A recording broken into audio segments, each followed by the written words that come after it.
In this video, we're going to talk about the Azure Security Center. Now, the Azure Security Center is a management system for helping to identify and mitigate risk within your IT ecosystem. It provides tools to strengthen your security stance, protect your infrastructure, and protect your data.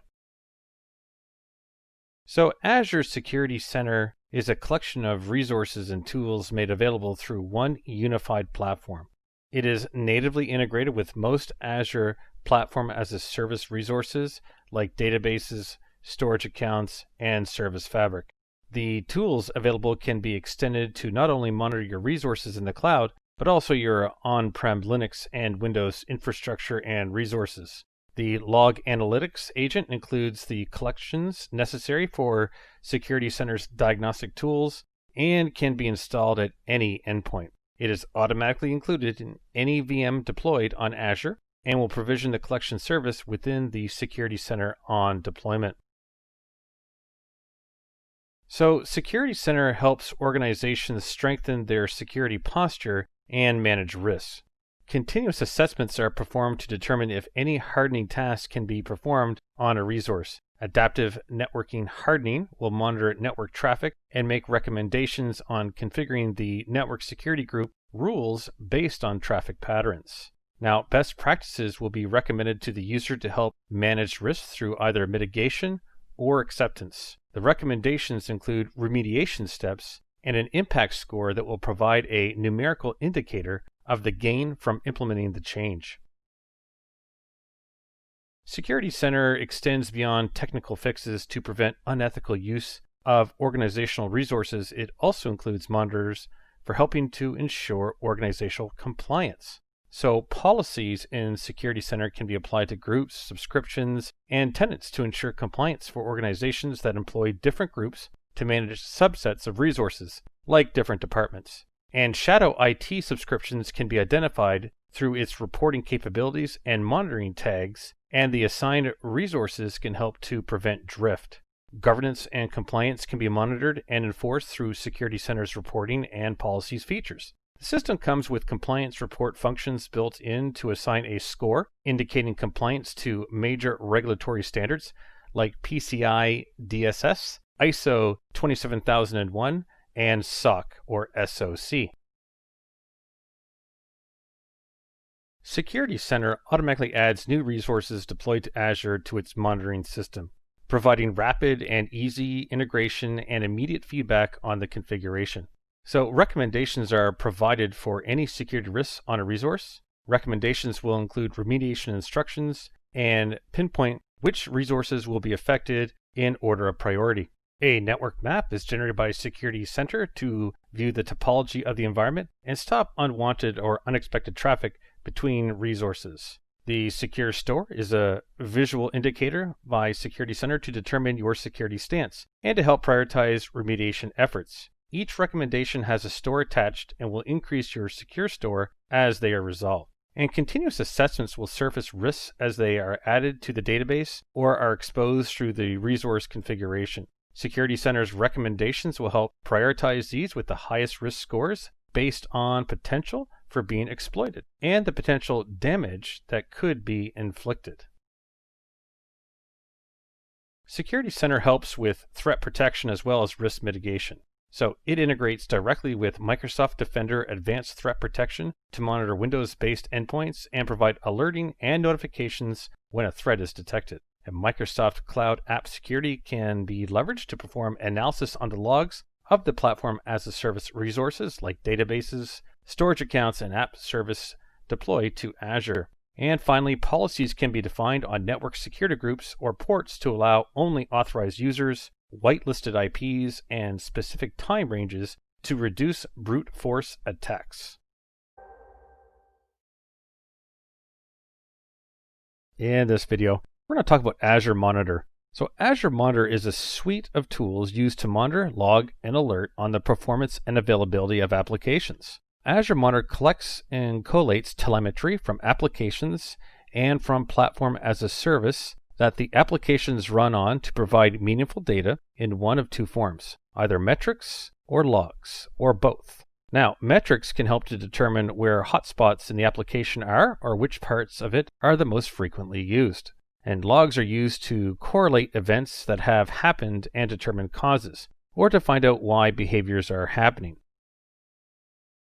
So Azure Monitor is comprised of a collection of components that perform different functions. Not all of them are required, but instead work together to provide holistic monitoring and logging functions.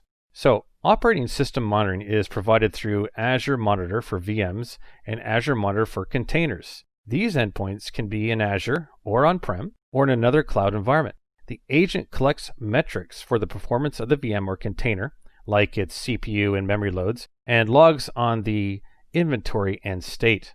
So application insights is embedded in your application through an instrumentation package SDK and monitors live application. It detects and alerts on performance issues and includes an analytics engine for underlying user usage of the app and where issues are occurring.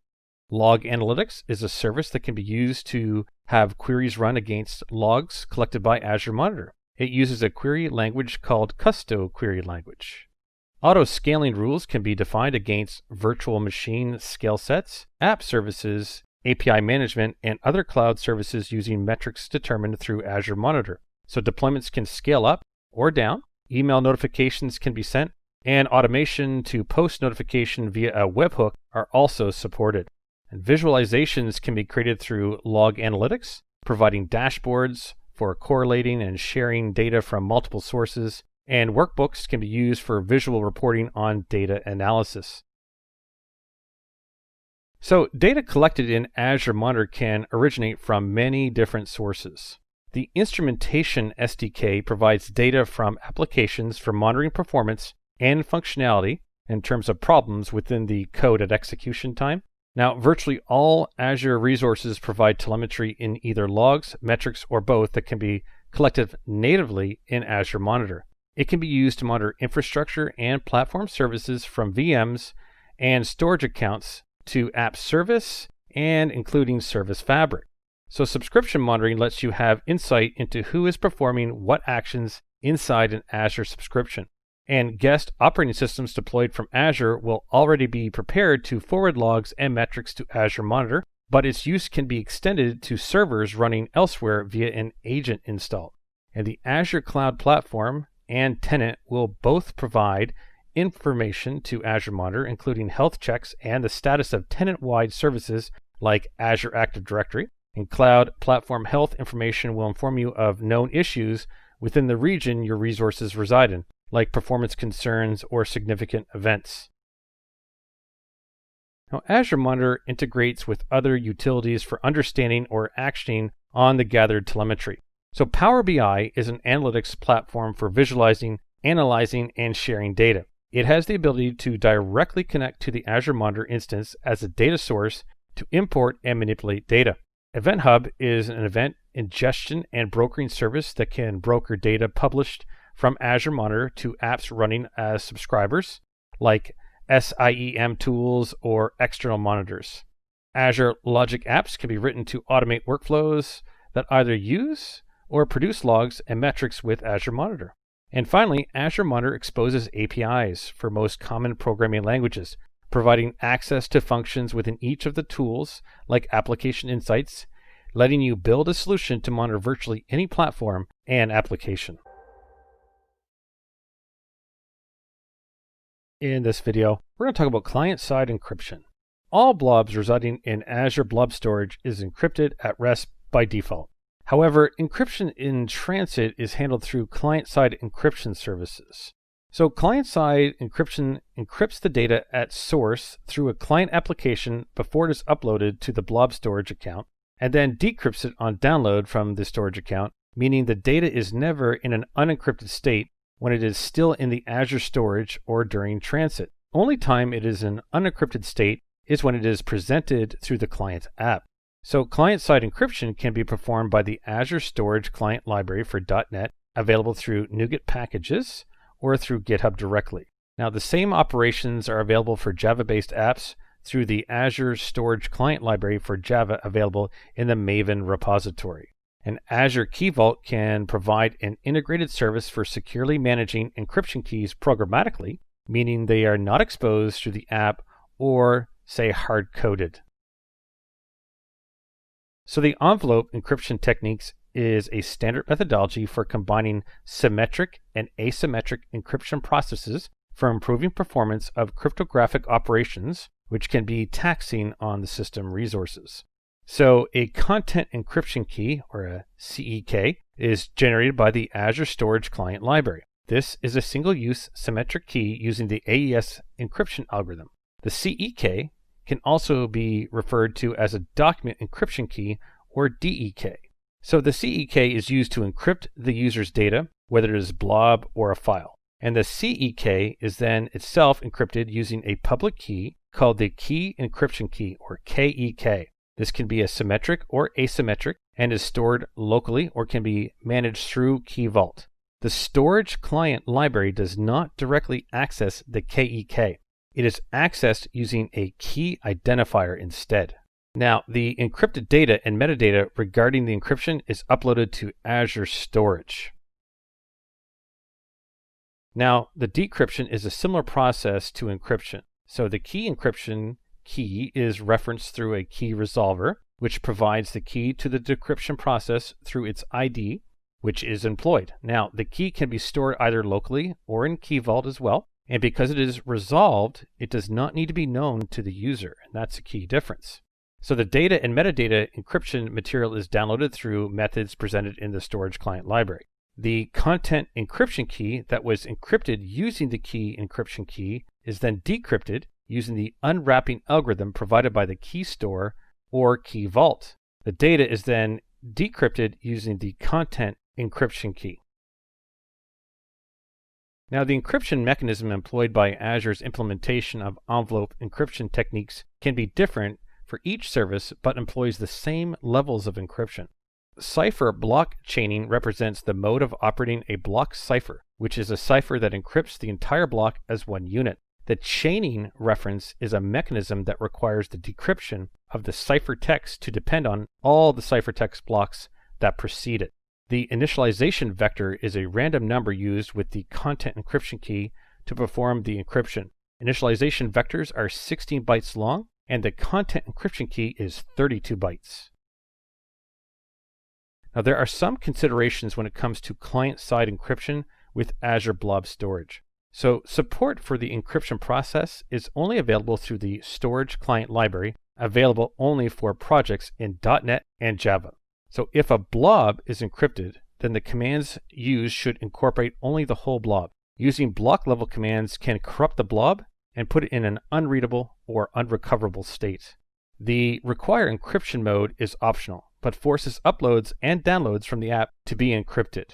And encryption metadata will get overwritten, not added to, if a modification is made to it. This could potentially remove the encryption metadata, leaving the blob in a state that could be decrypted. In this video, we're going to talk about Azure Application Proxy. Azure Active Directory Application Proxy is used to provide access to web-based applications over the internet. Application Proxy runs as a service in the cloud and has a connector that runs on-prem. When a user authenticates to Azure AD, their token gets passed by the Application Proxy to the application for authentication.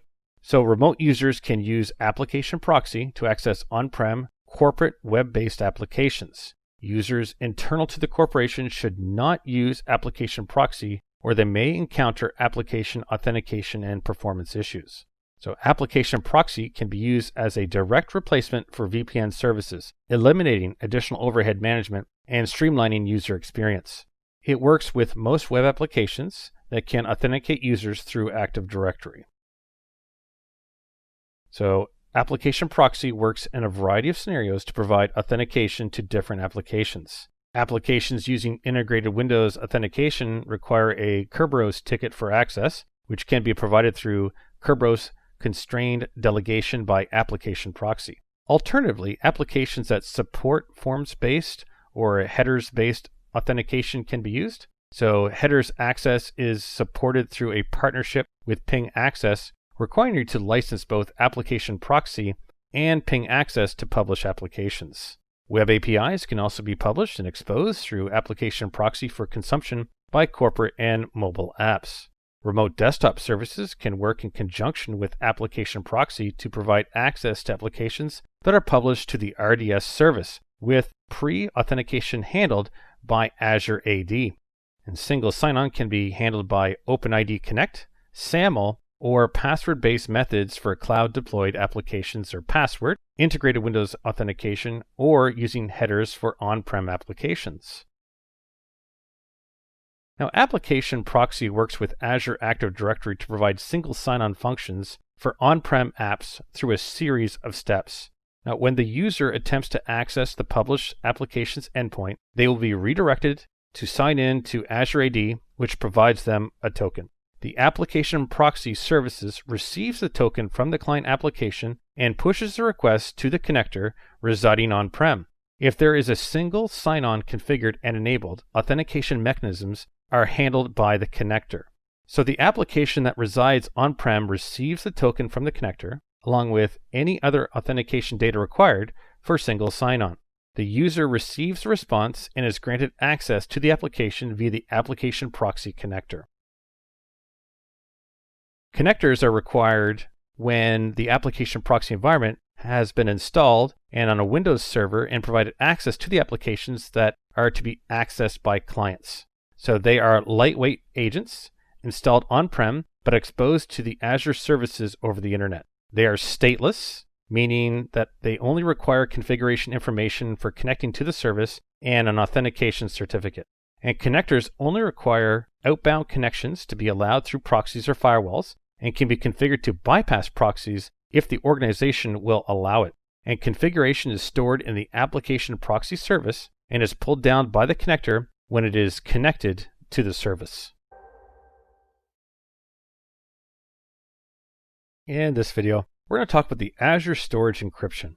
So Azure Storage Encryption encrypts data as it resides in the cloud. It's enabled on all storage accounts by default and cannot be disabled. All data in all tiers is encrypted, including archive, and the encryption extends to geo-replicated data and object metadata as well. Encryption covers all forms of storage, including blob storage, file storage, tables, and queues. The encryption process used in Azure follows a basic model, regardless of the item being encrypted. So a key is used to encrypt data as it's written, then it's used to decrypt the data again for use in memory. And data can be partitioned, and a different key is used for different partitions. Keys can be encrypted and can be stored in external services like Key Vault. So data is encrypted using 256-bit AES symmetric block cipher standards. All encryption meets the Federal Information Processing Standard, or FIPS 140-2. The keys used to encrypt the data can come from different sources and be managed in different ways. So they can be Microsoft managed, customer managed, or customer provided. Now, Microsoft managed keys have no customer involvement. The process is the default and is automatic. Microsoft managed keys are available and is used in all storage services and are stored in the Microsoft Key Store. They are automatically rotated and controlled. Now, customer managed keys are generated and managed using Azure resources like Azure Key Vault. They are applicable to blob storage and Azure files, and their lifecycle and rotation is handled by the customer. Customer provided keys are keys that come from external sources to the Azure ecosphere. The encryption and decryption processes are still handled by Azure, but the customer generates it outside of Azure. They can be used only with blob storage. Customer managed keys are limited to the key encryption key, which is used to encrypt the key that encrypts and decrypts the data. So customer managed keys must be stored in Azure Key Vault and can be generated externally or generated by the Key Vault. The storage account and Key Vault instance are required to be in the same Azure region. When a customer managed key is provided, the data in blob and file services will always default to using it if they are configured on the storage account. Queue and table storage will not automatically use customer managed keys. They need to be optionally configured at the time of the storage account creation. And keys managed by the customer must be a 2048-bit RSA for soft keys and RSA-HSM for hard keys. Clients can provide their own encryption keys when making requests, providing more control over the encryption operations. So customer-provided keys can be stored in Azure Key Vault or in an other external key store. Client applications providing their own encryption will have a 256-bit hash attached to the blob by Azure to verify that all operations use the same key going forward. The key is not stored by Azure. It is used during the encryption and decryption operations and then is discarded. Rotation and lifecycle of the keys is managed by the customer. To rotate a key on an already encrypted blob, the blob must be downloaded and then uploaded again, passing the new key in the request. In this video, I'm going to talk about encrypting and decrypting storage blobs with Key Vault. So Azure Key Vault is a secure service for storing and managing keys, secrets, and certificates while allowing them to be accessed programmatically. This removes the need for hard coding them or providing reference files for an application to use them. So a storage account is a namespace for storing blobs, files, and other items for access from anywhere within your VNet or on the internet. And the two can be combined to act as a storage service for encrypted files and blobs. Objects can be encrypted on the client side using keys retrieved from Azure Key Vault and then uploaded to the storage account. They can be decrypted by the client using the same process, helping to share them in a secure manner between any endpoints without ever having to expose encryption details. So I have a .NET Core application deployed. I'm going to right-click. It's simply called Web Application 6 in my case. I'm going to click on the Manage NuGet Packages and review the ones I have installed. So to use this, we're going to need azure.storage.blobs, microsoft.azure.keyvault, microsoft.azure.keyvault.extensions, microsoft.azure.storage.blobs, microsoft.identitymodel.clients.active directory, microsoft.windows.azure.configuration manager, and finally Windows Azure.storage. I can confirm all these dependencies and see if there's any updated versions here as well. So here under my packages, under dependencies within the Solution Explorer, I can see everything that is in fact installed. So I'm just going to now close this and we'll start looking at some code snippet. Let me just remove the Solution Explorer window here. So to start off here, it's just a basic MS example. So this Microsoft code snippet is the basics on how to set up a storage credential specification within .NET, specifying your account name and key, and then referencing the cloud storage account, and then creating the blob client. We're going to pick this discussion up around the Key Vault key resolver. So in my case, it's going to be line 29. So the first thing we want to do is get a reference to this cloud resolver. And we can do that by creating a get token function. Now, Microsoft provides a sample code to use to get token, and you may need to modify it to suit your own needs.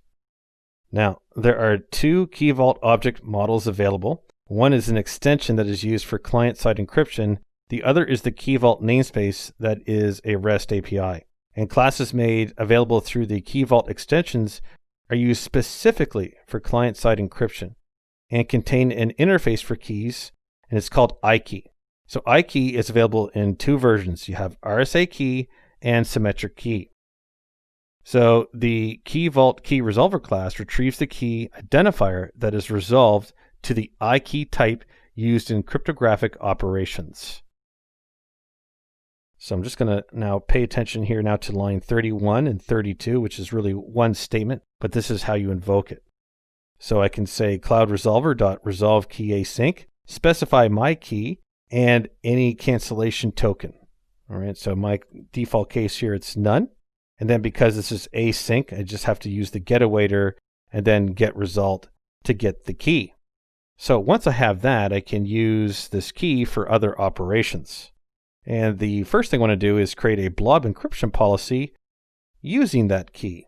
So it's simply blob encryption policy, name your variable, in this case I'll just call it policy, and new blob encryption policy, and specify the key as an argument. From that, I can create my options object for the blob request. So it's going to be blob request options. and then I create a new blob request options function, and then pass in the encryption policy, which is the policy we created in the line above. So I can pass this as an argument. So this is going to use the key that we specified here on line 31.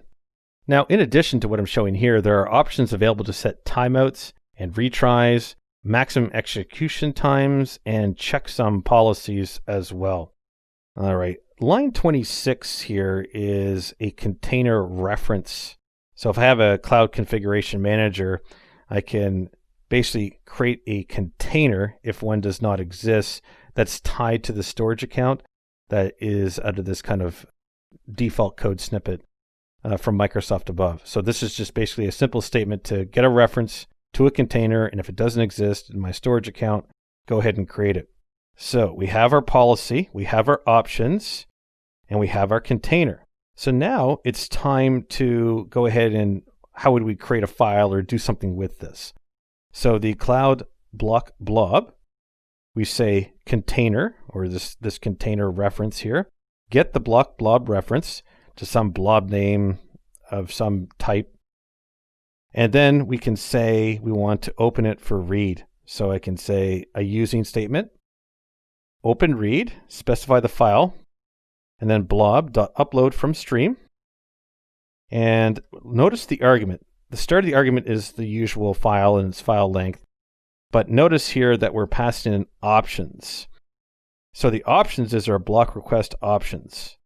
And inside that options is, of course, the policy that we're specifying for the key. So now we can see how this all ties in together. So if I hit the comma, I can see Visual Studio IntelliSense is telling me that this is one of the possible scenarios here. There's another one if I want to, an overloaded constructor for upload from stream here as well. So I could also get into operation context if I wanted to, but the goal here, of course, is to see how we use the blob request options during a I/O operation. So when the blob was encrypted, the ID of the encryption key was stored in the metadata. So if the key remains in the key vault, the blob can be unencrypted without requiring manual retrieval or definition of the key. Now, you use the blob encryption class to define policy again in the same manner as the encryption procedure, and use the download to stream method to put the contents of the file into a stream. So let's scroll down and see how this looks. So I just called this, for lack of imagination, policy 2 and options 2. So blob encryption policy, policy 2, same idea, use my cloud resolver here. All right. Notice though one key difference here. I'm not specifying the key in the argument. I'm specifying the cloud resolver that I created up on line 29. All right. I did not do this in line 34. When I created the policy, I just passed in my key. All right, without actually specifying the cloud resolver in the argument. So I'm basically doing it opposite here. So instead of being key null, now it's null cloud resolver on line 44. Same idea above again on line 36. In line 45, I create a blob request options and pass in my updated policy, which I just created on line 44 as an argument. And then from here, it's straightforward. I just mentioned the file to open, to create, download to stream. And this argument, again, same idea. Now I'm passing options 2 as my blob request options. Now, secrets can be used from key vault as well through the symmetric key class, but there are caveats to doing so. So the secrets has to be a fixed length in bits. I'm going to repeat that for the audio. The secret has to be a fixed length in bits. The secret must be encoded with base 64, and there must be a content type of application/OCTET stream in the key vault containing the secret. And the secret would be retrieved using the same call as demonstrated earlier. In this video, we're going to talk about the distributed denial of service protection, also called DDoS. So DDoS attacks are malicious attempts to disable a product or stop traffic from accessing it by overwhelming its network and its infrastructure with a wave of traffic. So Azure DDoS protection helps to protect resources at the network edge. So it provides automatic mitigation of attacks by distributing traffic across many endpoints across regions. DDoS protects integrations with Azure Application Gateway Web Application Firewall for protection layers 3, 4, and 7 of the OSI model. The service uses machine learning to learn traffic patterns and resource configuration, then applies traffic profiling to detect unexpected spikes from incoming attacks. Azure DDoS protection is available in 2 service layers. Basic service tier is included in the Azure Cloud Platform. It provides traffic monitoring and mitigation of most network attacks. The basic tier's availability guarantee is only at the Azure regional level. It does not provide any logging of events or alerting to the customer. There are no mitigation reporting functions available to the customer for determining if they were affected by any known issues, and no flow logs for passing off to a SIEM tool or something like that. The SLA for the basic tier is only that of the region, which will continue to accept traffic during an attack. The alternative is Standard, which is an additional paid subscription. Standard DDoS protection has some additional mitigation functions for VNets and resources attached to them. Standard tier works at the application and resource level. It can be applied to any point with a public IP that accepts incoming traffic, like Application Gateway and Azure Load Balancer. Real-time telemetry like logs and metrics can be exported and stored with Azure Monitor, and alerts generated to notify you when an attack is underway. And post-attack mitigation reports are available to understand where the attack came from, and in some cases, how it was resolved. Near real-time logging streaming can be exported to a SIEM tool for correlation and analysis. And the SLA for service and availability when standard DDoS protection is used is at the application with cost protection guarantees. So there are 3 major forms of DDoS attack that can be mitigated by Azure DDoS protection. Protocol attacks work at levels 3 and 4 and attempt to use weaknesses in the stack to overwhelm the service with SYN floods and reflection attacks. So the DDoS protection will identify malicious traffic and block it, while allowing legitimate traffic to flow. Volumetric attacks attempt to flood the network so that legitimate traffic is queued and times out. This kind of threat includes UDP flooding and amplification attacks, and is mitigated through Azure's scale and ability to handle incoming requests, then dropping them once the source has been identified. Application layer attacks target the web app specifically through HTTP protocol attacks, CSS and SQL injection attacks delivered at the presentation layer. A web application firewall will need to be deployed and would work alongside DDoS to prevent these type of attacks. Now, the standard version of DDoS protection monitors traffic to block attacks and forward legitimate traffic to its destination. It has some features that extend its capabilities beyond that of basic. So all endpoints within a VNet that have a public IP address associated can be protected. Azure Windows Application Gateway, WAF, helps to mitigate resource attacks by inspecting inbound web traffic, but these can be overwhelmed by DDoS attacks like any other public-facing endpoint. So DDoS standard should be enabled on their public-facing interface to enable their continued functionality in the event of an attack. And Azure provides a rapid response team for active engagement during an attack that can help subscribers to the standard tier understand and mitigate the attacks as they happen. They can also help to determine policies for mitigation when planning the deployment. In this video, we're going to talk about the Azure Application Gateway. So the Azure Application Gateway is a form of load balancer that extends routing decisions beyond the transport layer to make decisions based on attributes of the HTTP request. For example, content can be divided by server pools. So if the URL had English in it, traffic would be directed to one pool. But if it had Spanish in it, it would be directed to another, with each pool serving up a different version of the application. So Application Gateway provides scalable load balancing with the ability to scale with other backend resources like virtual machine scale sets or Azure App Service that scales on demand. SSL traffic can be configured to remain encrypted end-to-end. An application gateway can integrate with Azure Key Vault to centrally manage and automatically renew certificates.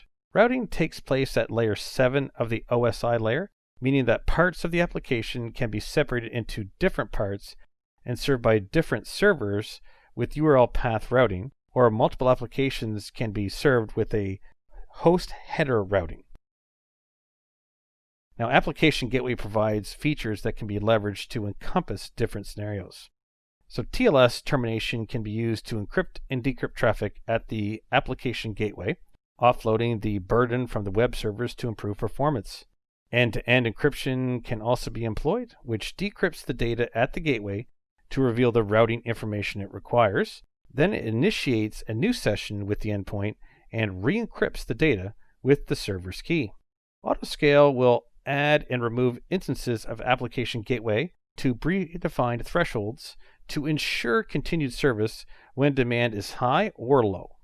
When application gateway is scaled, it adds more instances, making it inherently highly available. If an instance stops responding, it will seamlessly remove and replace it. Deployments can also span across availability zones without the need to manually provision separate instances in different zones. Azure Web Application Firewall can be deployed with Application Gateway to protect against resource attacks like SQL injection and cross-site scripting attacks. The Web Application Firewall uses the OWASP, or Open Web Application Security Project, core rule set and automatically updates and configures without any hands-on management. Policies can be separate for different routing rules in the gateway. Now, the gateway acts as a single point of contact for incoming connections to your app, distributing traffic between separate backend components and then funneling it back to the requester from one source. So the front-end IP address is the public or private published IP that the client connects to. So this IP can be static or it can be dynamic. The listener listens for incoming requests from clients accessing the applications. Multiple listeners can be deployed to one gateway to listen for different protocols and host names. When a request is accepted by the listener, the routing rules determine where the traffic is redirected to. So routing rules determine which configured backend pool the traffic will go to and whether the headers need to be rewritten.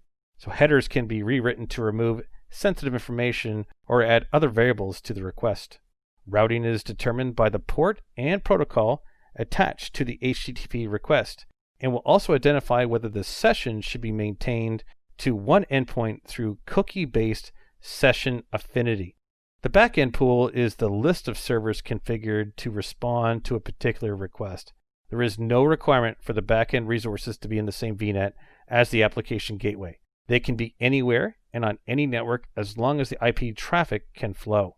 And health probes are required and maintain a connection with the backend servers to ensure they are accessible to all incoming traffic. Now, all backend items behind an application gateway are monitored for health and removed from routing decisions when they are detected as being unhealthy, which means unavailable or, say, slow to respond. So if a probe is not configured manually, then Application Gateway will configure one when the backend item is added to the pool. The default probe will use HTTP or HTTPS depending on which protocol the routing is configured to use. Custom probes can be deployed to meet requirements. The probe interval, URL, path to test, and specifications for failed requests can be configured through the Application Gateway. And for backend servers behind firewalls, version 1 of Application Gateway requires TCP ports 65503 through 65534 to be allowed through for health monitors. For version 2 application deployments, ports 65200 to 65535 must be allowed to the backend item. In this video, we're going to talk about the Azure Web Application Firewall, often referred to as WAF. The WAF is a cloud-native, centralized tool deployed through Azure to protect workloads exposed to the public. So it protects web apps from the most common vulnerabilities and attacks, supporting customized rule sets for ensuring meaningful security without inhibiting functionality. The application firewall comes with a pre-configured set of rules called the core rule set that stops the Open Web Application Security Project Top 10 Vulnerabilities, or OWASP. The Web Application Firewall is deployed in conjunction with different Azure services and is tailored for its integration with each service. Azure Application Gateway is a Layer 7 routing service that load balances and routes requests to web services to different backend pools based on URL or host headers. Application Firewall can be deployed with Application Gateway to secure the incoming requests from web vulnerabilities. Backend pools and routes can have their own firewall policies assigned, providing individualized protection rules. Up to 40 websites can be behind an application gateway, but it only requires one web application firewall deployment to protect them all.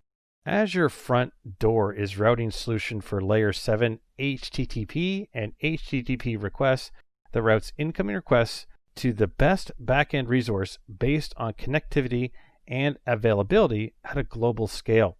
So Web Application Firewall on Front Door is deployed at network edge and inspects all incoming requests in one of two modes. So detection mode monitors and logs requests, or prevention mode, which takes again based on the rule configuration. Configuration choices are to allow, block, log, or redirect the request to a different URL.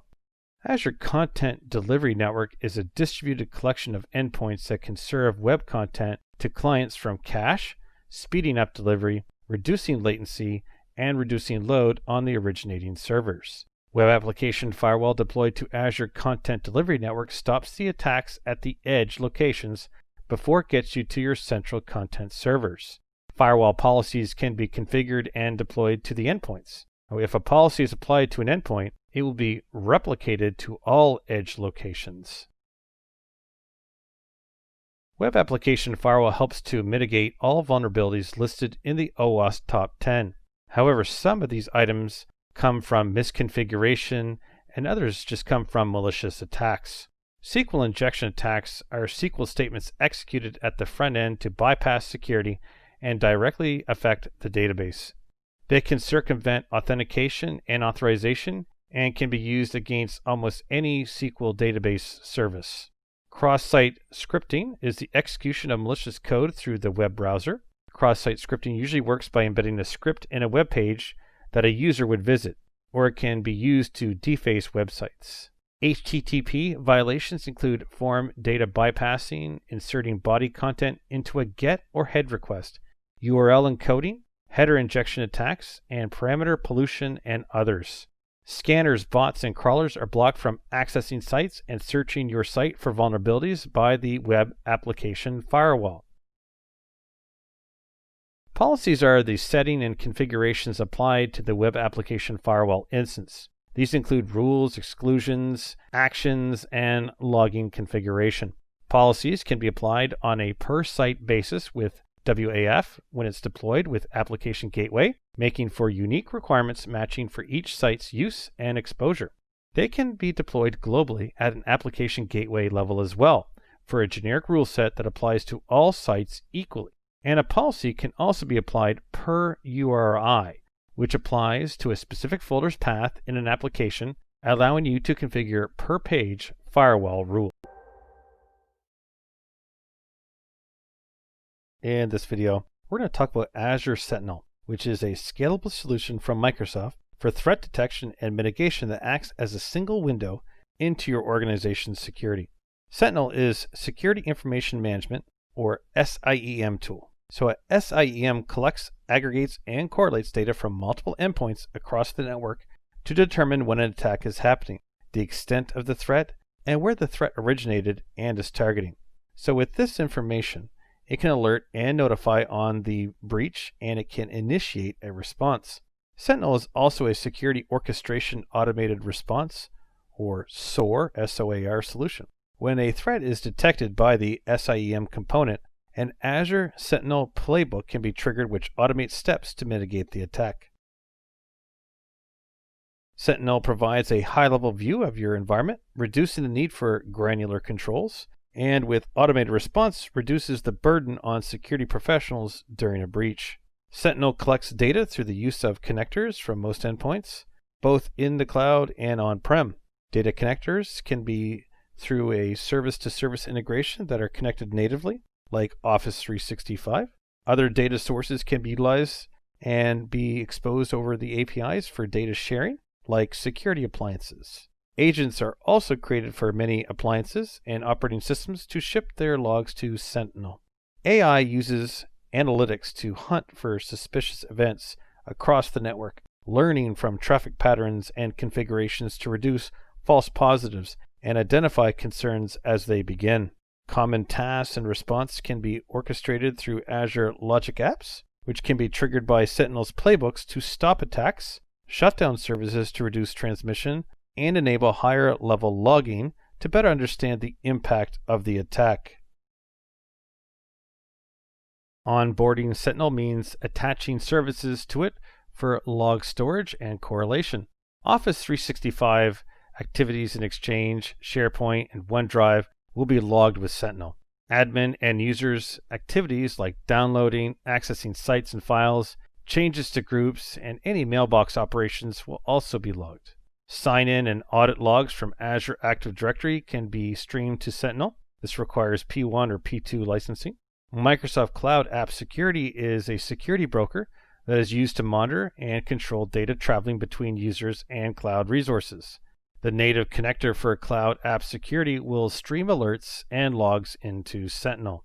Azure Advanced Threat Protection, or ATP, uses information from an on-prem Active Directory deployment to identify threats and compromise identities within your organization. Logs from ATP will be streamed into Sentinel for collection and analysis. For other use cases where native integrations or connectors are not available, a REST API is available for programmatic log shipping, or any system that supports syslog can have the agent installed which will natively integrate and ship logs from syslog to Sentinel. Microsoft includes a variety of templates for out-of-the-box threat detection and alerting. Scheduled Analytics will execute queries provided by Microsoft for identifying events, and you can edit the queries and turn them into templates for reuse. Fusion is a multi-stage detection technology that uses machine learning to identify incidents. This cannot be edited or templated, but is default for a Sentinel deployment. Analytics determined by machine learning behaviors are templates that use proprietary machine learning algorithms from Microsoft, so they cannot be edited or used as a template. Microsoft security templates are used for out-of-the-box reporting using data from other Microsoft security solutions like Advanced Threat Protection. They can be used as templates for modifying rules and creating new ones to apply to different instances of WAF.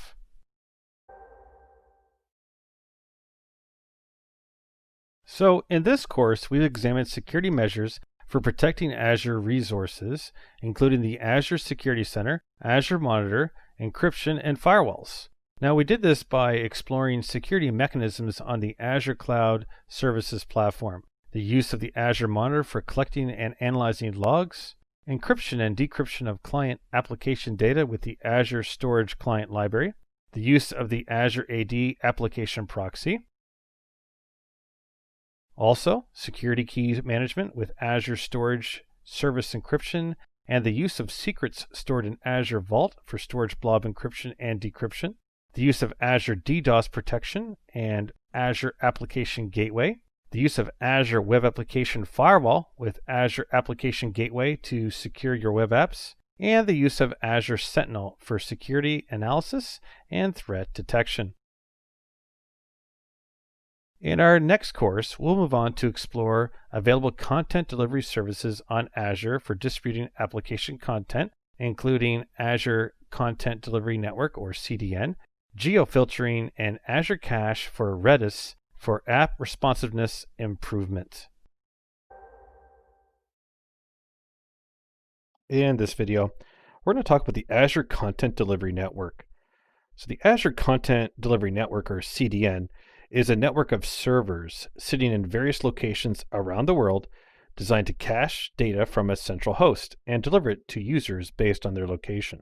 So Content Delivery Network helps to accelerate delivery of web or media content by providing high throughput, low latency connections to the cache and dynamic data compression on the fly. The distributed design of the network allows for automatic scaling and resilience to compensate for expected or unexpected traffic spikes and significant load increases. Geofiltering is a feature to manage content being served to requests based on their originating country.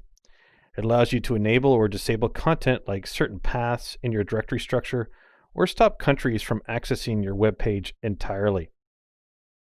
By distributing incoming requests to the nearest cache point, incoming requests to the CDN will be provided content from the endpoint server closest to their physical location, reducing any latency. So the Azure Content Delivery Network comes in 4 different product versions. So the Azure CDN standard from Microsoft can integrate with the Azure Front Door service for dynamic site acceleration, but does not support adaptive image compression or object prefetching. This option can use Microsoft's standard rules engine to change how HTTP requests are handled, and it is backwards compatible with TLS 1.0 and TLS 1.1. Azure CDN standard from Akamai has native dynamic site acceleration, including adaptive image compression and object prefetching. HTTP requests modification is not supported, and it is only compatible with TLS 1.2. The Azure CDN standard from Verizon has the same limitations as the Microsoft engine, providing no adaptive image compression or object prefetching, and it does not support customizing HTTP request handling. However, it has reporting available from Verizon for in-depth insight into your usage and has additional options for compression encodings.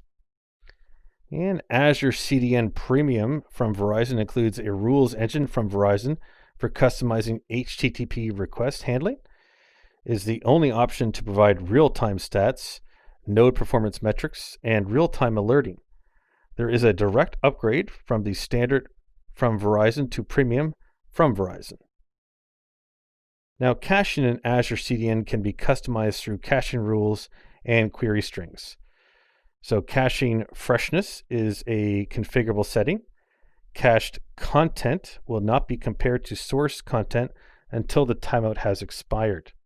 When content is determined to be stale based on the freshness configuration, the origin server will be sent a request from the cache to validate the version. If the origin server has a newer version, it will be updated in the cache. If the version is the same, the freshness period will begin again. Cache directive headers are headers in the HTTP request from the origin server that can control caching on the edge servers. The cache control header is used to define duration and cache sharing and is the current supported header. The expires header is legacy and will be overruled by cache control if both are used. Now, there are 2 HTTP headers used for validation. These are called validators and are etag and last modified.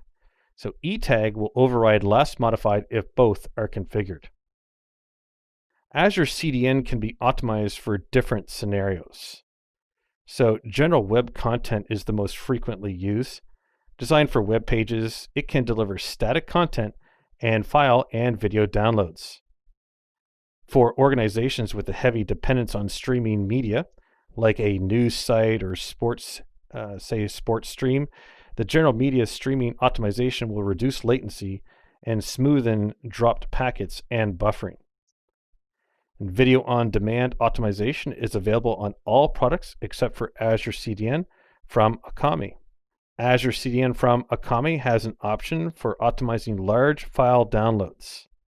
And finally, dynamic site acceleration requires an additional licensing option and is available in both products from Verizon and the offering from Akamai. In this video, we're going to talk about the Azure Content Delivery Network best practices. So Azure Content Delivery Network is a service from Microsoft for accelerating content distribution through the use of caching on globally distributed edge servers. And the content delivery network can be used for different applications.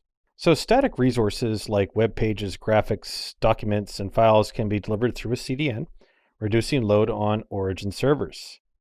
Video on demand benefits from low latency, and Microsoft Azure Media Services has native integration with Azure CDN. So by having the distribution servers in different regions, incoming client requests will automatically land on the server nearest to the user, reducing latency and improving their experience. Now, the Internet of Things can be a benefit from using Azure CDN for retrieving updates or pushed configuration items. Their distributed nature and potential for worldwide presence makes them a concern for significant volume of incoming requests. Now, Azure CDN can help with expected and unexpected traffic spikes by distributing the load and reducing the requests back to the origin servers. Now, there are concerns and challenges when deciding how to deploy and implement Azure CDN. The architecture of the deployment is reliant on where the origin servers are located and the load they can take. The origin deployment may require multiple storage locations before distribution to the cache, and the content type may require multiple deployment steps. The freshness configuration will need to be determined in advance of the deployment.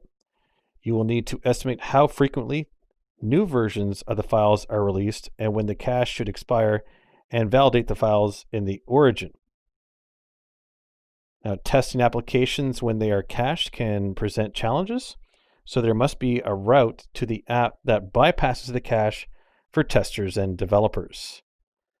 And search engine optimization may be affected by the distributed nature of a CDN, which uses different domains and locations for the content that would be indexed. So there are some best practices to consider when you are designing and developing for Azure CDN. So static content that will be delivered through the cache should be stored separately from dynamic or rapidly changing content.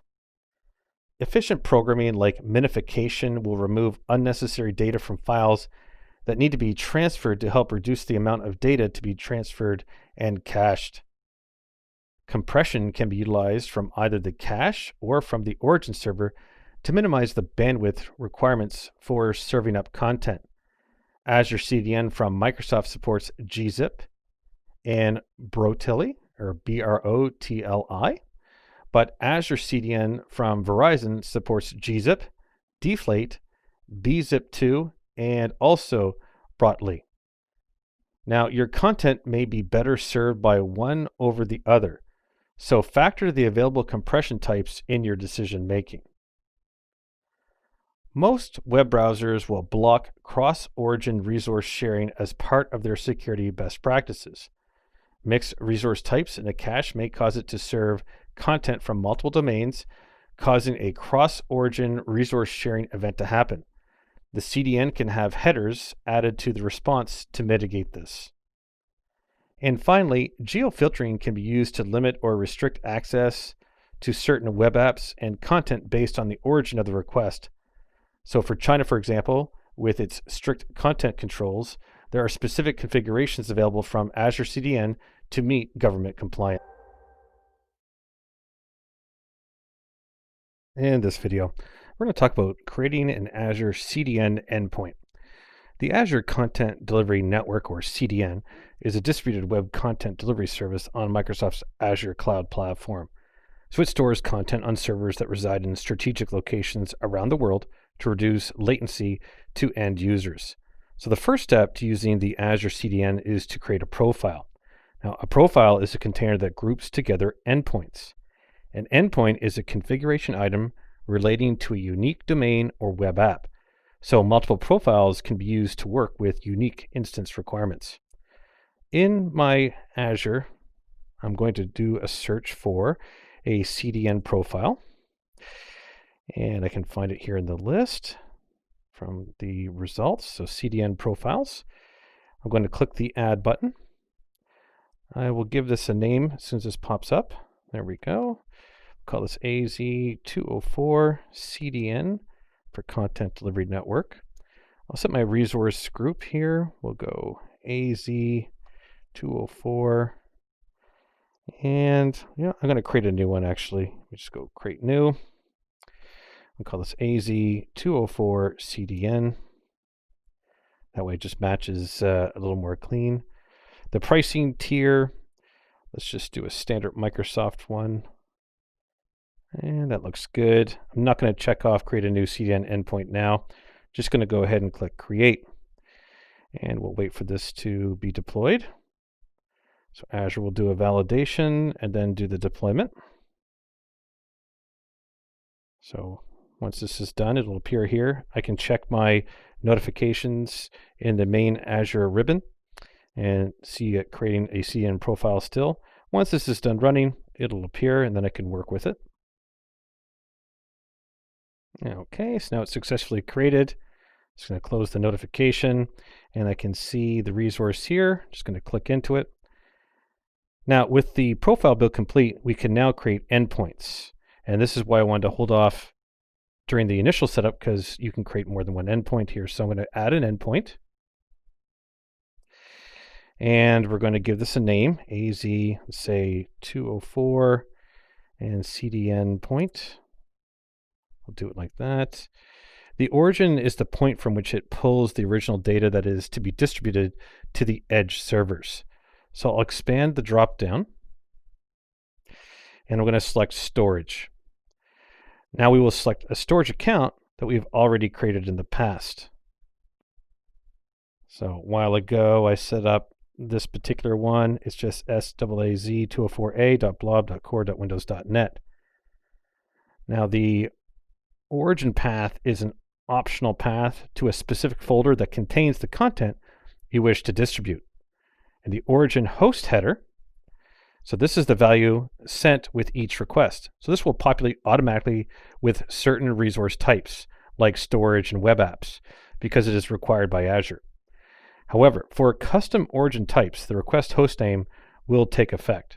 So protocols, they can be HTTP or HTTPS, and the port can be specified if it is non-standard. And the optimization type setting is used to match the scenario the CDN is being used for to specific settings in the back end. So different options are available with different profiles. The Azure CDN standard from Microsoft only has the general web delivery optimization, but a profile leveraging the profile from Akamai has media streaming, video on demand, large file download, and dynamic site acceleration options as well. Let's go ahead and just click the Add button now. And this will add the endpoint. And once the endpoint is created, the propagation of materials from source to all endpoints can take up to 10 minutes or so.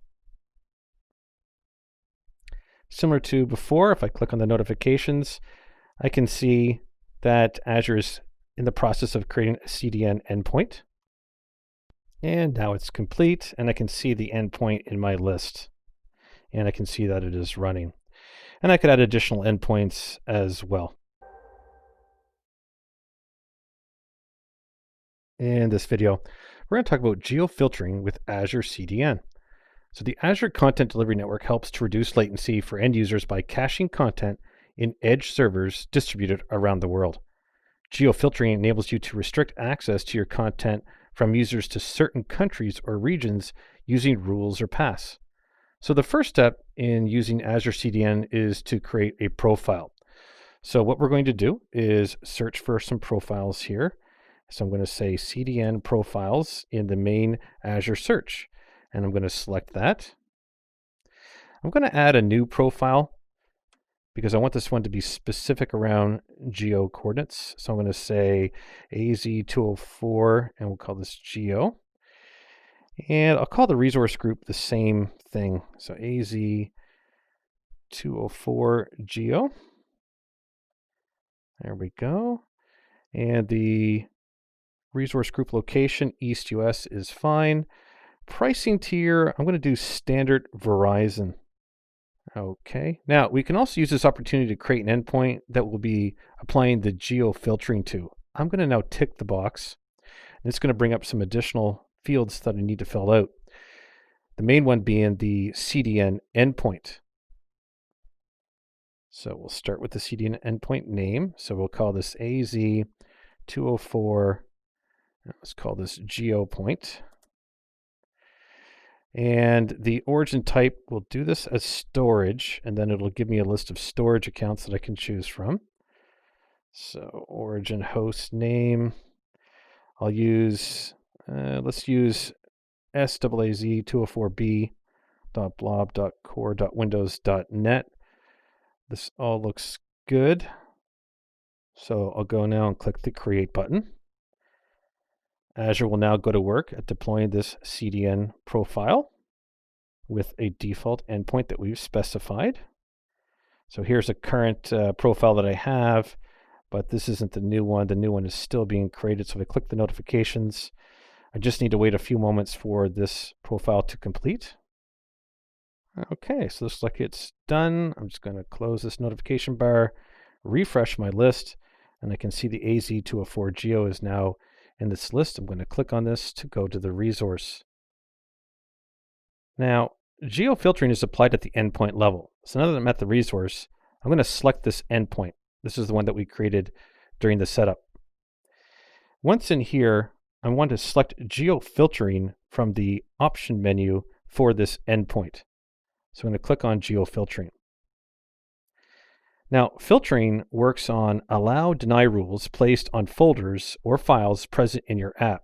So you can either specify a file or a folder which must end in a trailing slash.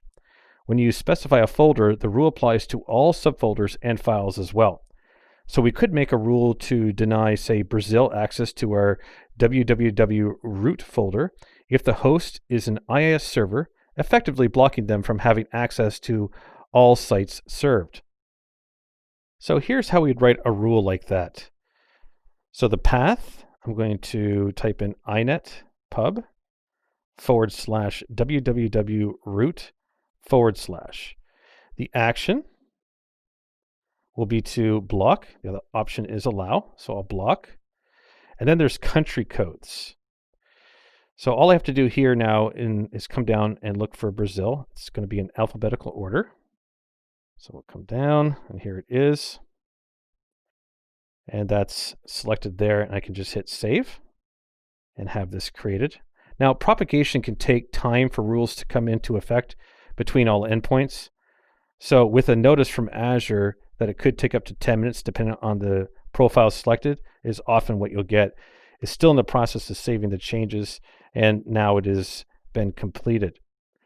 Now, the filtering path cannot accept wildcards. It must be files or folders. And the rule is recursive to relative paths. You cannot assign more than one rule to the same relative path. However, rules can be applied to subfolders and files within a relative path. So let's say we had a subfolder specifically for content for Brazil. Even though we blocked Brazil at the top level, we could still provide them access to the content we do not need filtered. So here's how we might do that.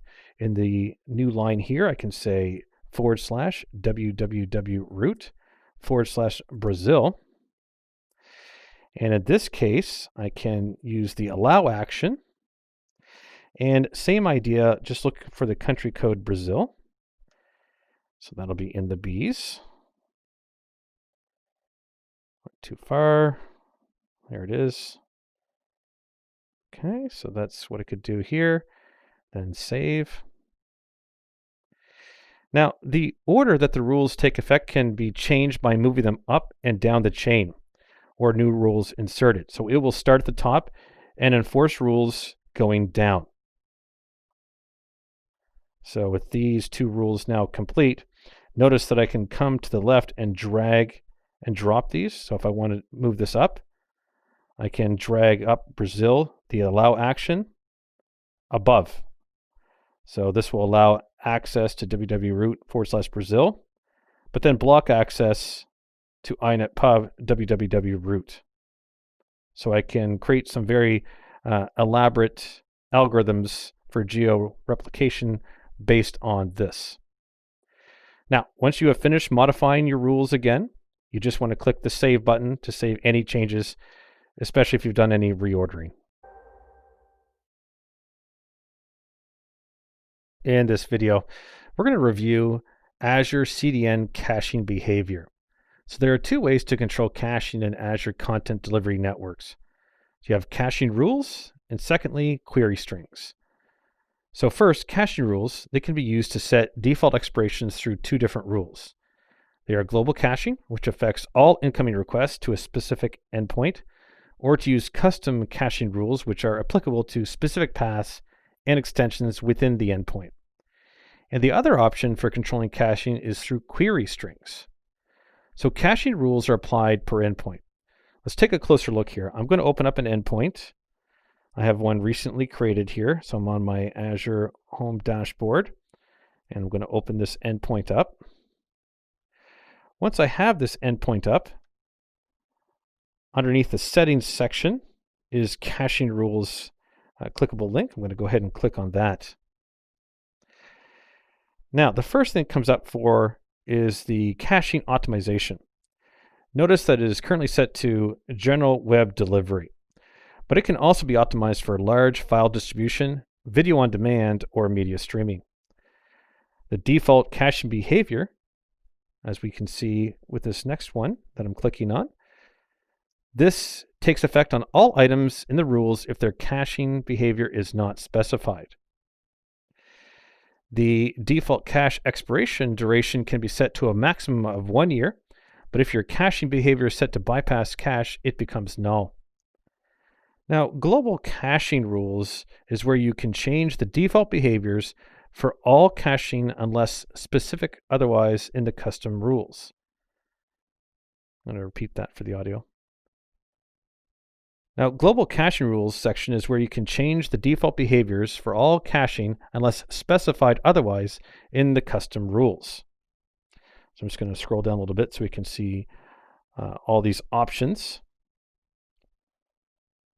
And I'm going to open up this caching behavior here so we can see this.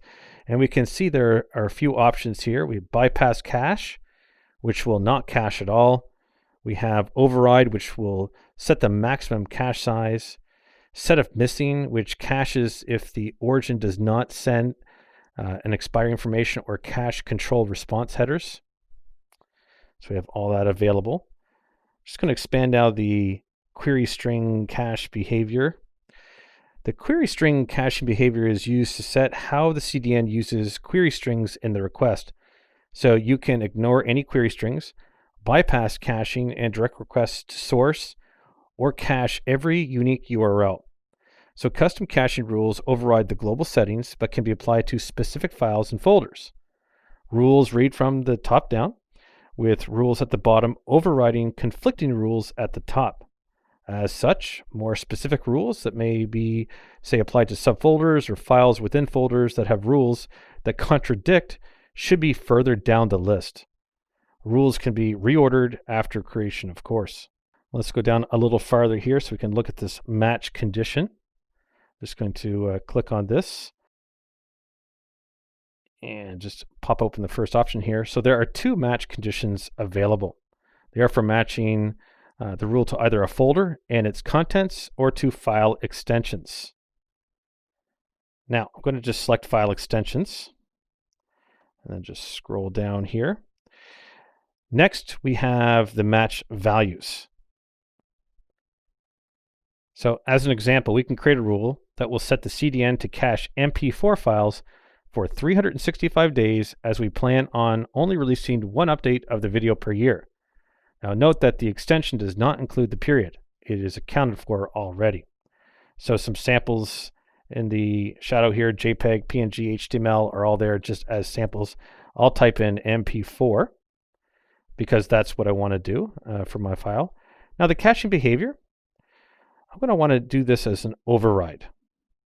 So I'll click on that. And the days, as we mentioned, we want to do 365 to set this for 1 year. Now, if you had a folder that had contents that changed constantly and should not be cached to enable the user to always have the latest version, you could specify the bypass cache behavior, which is this option right here underneath the caching behavior. All right, but I'm just going to switch it back to override. I can create multiple rules before I even actually run a save. If I did a second rule before saving the first one here, I could say match values and the condition.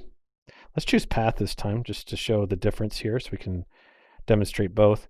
So here I'll say inet pub /www root /ss uploads and with a slash. This is a very frequently changed folder. I'll bypass the cache and now I'll save. So what this is going to do is create two custom caching rules, one for MP4s to basically cache for 365 days, and my inetpub www root ss uploads folder to bypass the cache. And now these rules are now saved, and I can see and validate them. In this video, we're going to talk about caching applications.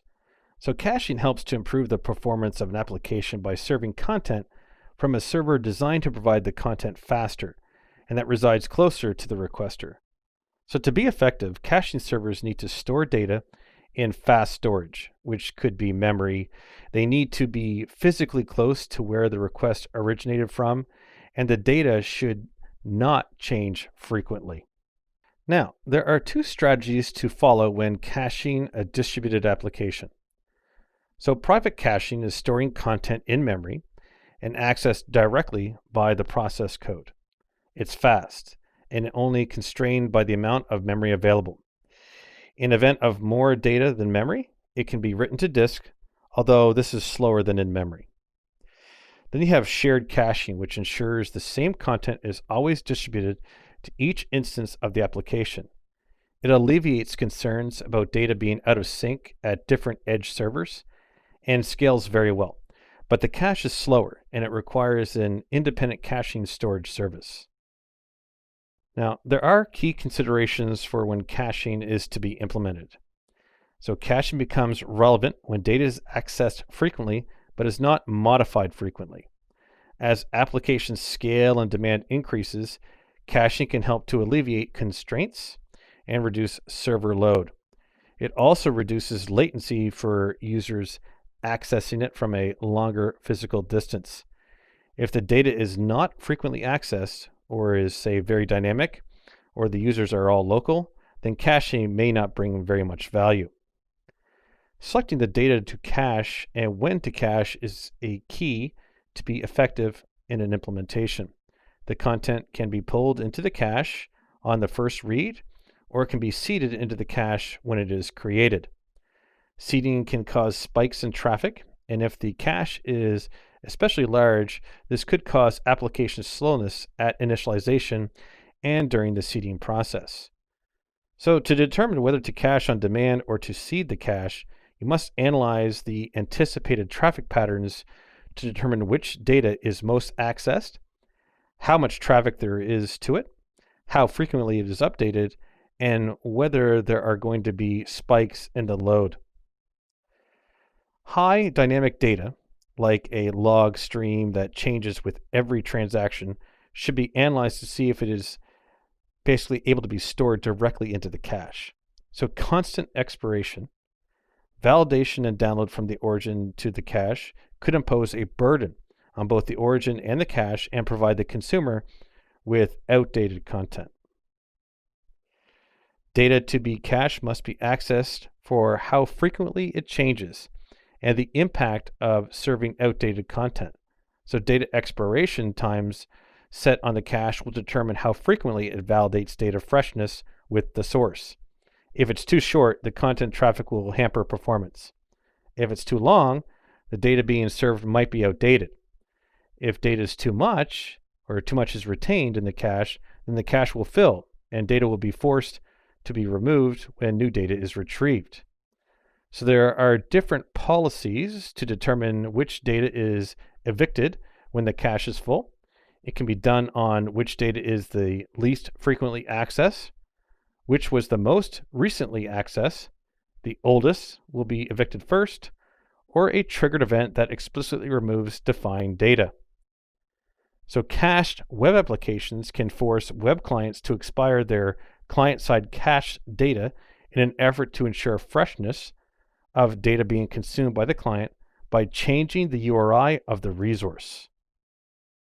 So distributed applications will have multiple instances of the same app running, sharing a cache. Each instance can independently access and modify the cache data, which results in issues with concurrent modification. There are two possible approaches that you can take to handle the situation. So optimistic concurrency will have the application check the validity of the data in the cache. If it is unchanged, then the application will just move on. So this is used when there are unlikely to be simultaneous or concurrent edits of the same data, but it is a possibility.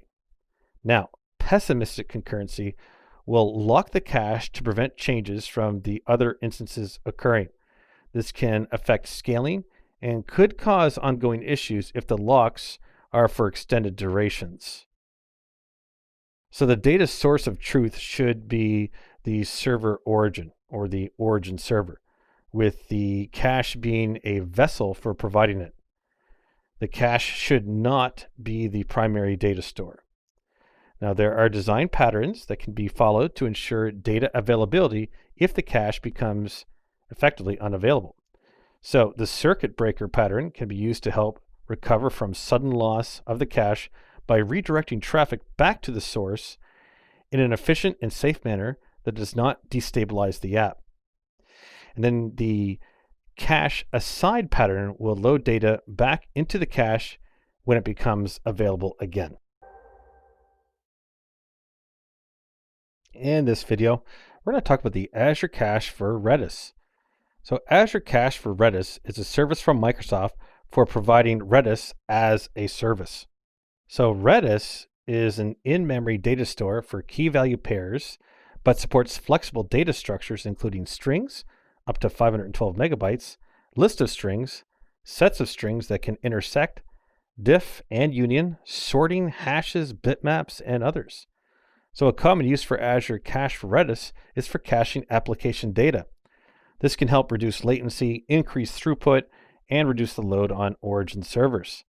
It can also act as a distributed database for NoSQL or NoSQL and document-based databases for very high-speed transactions. Or it can perform message brokering services that supports publisher-subscriber models. Azure Cache for Redis can be used for atomic operations and supports blocking. So Azure Cache for Redis supports many popular architecture patterns.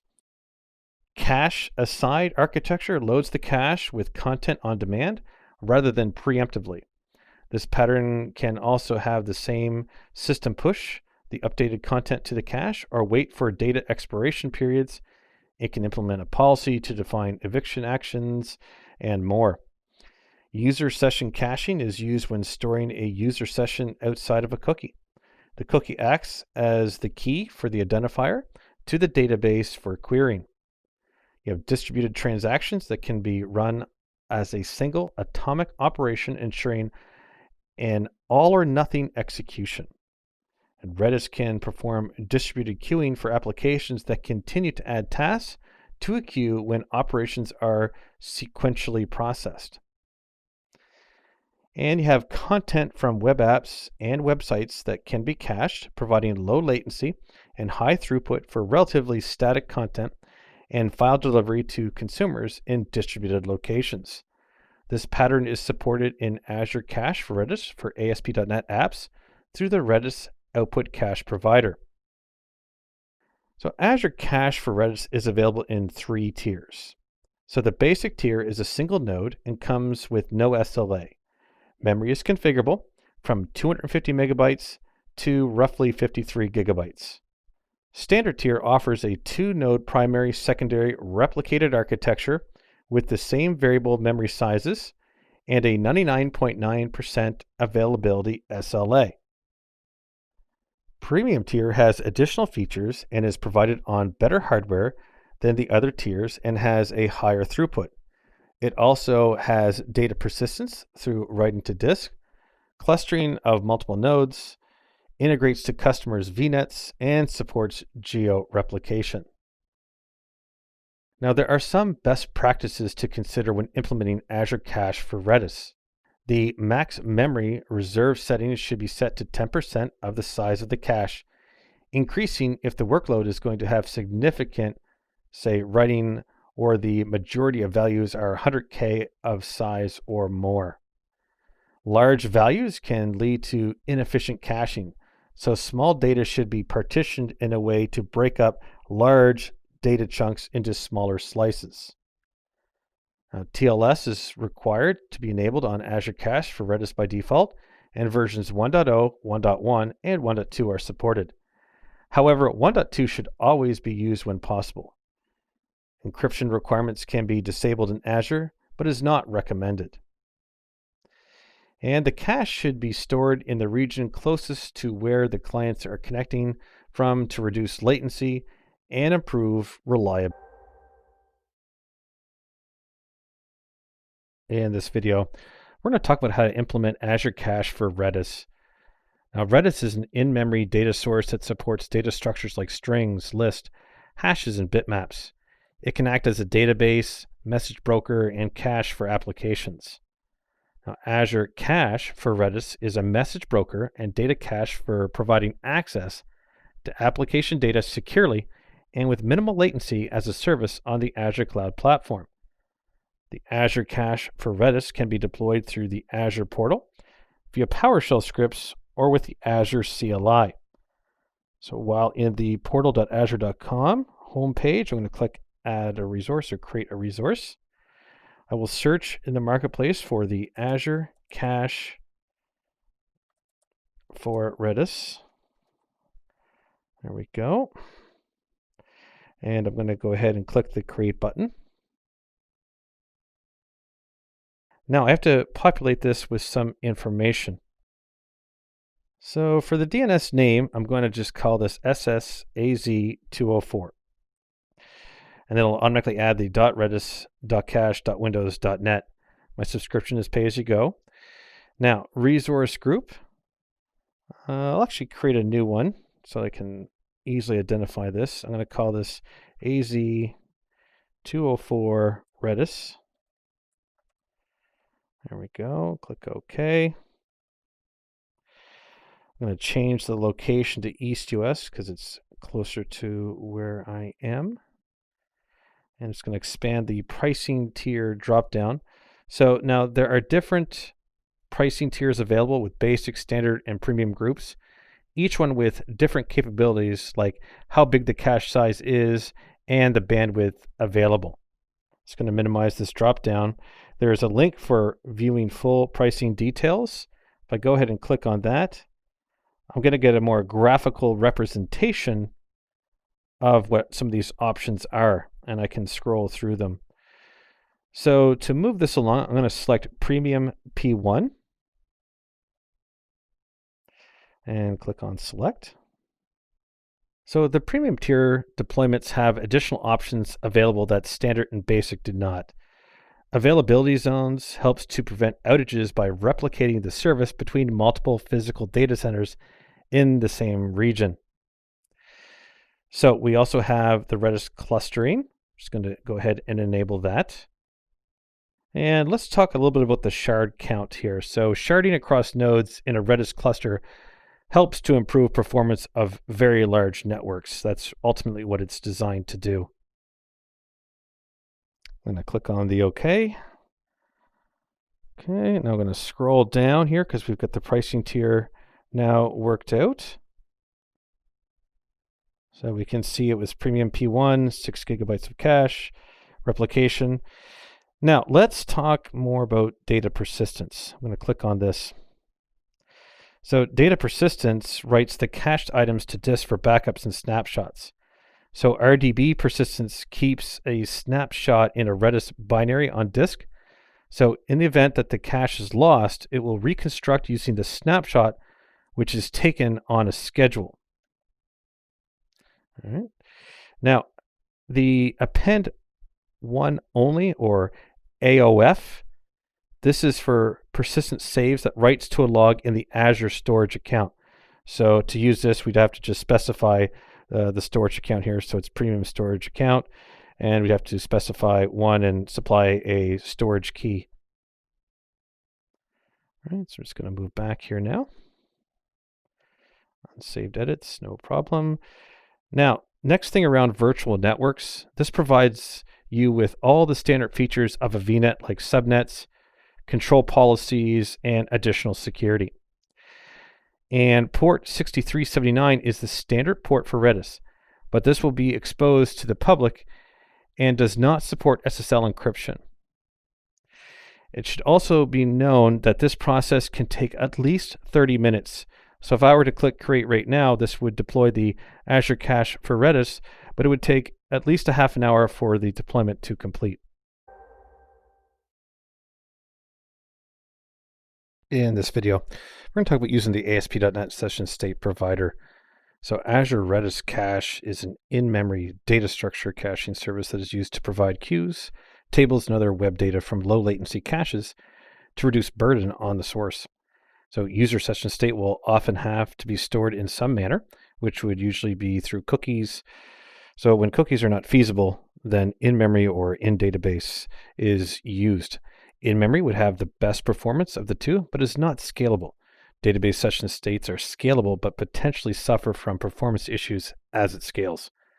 So session states that are stored in memory instead of in the database can use a session state provider to store the states in a distributed model, making it scalable and still retain performance. For ASP.NET applications, this is provided through the Azure Cache for Redis Session State NuGet package from Microsoft. Other options are Encache and Apache Ignite. So we're going to create a .NET Framework application and install the package to go through the configuration. I have Visual Studio 2019 up and running. I'm going to click on Create a New Project. I'm going to select ASP.NET Web Application .NET Framework. Click on Next. And I'm going to target the .NET Framework 4.7.2. I'll go ahead and click on Create. When I have the Create a New ASP.NET Web Application screen, I have Empty, Web Forms, MVC, Web API, and Single Page Application. I'm going to select MVC. I'm going to uncheck Configure for HTTPS as well, as this is just a test. I'll go ahead and click on Create. And it's creating the project, Web Application 1 for me. Now, with this deployed, I can expand my Solution Explorer, right-click on the project, Web Application 1, and click on Manage NuGet Packages. This will bring up the installed packages on this project. I'm going to click the word Browse, and we're going to do a search for Azure Cache for Redis Session State. There we go. And the package we're looking for is called Microsoft.web.redis Session State Provider. Latest version is 4.0.1. I'll go ahead and install this. It's going to ask me to install some other packages. So the ASP.NET Session State module and System.io compression, these all have licenses with them. I'm going to click I accept, and the installation will finish. Now, the main thing that's happening here is references are being added into the reference section, and updates to the web.config file are happening. So I'm just going to open up this file here now, and we'll review what has changed during the installation. Starting on line 16, we can see that there's a session state mode equals custom line. So this is where you would configure the attributes using values from Redis Cache deployed on Azure. So starting here in line 22, I'm just going to scroll this down. The host is the endpoint of the cache. All right, so by default, it just does 127.0.0.1, which is effectively the loopback address. The port number will depend on whether you choose to implement TLS or not. The port for TLS is disabled by default, so will need to be enabled if you want to use it. Next on line 25 is the access key, which can be either the primary or second key generated within Azure. SSL is either true or false. Again, if you choose not to use TLS, then the port will need to be enabled within the cache configuration. If throw on error is set to true, then errors will throw an exception. If it is set to false, failures will be silent. The Microsoft.web.redis session state provider.last exception property is used to check for values. Now, the retry timeout specifies how long retries should continue before expiring. The first entry will run 20 milliseconds after failure and then continue each second until this value is reached. If the request continues to fail, it will throw an exception or fail silently depending on the throw on error setting. The database ID is which database it should use for the output data from the cache.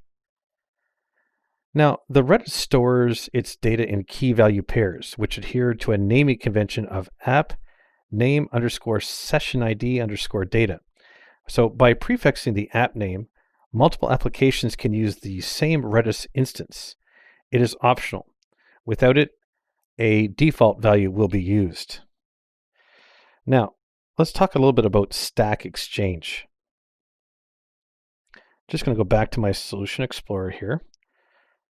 Open it up, right-click on Web Application 1, Manage NuGet Packages, and underneath Browse, I'm going to delete what's currently there and type in stackexchange.redis.strong name. See if we get here. Perfect. So I'm going to install this package, which is version 1.2.6. I'll click Install. And it looks like it's all set. Yep, downloaded and installed. I'm going to close this window here. And then with that package installed, I can now talk properly about this connection string property. So the stackexchange.redis client defaults to a connection timeout setting of 5,000. All right, so that's line 31 here. So the connection timeout in milliseconds configuration item can be used to override that. An operation timeout overrides the stackexchange.redis client's sync timeout setting. It defaults to 1000 milliseconds. Now, when the session state provider is used with Redis, the data must be serializable so that it can operate in a distributed model. The Redis serializer type setting is used to specify the serialization of session content. It must implement Microsoft.web.redis.i serializer. So with these configuration items set, your application will start to use the Azure cache for Redis session state provider to store session states in the Redis instance. In this video, we're going to talk about using the ASP.NET Output Cache Provider. Now, Azure Cache for Redis is a solution for enabling low latency, high throughput caching using in-memory stores of key value databases. The Azure implementation supports automatic partitioning, data persistence, and security configuration for the virtual network. Redis contains a storage mechanism for storing output data for HTTP responses. So this page output caching is implemented through the Redis Output Cache Provider that plugs into the extensibility point in ASP.NET. This means that the rendered content from ASP.NET pages can be stored in memory instead of requiring a full round trip and potential database call each time a user accesses it. The default ASP.NET output cache is stored in the worker process address space, which means each reset or recycle will drop the cache, and it is duplicated between each worker process and not shared. So a distributed cache provider like Redis or Encache will make the cache available to all web servers, reducing the load on all servers and databases. Now, once the Azure cache for Redis is configured, the output provider can be configured in ASP.NET apps using the Redis Output Cache Provider NuGet package, or by using Encache or Apache Ignite, which provide the same functions. So we will build an app, add the package, and then look at the configuration items the package introduces. I'm going to create a new project here in Visual Studio 2019. I'm going to make this an ASP.NET web application. Select Next. And web application 2, this is fine. It's just a sample application. The type will be MVC. I'm going to uncheck configure for HTTPS. I'll go ahead and hit create, and this will deploy the shell MVC application. And then we're going to add the packages to this. Okay, so it's loading here. I'm going to expand the Solution Explorer. Right click, in my case it's Web Application 2. Click on Manage NuGet Packages.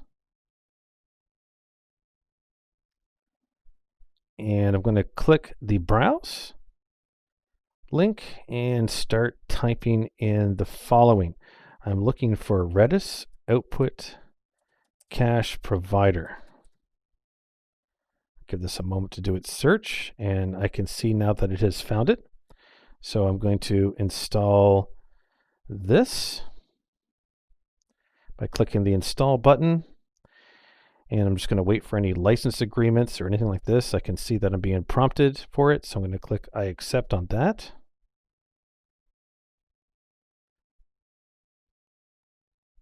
There we go, it's still installing. Okay, it looks like it just finished here.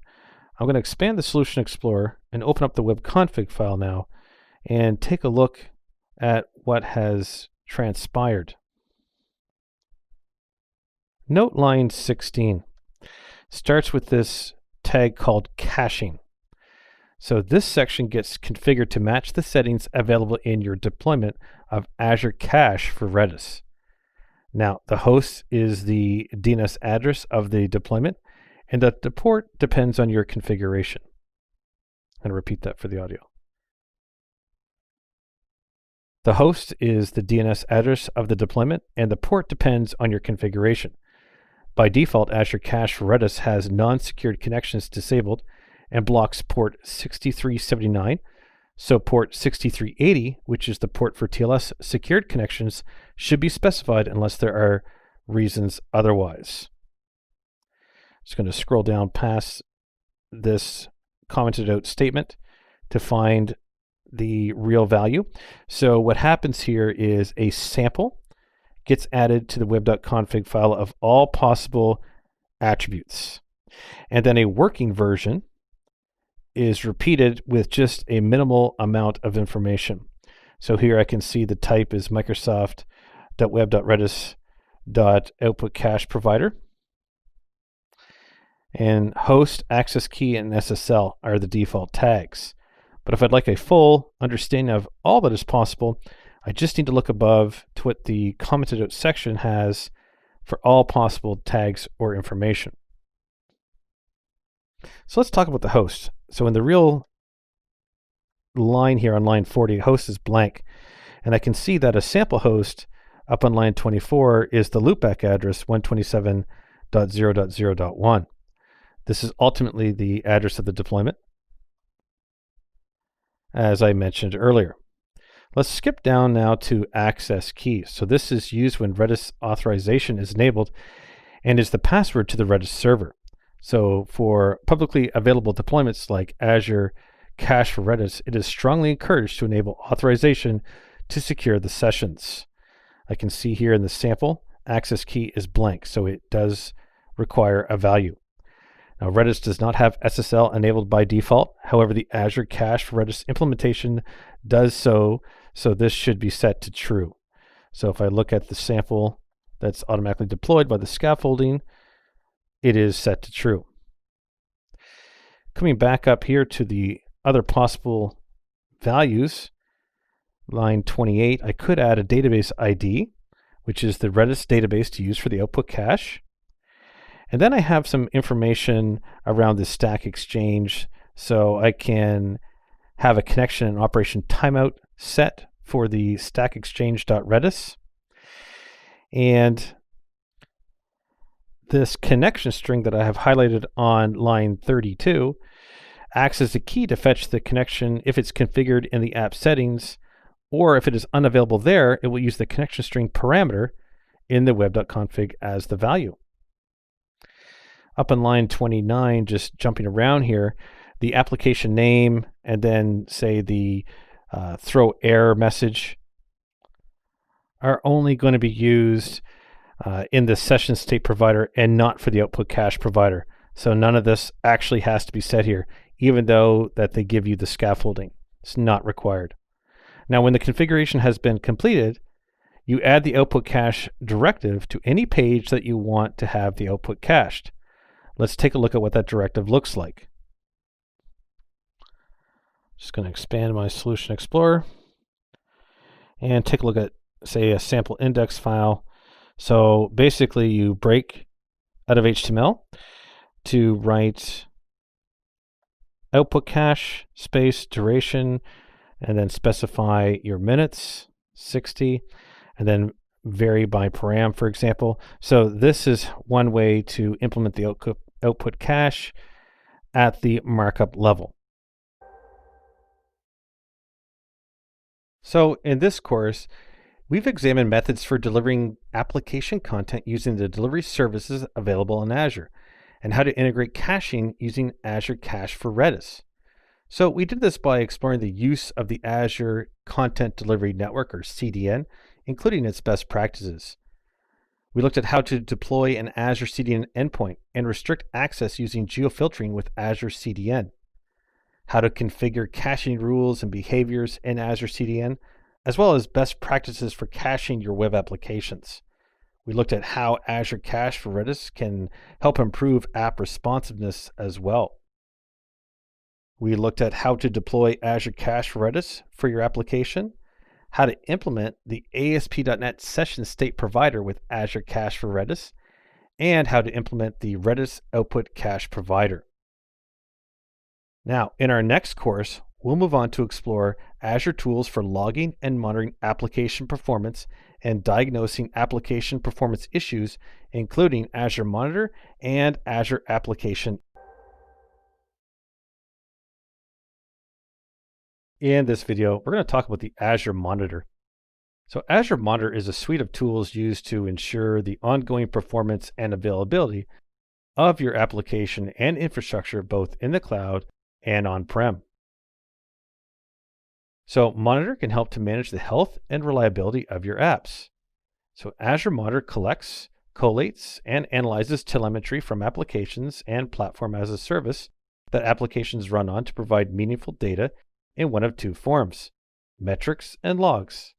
So metrics are numerical and can help to determine where hotspots in the application are, or which parts of it are the most frequently used. Logs are traces and events that are used to correlate events that have happened to determine cause or to find out where behaviors are happening. Now, data can be collected from various sources, providing a holistic view into the application from the code, the middleware, and down to the infrastructure it resides on. So the Azure Cloud Platform can provide logs from any of its tenant-wide services or from your subscription, like the Activity Log and the Azure Health Services. Azure Monitor for VMs integrates with the dependency agent to collect logs on services and processes running in Linux and Windows. These do not have to be in Azure. The VMs can be running at any location provided they can access the Monitor instance over the internet.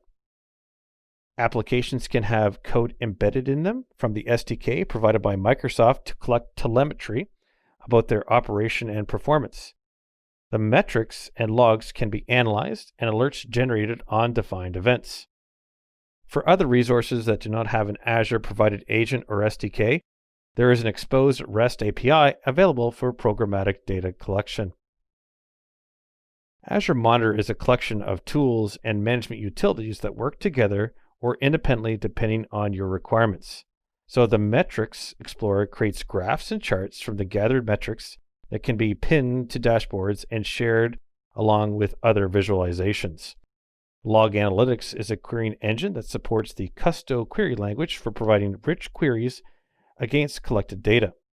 And queries can be used alongside alerts and visualizations for holistic insights at a glance into your monitoring resources. Now, dashboards can be created for monitoring teams to have immediate visuals into the application's environment. And workbooks are flexible, interactive documents providing data analysis and reporting features to combine data sources into a single composite view. Alerts can be generated when a query or workbook highlights an issue with the application's ecosystem. Automation rules can be configured to post notifications through a webhook, or email-generated alerts to monitor groups for action when an event happens. Auto-scaling rules can be created against virtual machine scale sets, app services, API management, and other cloud services using metrics collected through Azure Monitor to scale deployments up or down as the load changes. Now, Azure Monitor integrates with other Azure and external systems for building solutions to monitor applications and your Azure tenant. So, external application performance management tools can be used in conjunction with or to replace Azure Monitor's tools for performance analysis and ongoing management, while using Azure's Monitor collection methods. Security information and event management tools can benefit from the log collectors available through Azure Monitor to correlate and provide insight into security events across your deployments. And finally, IT service management utilities can be the targets of webhooks or alerts and notifications to ensure your teams are alerted to incidents in the environment, with remediation and incident management handled by an ITSM tool. In this video, we're going to talk about the Azure Application Insights. Now, Azure Monitor is a collection of tools and utilities for monitoring and understanding application performance and availability. So Application Insights is part of the Azure Monitor suite that is used for monitoring live applications at the code level. So it provides analysis performance of the application to help pinpoint hotspots and determine where slowness is occurring. Analytics helps to understand the parts of the application that are most used, with page views, clicks, time spent on the page, exceptions, and other information being gathered. Application Insights works on a variety of platforms with support for .NET, Java, and Node.js for applications that are hosted anywhere. Now, implementing Application Insights is a joint Azure and developer effort. So an instrumentation package is deployed into your application code to collect the required data. This works for background components and the execution of the web page. Azure Monitor is a function built into your subscription, but an Application Insights instance needs to be deployed within it to accept the stream from the application. The Application Insights SDK needs to be configured to connect to the app for the instance to start gathering telemetry. Optionally, the host environment that your app resides in can provide telemetry to Application Insights as well through performance counters, diagnostics, and Docker logs. So Application Insights provides information to the developers to improve their application's performance and usage through monitoring many different aspects of the application. So response data like times, failure rates, and number of requests is monitored and correlated. Measuring the response times and failure rates of dependencies can highlight external factors that are affecting the application's responsiveness. Server and browser exceptions recorded by Application Insights will contain the stack trace and related operations and requests for further analysis or aggregated statistics gathering. Performance also can be gathered for things like responsiveness from the server, how long it takes to load a page, and those kind of things. Metrics on the rates of responsiveness of AJAX calls in the page can be logged as well. Counts around the number of users and their sessions are logged. Diagnostic logging and traces are compiled to correlate them with requests to trace failures. And you can also configure custom metrics to be captured by the Application Insights instance, like the unit per transaction or the average transaction value in, say, something like an e-commerce solution. Now, accessing data stored and correlated in Application Insights is through different areas of Azure Monitor. So alerts can be created to provide information when an event happens. The search capability of the Application Insights instance can be leveraged to search for and filter specific data. Live Metric Stream is a feature of Application Insights that works with the profiler and the snapshot debugger to give you near real-time insight into your metrics as they occur.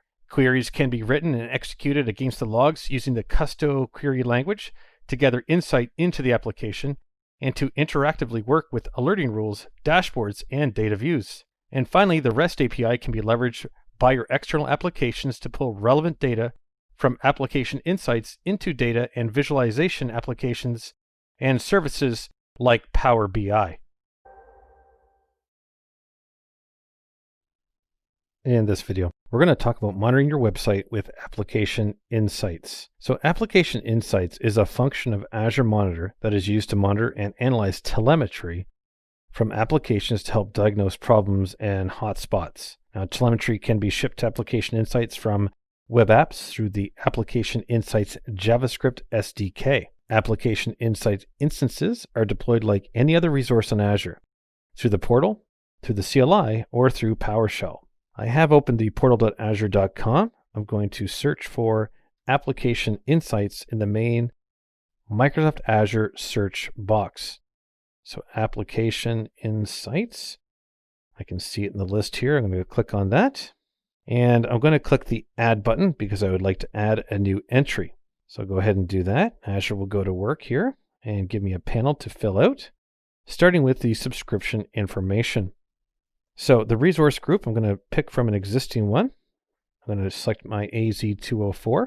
And now I will give this instance details of Application Insights a name. Call this AZ-204 SS app. And I'm just going to scroll down a little bit here to make sure I can see everything. The region closest to me would be East US. I'm just going to change to that. And I'm going to leave everything else as is. So I'm going to click on Review and Create. It'll give me a quick validation summary. This looks good, so I'm going to click on the Create button. And this will be deployed. So it tells me my deployment is underway, and I can see this in the notifications as well that my deployment is in progress. As soon as this is done, I'm going to open up the resource. So I'll just give this a moment. So while that is being deployed, I'm just going to open up my Visual Studio here because I need a project to test this out with. So I'm going to click on Create a New Project in Visual Studio 2019. The type of project I'm going to do is an ASP.NET Web Application .NET Framework. I'll go ahead and click on Next.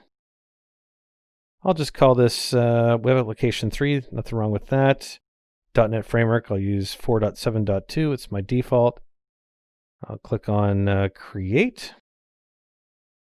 And I'll use MVC. I'm going to uncheck Configure for HTTPS. And click Create, and this will give me a basic application. Now, with the app built, sending telemetry data to the Application Insights instance is as simple as adding a small piece of JavaScript code that has the details of the Application Insights deployment and the instrumentation key in it. So the instrumentation key is the unique binding used by the Application Insights instance to identify it and authenticate incoming data. So you can retrieve the instrumentation key through the portal. So we're going to now go back to the portal. So I'll just open up my Chrome here. And now we're back in the portal. So I can expand my details here. Let me just click the arrow here. There we go. So now I can see my resource. This is the AZ-204 SS app. I can open this up to get more information about what was deployed here. And ultimately, I'm after the instrumentation key. So I'm going to find that on this panel. I can see it here on the main screen. Instrumentation key, it's just above the connection string. There's a little button to copy to the clipboard. I'm going to go ahead and copy that. Now what I want to do is make this modification in our project so that I can use this instrumentation key. I have a JavaScript file all ready to go here. We'll open it up and we'll use it. So it's just called insight.js. It's a file that I created. I'll just open this up. I'll just open this up in Notepad. It's okay. Let me just put the word wrap on. Okay. And I'm going to replace the text instrumentation underscore key with the real key. So I'm just going to highlight this and paste it. Okay. Now I'm going to take this whole script, copy it to the clipboard. And this is an out-of-the-box script, by the way. This is not something that you have to manually create. This is part of the App Insights SDK. Okay, so I have that copied to my clipboard now. Let's go back to Visual Studio. Let's expand the Solution Explorer, expand the views, expand home, and just grab the index file. Nice, easy file to do this with. Now what we're going to do is we're going to insert the code into the page that we want to monitor. In this case, it's the index file or the home page. So I'll just come above the main markup, just below the view title bag, and I'm just going to paste the script. Again, right out of the SDK, the only thing that's different here is the instrumentation key that is specific to me. So now that the instrumentation is configured, we can run the page and then go view the performance figures in Application Insights. So I'm just going to save this change, and I'm going to use the IIS Express, and by default it's using Google Chrome. I'm going to basically run this project and hit the home page. So I'll just wait for this to build. Okay, so now this is up and running here. Again, just the basic splash page. I'm going to reload this just a couple times so that I can make sure I have lots of telemetry data. I'll refresh one more time. So what we'll do now is go back to the Application Insights. Okay, so now I'm back in the portal. And I'm going to click on Application Dashboard right from where I left off. So right now I'm in the main overview. Just going to click on Application Dashboard. There we go. This will give me all types of information here. Might have to use the scroll bar just to move around.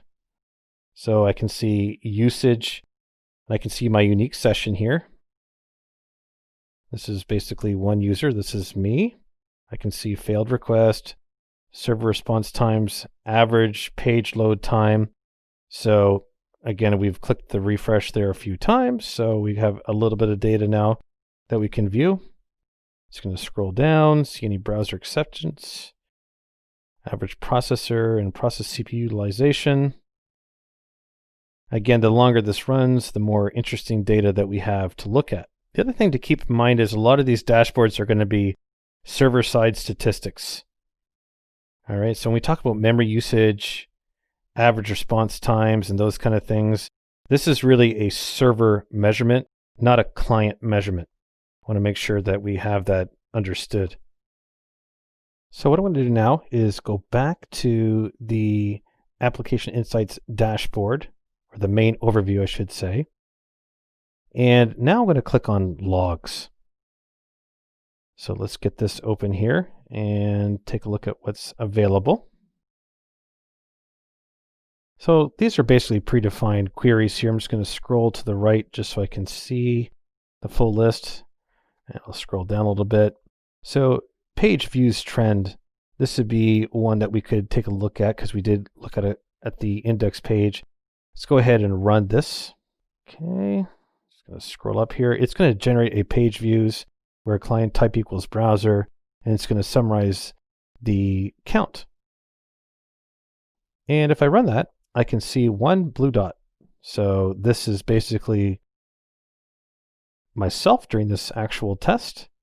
So I can see even browser level information through the logs section. Now, in general, through the logs, you can get some very interesting information. So the logs can show duration it took for the page to render and associated data more at the client level. So alert rules can be generated to notify you when thresholds are exceeded or issues are detected. And logs can be queried using the Custo query language to help diagnose issues with your application and understand performance bottlenecks and hotspots. In this video, we're going to talk about how to use Application Insights in a .NET Core app. So Azure Application Insights can collect data from your applications through its SDK. Now for .NET Core projects, the telemetry and configuration can be added through Visual Studio to collect exceptions, performance information, logs, requests, and other items used in diagnosing, monitoring, and troubleshooting. So the native integration with .NET Core means that it is supported in any instance where a .NET Core app is running. It is OS, platform, and runtime version agnostic. So for this demo, I'm going to create a basic ASP.NET Core web app and add the required packages to the project to have it send telemetry data back to my Application Insights deployment. I have Visual Studio 2019 open here. I'm going to click on Create a New Project from within Visual Studio. I'm going to select the project type ASP.NET Core Web Application and click the Next button.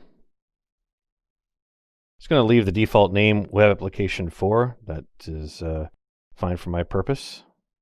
And it's going to create the scaffolding here, and it needs to know a little bit more about the web application in order to create the proper settings by default. So here I'm going to select Web Application, which is actually already selected. And I'm going to uncheck Configure for HTTPS, simply because it's just in test mode. I will leave everything else the same. ASP.NET Core 3.1 is the target framework. Click on Create. And now Visual Studio will continue to deploy the scaffolding. I'll have this open in momentarily. Okay, it's coming up here now. I'll just pin the Solution Explorer just for a moment. So now that this project has been deployed, we can add the application insights telemetry through the Visual Studio IDE. Or you can add it manually by installing the Application Insights SDK NuGet Package Manager for ASP.NET Core and adding the service to your startup class, which is this one here, just called startup.cs, that it adds automatically. So let's go ahead and find our project in the Solution Explorer. So if I right click, I'm going to notice that not every option is available here. The telemetry information for Application Insights is not here. So while this project is in scope though, I'm going to click on Project in the ribbon. So the main navigation, where File, Edit, View, Project. And inside here, I can now see Add Application Telemetry Insights. So I'm going to go ahead and do that. Okay, it's just loading. There we go. So there's a couple choices here, the Application Insights SDK Local or the Azure Application Insights. I'm going to choose the Azure Application Insights and bypass the SDK Local. Click on Next. It's going to ask me for my subscription information, and I'm going to select the last one in my list here. It's just AZ-204 SS app. I'm going to go ahead and select that. This is really picking the resource. So go ahead and click Next. Okay, so my Application Insights instrumentation key is set within my Azure portal. It has the connection string value here. It's connected to my subscription, so that's how it knows it. I'm just going to accept this by clicking Next. And then I can look for all the changes that are about to be made. So it's going to take my secret store, my project properties, the NuGet packages for dependencies as well, and update some code. This looks great. I'm going to click on Finish. And here it's pulling down any information, installing NuGet packages, and any dependencies at this moment will get installed as well. So we'll just give this a moment to complete. Okay, we can see Application Insights App Insights 1 is configured. So now I can click on Close. And I can see my service dependencies is now configured with the application instrumentation key that was specified during the install. Now, one more quick way to do this here. I'm just going to close this solution. And just want to show you how it works in the other approach. I'm going to create a new project. I'm going to duplicate all the steps I did at the start. So this time it's going to be called Web Application 5, Create. And Web Application again, I'm going to uncheck Configure HTTPS. Visual Studio will deploy this default project. Very good. Web Application 5 is selected. Click on Project. Add Application Insights Telemetry. This time I'll install the local SDK. So I'm going to choose the first option now. Click on Next. Similar to before, it's just going to tell me what it's going to update here. I'm going to click on Finish. And in a similar fashion to the previous install, it goes and fetches from my NuGet packages, serialize a new Application Insights SDK, dependency metadata to disk. All this looks good. I'm going to click on Close. Just going to go back to the first project that I did. So I'm just going to close this solution. Just wanted to show you the difference in the menus and the options. So this time here, I'm just going to open back up Web Application 4. So this is the first one that we created. I just opened the startup file, or startup.cs. This is where you come to set the application instrumentation key for App Insights. Notice that it is just pre-configured with basically just some text here. It's kind of very clearly indicating what you need to do. So for that, you're going to come to your Azure account. Now, when I was doing the install, I selected AZ-204 SS app. Inside here is the instrumentation key here, so I can copy that to the clipboard and then bring that back to my Visual Studio and replace this line. There we go. So now in application startup, it'll register using this instrumentation key. And finally, I can confirm in my startup.cs file, or sorry, my program.cs file, that on startup, it's going to initialize this class. So then I can use this application insights on any of the pages that I would like within the application.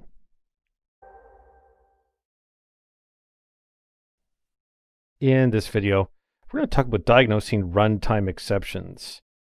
In order to insert some exceptions that I can view in Azure, I have JMeter running, and I'm targeting a site on Azure that I'm going to submit errors or basically faults to. So that way, when I'm in Application Insights in Azure, I'll have some data to look at. So I'm going to search for the same name in Azure that I have here, this PULE2E34EB9F88 that was randomly generated. But I'm going to look for this in Azure. Just going to type this in the search. And this is an Application Insights. Okay, so with this understanding, let's talk quickly about Application Insights. So it's going to be able to help diagnose runtime exceptions in applications by collecting and analyzing telemetry and finding the faulting code. Now, failures in the application are going to be collected and can be separated by their occurrences during different operations. So you can work basically out the most frequent ones first. Now, the Application Insights instance monitors a public website that has an issue causing it to throw an exception. So the number of failed requests is going to be displayed in the default failed request chart, which we'll take a look at. And to find details on the issue, we can go to failures and take a closer look. All right, so as I mentioned, I have JMeter running. It's throwing some exceptions. And with the Application Insights open, there's a section called Investigate.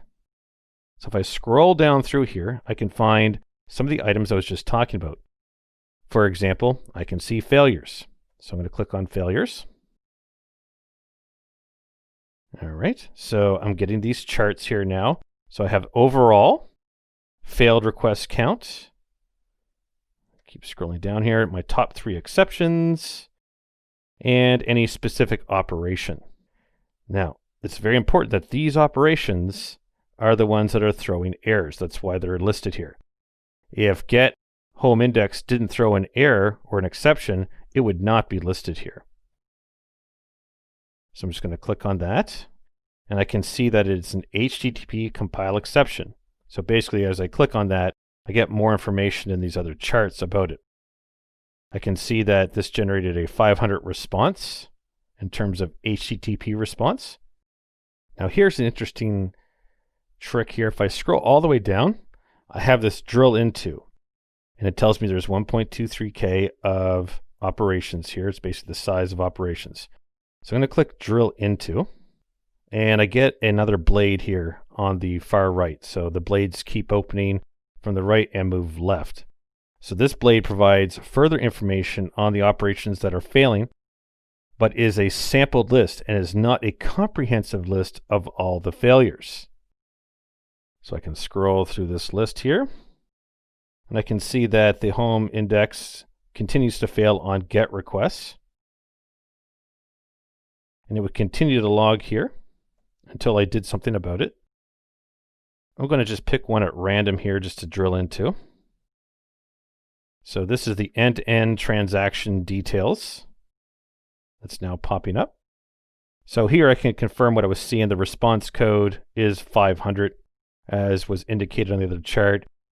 It confirms the request name, so I can clearly see that it's failing on the index get request against the home controller, for example. The requesting URL, which of course is what I have set up in JMeter. This one right here, which is actually generating these failures. Okay, I'm just going to close this panel and come back to the previous ones. So now that I'm on my previous screen, I'm going to scroll all the way up in the chart area. And I have some other tabs here. So we're on the Operations tab right now.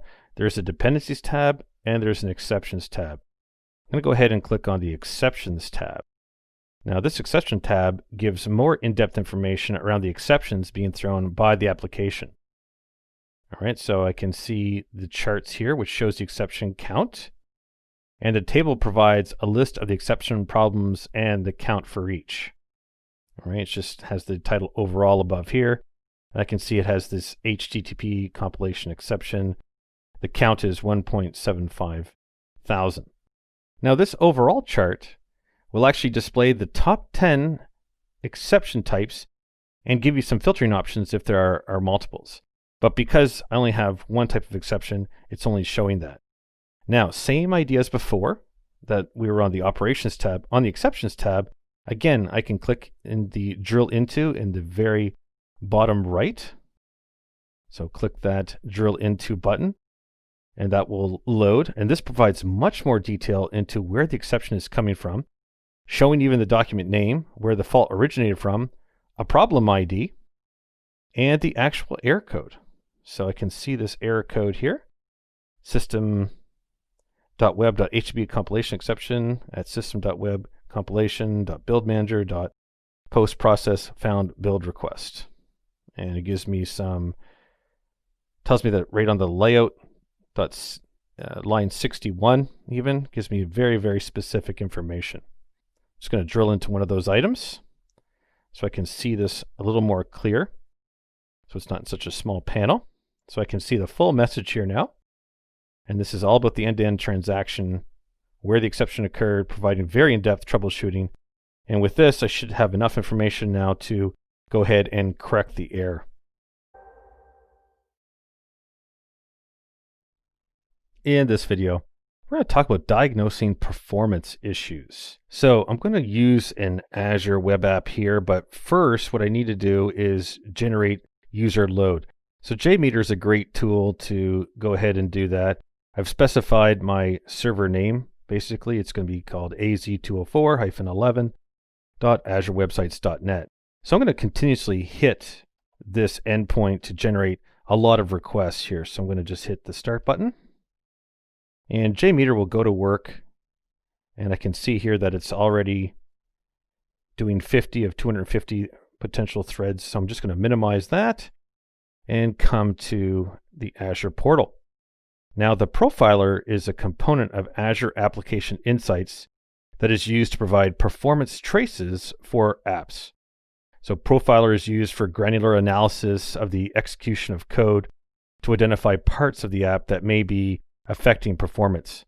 Now, profiler only supports .NET, but it can be used with apps running on the Azure App Service, Cloud Services, Service Fabric, and VM deployments in Azure.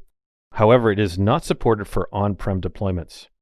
So traces in Profiler will be taken randomly, each hour and for a 2-minute span. So in this demo, I have an app running on Azure App Service that I will enable the Profiler on. So we saw the name of this in the JMeter. It's AZ-204-11. And I'm looking for this app service. This first one, I have an application insights and an app service with the same name. So now let's take a look here at the charts. I'm just going to scroll down in the overview section, and immediately we can see here that we have data. So this chart shows some data movement of the app. That's of course because we have JMeter running. But what isn't obvious here is what code is executing within the app and how the app is performing. I'm getting lots of response time, request sums, but not a lot of other type of information. So what we need to do here is take a look at the application insights now. So under the settings of the app service is application insights. I'm going to go ahead and turn this on. So it says turn on application insights as soon as I click into it.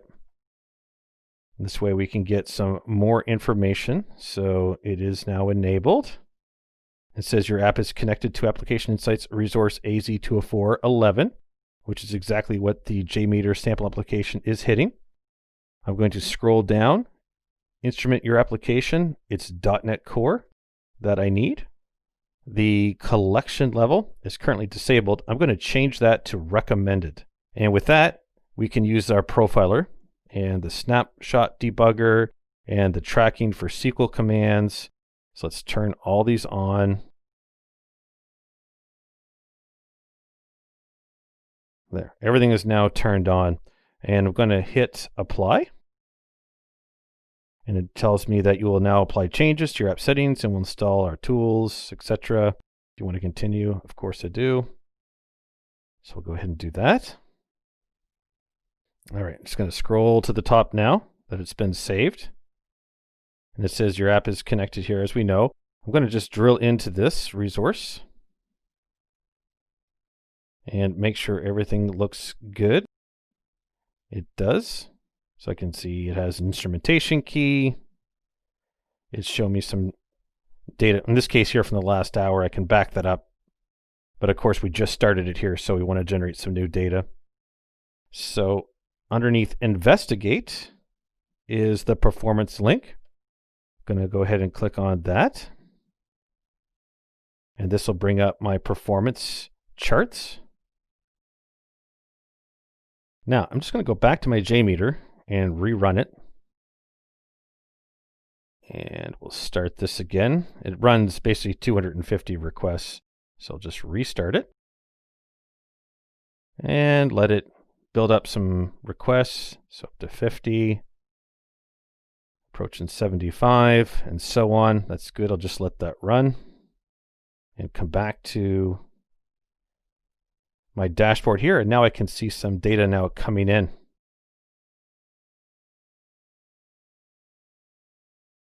And I can see my operations that are happening. And this is good. We're getting some live data now. So a little bit about these charts. So the operations chart can be modified to show different time ranges and to display either the average of the time or say the 50th, the 95th, and the 99th percentiles. So these charts really have a lot of flexibility in them. There is a drill into, and showing here 12,000.41 samples here. Just go ahead and click into that. It's going to load the blade here. So these are showing where all the endpoints are being hit. I can see that my JMeter was hitting the main homepage effectively. So on the home controller, the index, it was doing GET requests.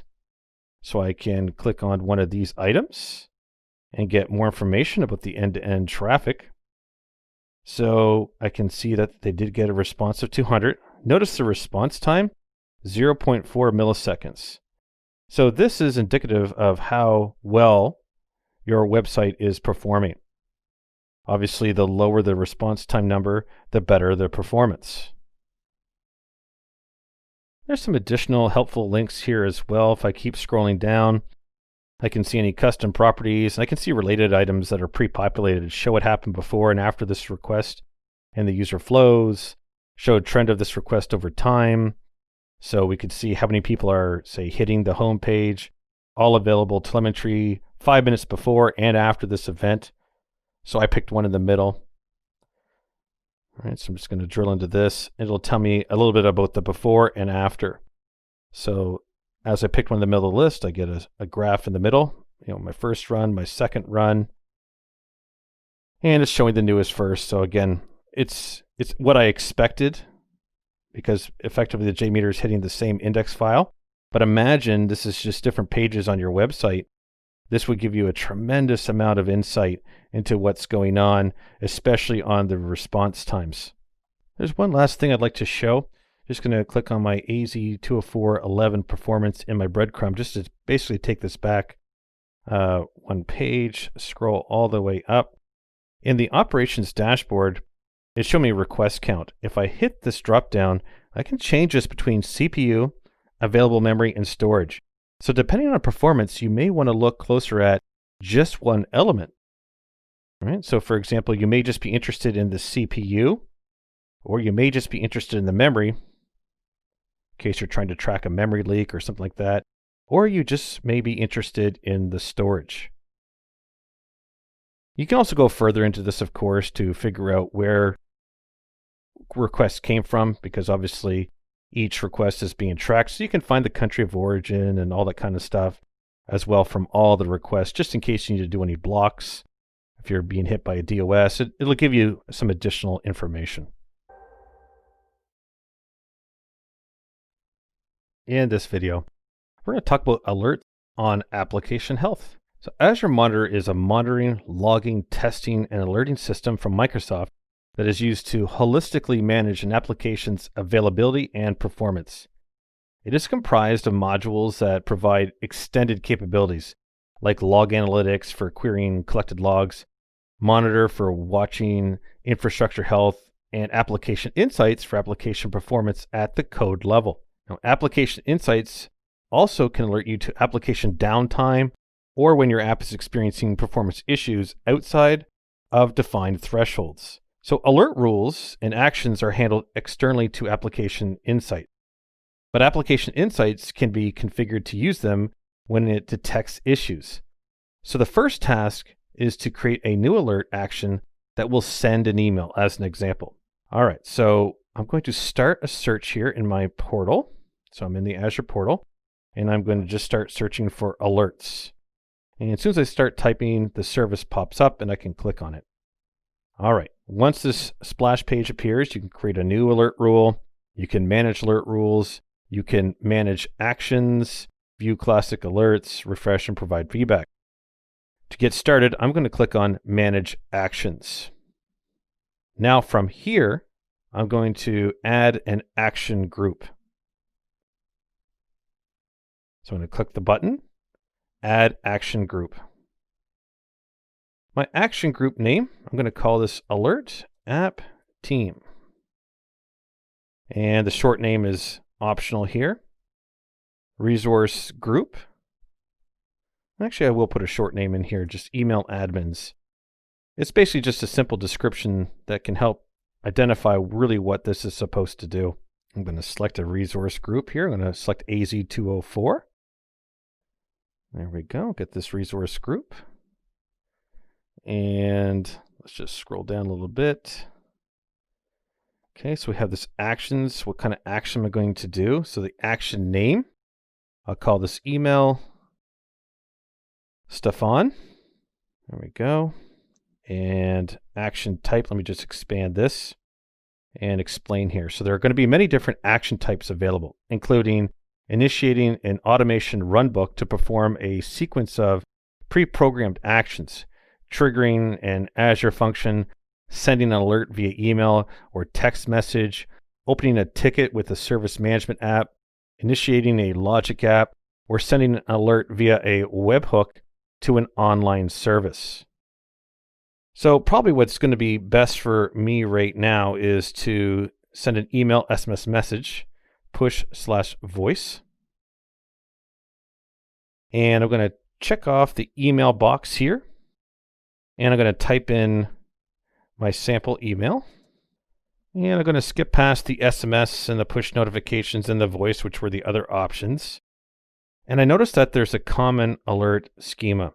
If I just hit yes on this, just going to scroll down here. So this common alert schema is a standardized template for all messages sent as notifications to give a familiar look and feel, regardless of the medium used to deliver it. So if we were enabling multiple types of alerts, then it may be beneficial to enable. But for the standard instance where there's only an email alert, it is not really that relevant. I'll click it back no. Click OK. And I'm going to have to click OK on this previous panel to finish this initialization. The grid will automatically refresh after a second or two, and now I can see my alert app team is the first one in the list. Okay, so moving right along here, I'm going to come back into the Azure search area, and I want to create a rule in Application Insights to alert when an issue with the performance of my app is found. So I'm going to search for one of my apps, 11. Now, I have an app service, but I also have Application Insights with the same name. I'm going to click into the Application Insights because I want to do some configuration in here. Under the main settings area of this Application Insights, I'm going to come down to Monitoring and click Alerts. Now I will create a new rule. So I want to say New Alert Rule. Perfect. Get in my chart here. Just going to scroll down a little bit because at the very top is my resource information, which I'm fine with. It's the resource, the hierarchy, which is showing me my pay as you go. So I'm just going to come down to the conditions. I want to select a condition. Now, the signal type gives me at least 3 options here.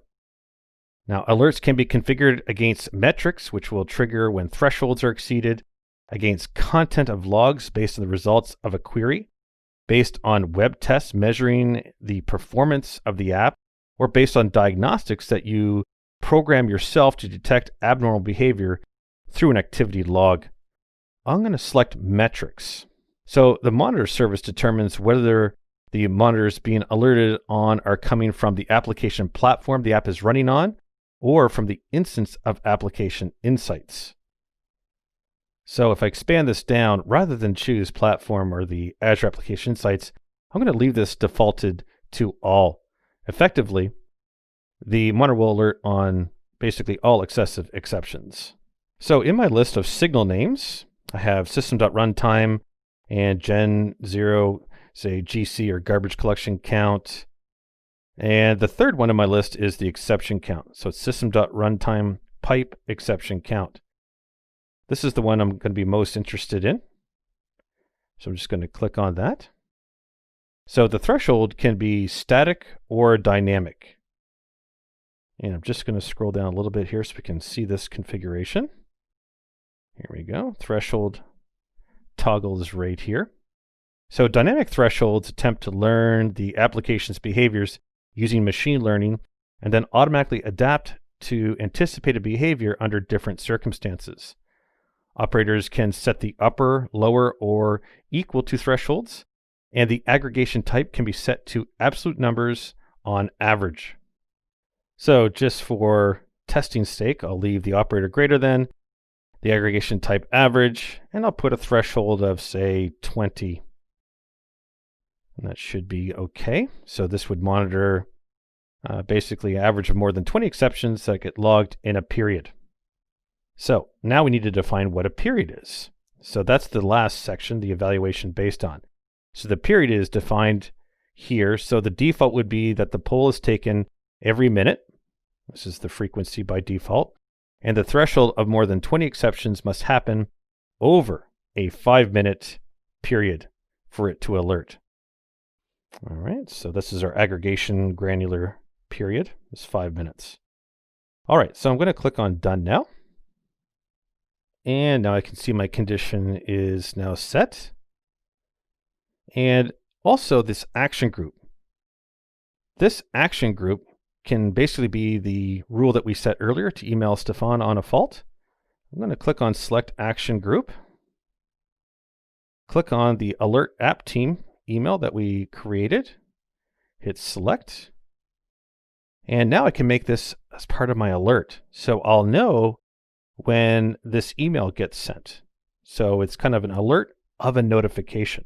Now we're almost done creating this alert. Just going to scroll down to the very last section where I have to apply a little bit of information around naming and description and that kind of thing.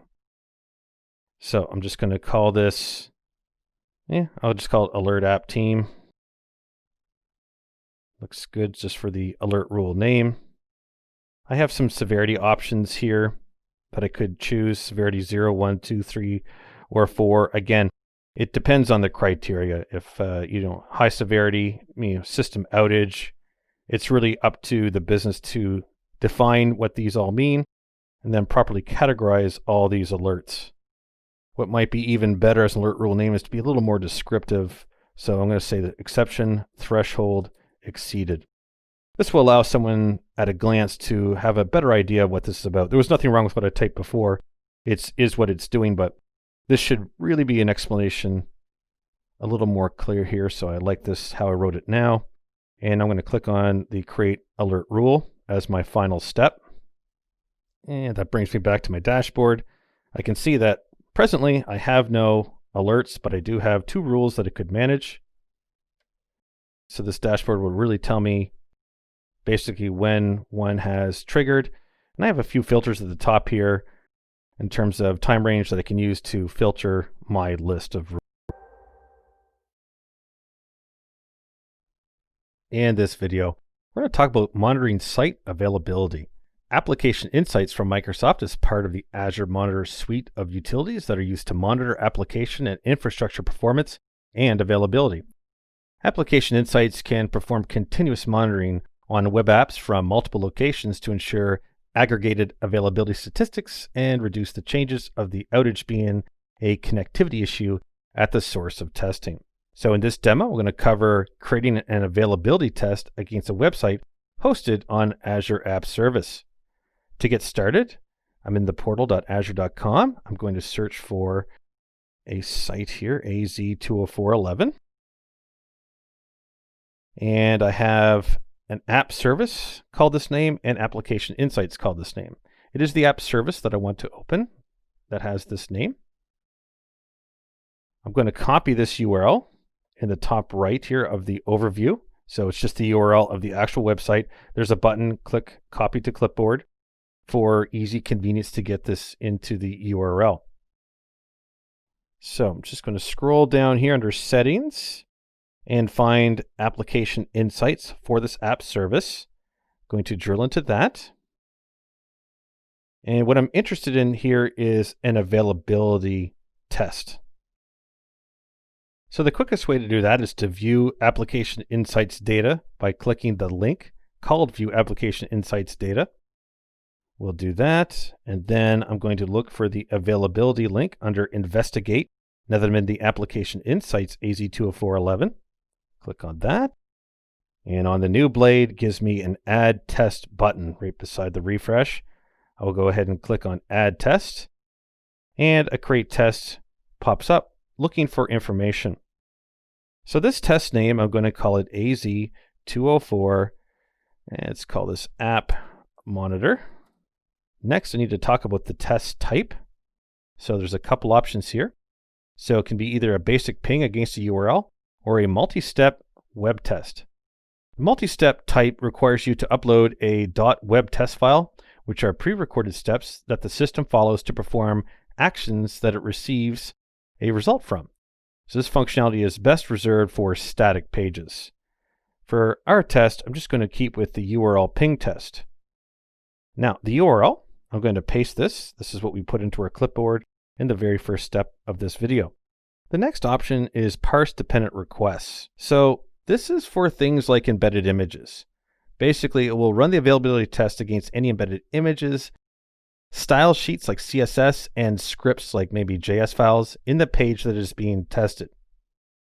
And then the next option basically enables retries, which will run 20 seconds after a failure, 5, 10, or 15 here, which is the test frequency. So it'll test 20 times after the first failure in these frequencies. All right, I'm going to scroll down now to enable test locations. I want to see that it looks like there's 5 configured, but I just want to see everything about them. And scroll down. So the test locations are where the incoming traffic will come from. So these can be geographically dispersed to ensure availability from around the world and to help alert you when a region is down. Let me just collapse that as it's a fairly lengthy list. There we go. And now I'm going to expand the success criteria. Scroll this into view so we can see everything going on here. So the success criteria is a mix of the test timeout period and optionally whether an HTTP request or response is gathered. You can specify the status code that must be returned. You can also use content matching to, say, scrape information from the page and alert if the string does not match or something like that. So typically a 200 is a valid HTTP response. So if you ever had to test, say, for a 500, you would know that there's some kind of server error or something like that. All right, so this is enough kind of default data. I'll go ahead and click on the Create button. And Azure will go to work. It'll take about a minute to have this monitor in place. I'm going to clicking the refresh button here. And I'm waiting for, if I scroll down, the availability test.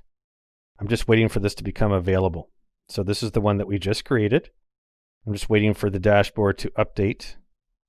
We'll just give it a little bit more time. Okay, there we go. So now this has my green check mark, which is what I'm interested in. So this is now complete. So now after the monitor has been created, which now it is, it will start to run its test every 5 minutes and populate a graph. So the information bar that we get out of the graph, just going to scroll up a little bit here. So these bar graphs basically will show the results of the previous 20 minutes worth of tests, an availability score over that time, and the average time taken to conduct the test from all sources. All right, so we can see here it's got a count of 3 successful. So this has been available. This has basically passed the monitor test 3 times. And you can even repeat this by manually running it, of course. So I had to pause the video for a few minutes just to let it create and have some time to run so that we could get and look at some data. In this video, we're going to talk about transient fault handling. Now, transient faults are issues that interrupt service unexpectedly and for a short period of time. They can be caused by infrastructure and networking problems, or a throttling action by the service you are connecting to, or an intermittent service fault in the application. Now, transient faults tend to occur infrequently and not according to a schedule. They happen sporadically and unexpectedly. They are a temporary condition that usually returns to normal operation within a short period, and often operations will only require a retry to continue working. However, this minor disruption can cause larger data and application issues or session state problems. Now, these issues can be more apparent in cloud-based apps because of the nature of accessing them over the internet through gateways and load balancers in shared networks, whereas on-prem services have a less congested, more direct route. Most SDKs for Azure resources have a retry mechanism present for dealing with transient faults.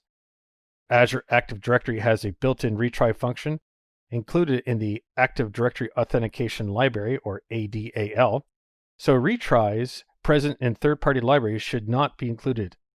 If your application is utilizing the Azure AD REST API, retries should be configured only for code 429 and for 500 errors, but not for any others. There is no native support for retries to SQL databases using ADO.NET, but the Poly library can be used for retry operations. For accessing SQL databases using Entity Framework, version 6 and newer, it has the connection resiliency or retry logic mechanism included. And for the Entity Framework Core, version 1.1 and forward, it has an interface. Now, Cosmos DB has retry capabilities native to the service through the connection policy.retry options property in the Azure SDK for .NET. The client storage SDK for storage service has classes for setting retry policies that happen at the REST operation level. Different strategies are available for the different types of storage available, whether it is blob, file, queue, or table. Now, retry configuration against Azure Cache for Redis is through the stackexchange.redis client using a connection manager class that has the configuration ability for a number of retries, the retry strategy it should use, and the connection timeout. The Event Hub client class in the Azure Event Hubs client library controls the retry policy for Event Hubs. The default configuration will retry 9 times with a back-off time of 30 seconds. The SDK for the Internet of Things will automatically detect errors, and depending on the type of error, will determine whether a retry should be performed. If it is determined the error is recoverable, it will execute the retry policy. Azure Service Bus will use an abstracted version of retry policy class through either the windows.azure.servicebus package or the windows.azure.servicebus package that will provide the retry exponential and no retry classes. Now, by its nature, Service Fabric is built to cope with transient faults through its distributed model. However, there are still some settings configurable through the Operation Retry Settings class when building your service. Now, Poly is a library for .NET that introduces transient fault handling through policies. Now, Poly is available for .NET Standard 1.1 and .NET Standard 2.0 and .NET Framework 4.6.1 and 4.7.2 and is delivered through a NuGet package. Once Poly has been installed in your solution, you specify the faults and exceptions you want to handle. Then you specify how to basically handle the faults with support for different retry efforts and durations, or a circuit breaker, timeout, bulkhead isolation, or a fallback pattern. And when Poly knows which faults to handle and how to handle them, you can use this action or function delegate to control the execution paths to the execute method.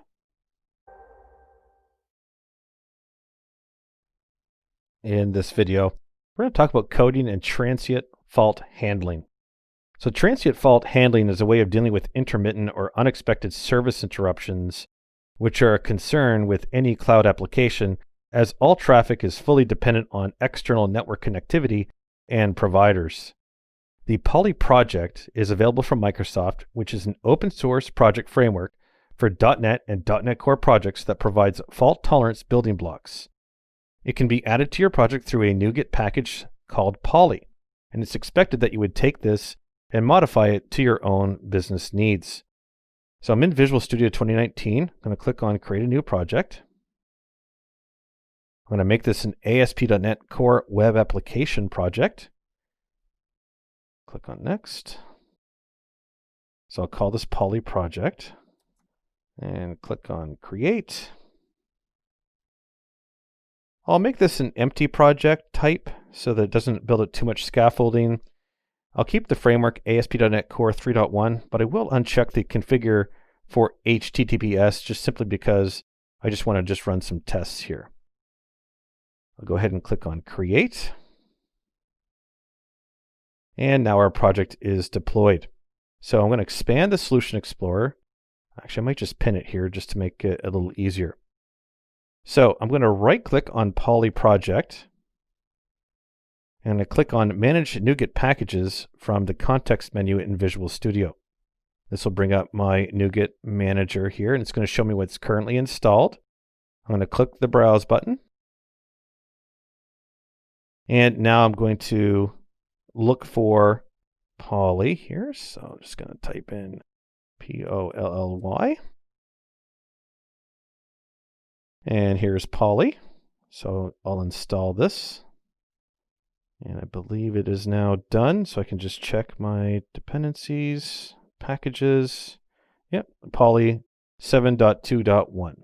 Okay, so a little bit about what's inside this package. So Poly provides policies for retry, circuit breaker, timeout, bulkhead isolation, caching, fallback, and policy wrap. So you can take this and add a specific policy you're going to use. And let's go ahead and do that. So let me just go and start a new class. Let me just right click on my Poly project. Click Add. I'll do New Item. And I'll just grab a class here. Class type. And I'll give this just a test name. I'll just call it retry. So retry. Oh, let's retry class. Click Add. And it's going to create a default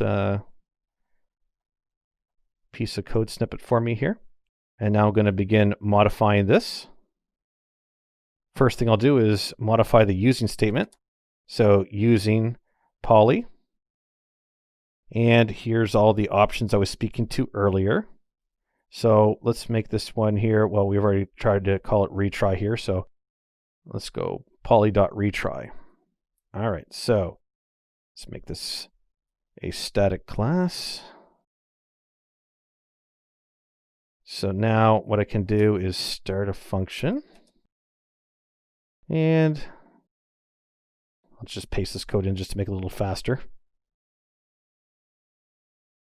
There we go. And I also need to use the using just poly, the default namespace here, because this is where the policy builder class is.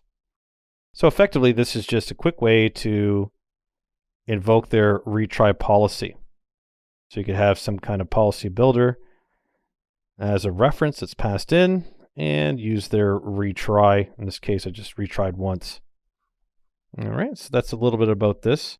Now, you can also have a policy that will build a bulkhead to limit the number of concurrent actions, which should mitigate too many exceptions causing an outage. So I'm going to add some more lines of code here. I'm just going to add another using statement. So we'll just say using, in this case here, we'll say poly, and looking for bulkhead. So I'll do that, and then show you another constructor. Come down a couple lines, just going to paste. And we'll do that. So this is a bulkhead policy class within the poly project. So I can specify how many, say, parallel max items I can do before stopping. This case here, it's just going to be 200. So again, you can do a lot of customizations in these as well. Timeout operation is very useful. Let me just click on line 8 here and add, let's see, poly.timeout. So this is quite useful to have a timeout operation if the delegate does not complete within the configured period. So it's waiting too long or something like that. And again, I'm just going to paste a line of code in here, unpin the Solution Explorer so we can see everything very clearly here. So here I can use a time span from seconds, and I can have a timeout strategy applied. This is just a basic instructor of how you can actually do it. Now, Poly also supports asynchronous executions by adding async onto the end of the method names, and overloads exist for all the policies. So this gives a maximum amount of flexibility.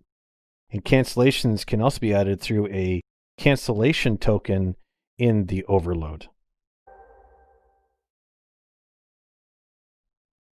So in this course, we've examined the Azure tools to log and monitor application performance, diagnose performance issues, and handle transient fault codes.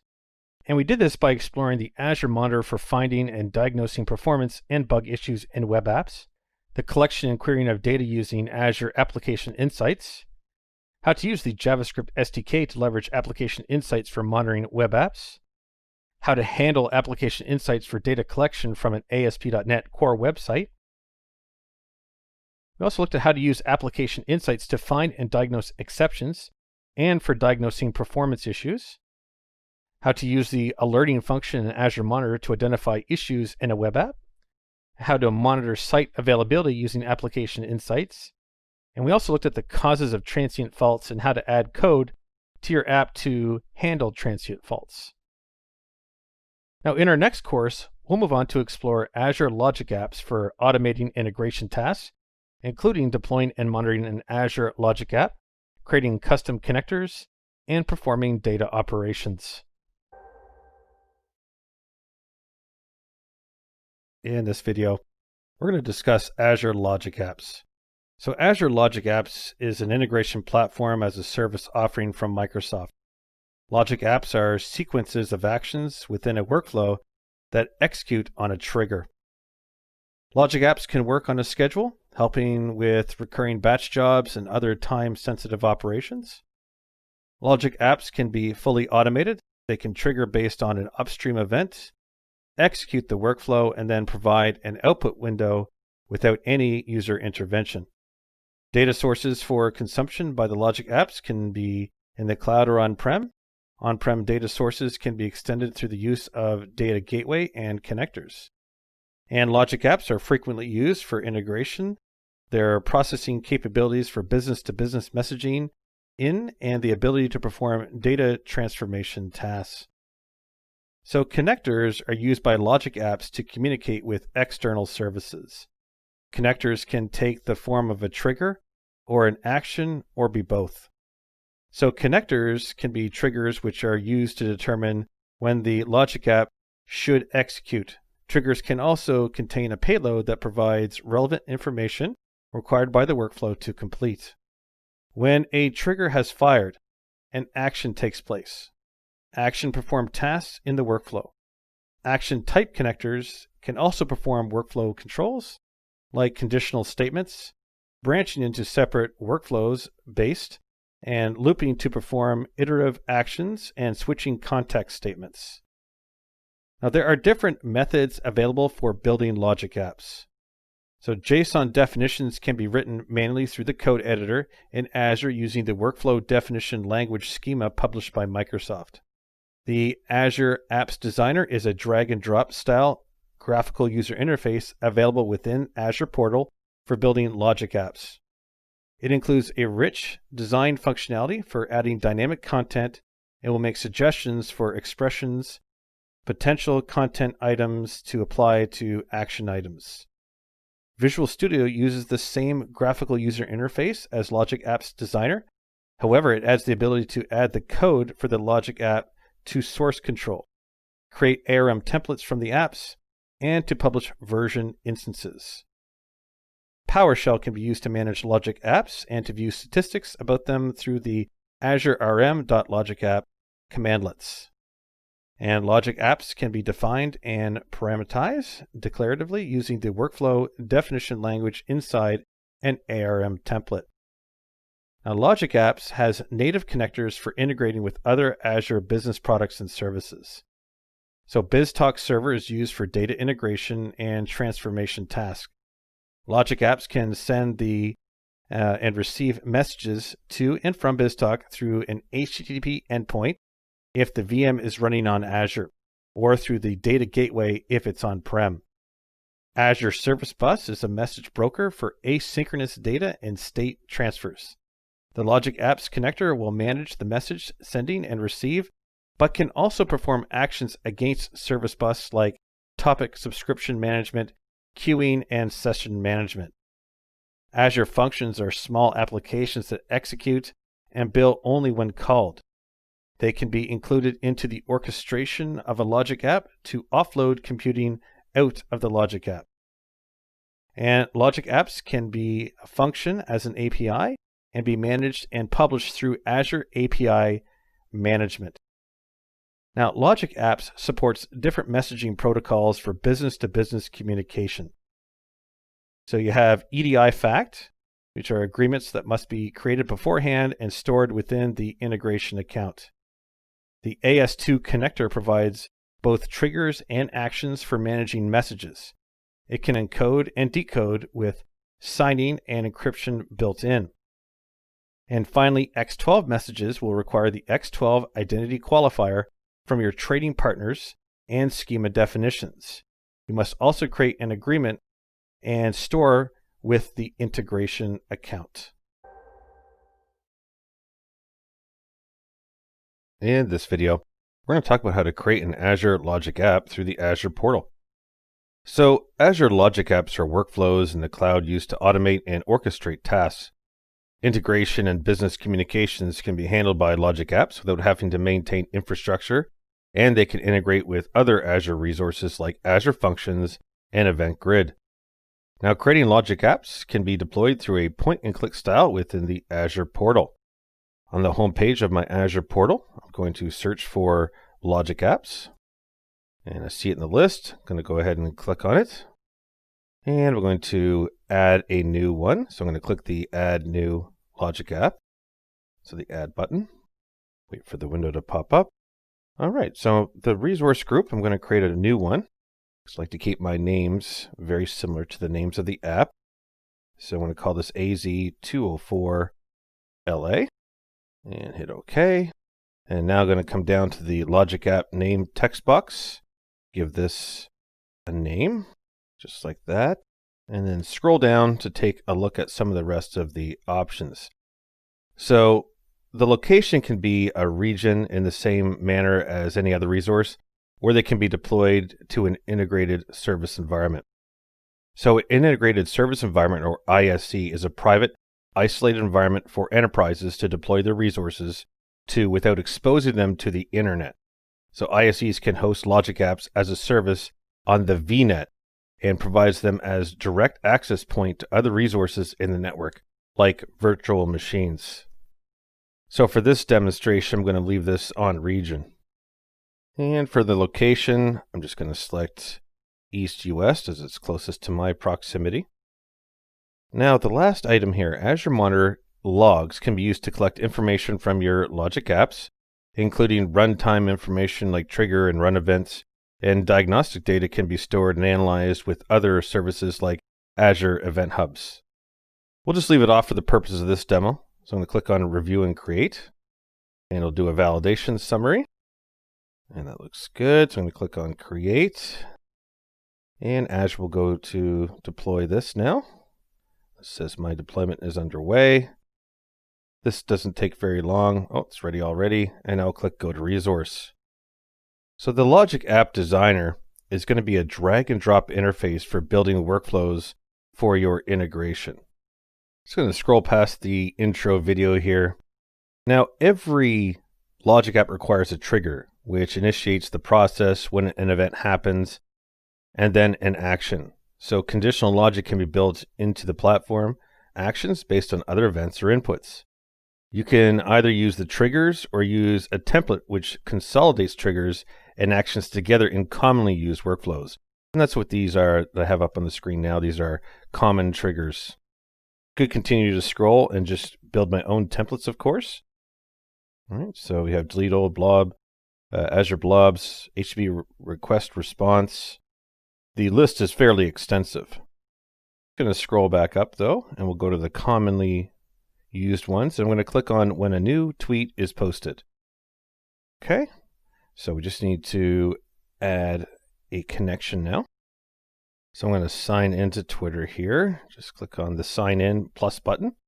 It's going to pop up to do my authentication here. So I'm just going to go ahead and do that. So I'm going to say Stefan Sams. Go, and just got to put the password in. Go, click remember me, and then we'll authorize the app. Double check my credentials. And if you type your password in wrong or anything like that, it may ask you to do your full email before it actually lets you complete the submission, as it just did for me. There we go. So now I can authorize the app now. And it found my user, and I have my check mark. So great. So this step is now complete. So we'll click continue now. Okay, so we're looking for a search text. That's the first thing it's looking for. And it's either specific terms, strings, hashtags, or the username preceded by an ampersand symbol. Boolean can be used to define logic in the string as well. So we're just going to do ampersand Microsoft. Now the intervals between checking the tweets can be defined in a range from seconds to months. If I know they only post once a day, there is little point in having it check more frequently. So in this case, Microsoft tweets numerous times per day, so we'll accommodate that by setting it to 1 hour intervals. So I'll change the first text box to 1 and change the drop-down frequency from month, week, day, hour, minutes, second to hour. It also lets you add a custom value as well. And there are parameters for the trigger as well, if you actually need this. So there's time zone and start time as possible options as well. And this is needed because the time zone may be different than yours. And you can specify a start time to ensure tweets that are on, say, specific schedules are alerted on a timely manner. Okay, so just going to click off that drop down. And it's time to click on the new step. So we're going to go to the new step. We can see our previous step when a new tweet is posted is complete. And now there's an arrow pointing down, and it's time for the action step. So I'm going to choose to send an email to my Outlook.com account. So I'm going to search for email Outlook. See if it's in the list here. And it is, and I have two options here, Office 365 or Outlook.com. So I'm going to pick Outlook.com. Just scroll down to get this into a better view here. And there are several options now that I can look at. So I can say create a contact, create an event, delete a contact, all types of options that I might want to do with Outlook. So I'm going to scroll down. I can have get emails, get events as well. We're going to keep scrolling. And then there's send an email. Latest version is 2. I'm going to go ahead and click on that. Now, Outlook.com uses OAuth to create a service connection to our email account. So we have to sign in. So we'll do that. This is a similar process as we did with Twitter here. So we'll let its OAuth do that. Just click on sign in. And great. All right, so now we're going to specify what the body of the email needs to look like. So the workflow action allows us to template our own emails for this instance. So I want to send myself an email letting me know that Microsoft have recently posted a new tweet that I should read. So the template also includes dynamic content to help avoid hard coding parameters and let you reuse workflows. So in the to field, I'm going to type in stefan.sams, my test account, outlook.com, and I'm going to come down to the subject. And just going to scroll here so I can see some of the dynamic content. Okay. Just going to pan to the right just slightly so I can drag this list. So these are all the templated components that I can have. Just to give you, just going to scroll through these here just to give you an idea. Okay. So I'm going to select name. Let's scroll up here. And then in the body, same idea, we can have dynamic content inserted.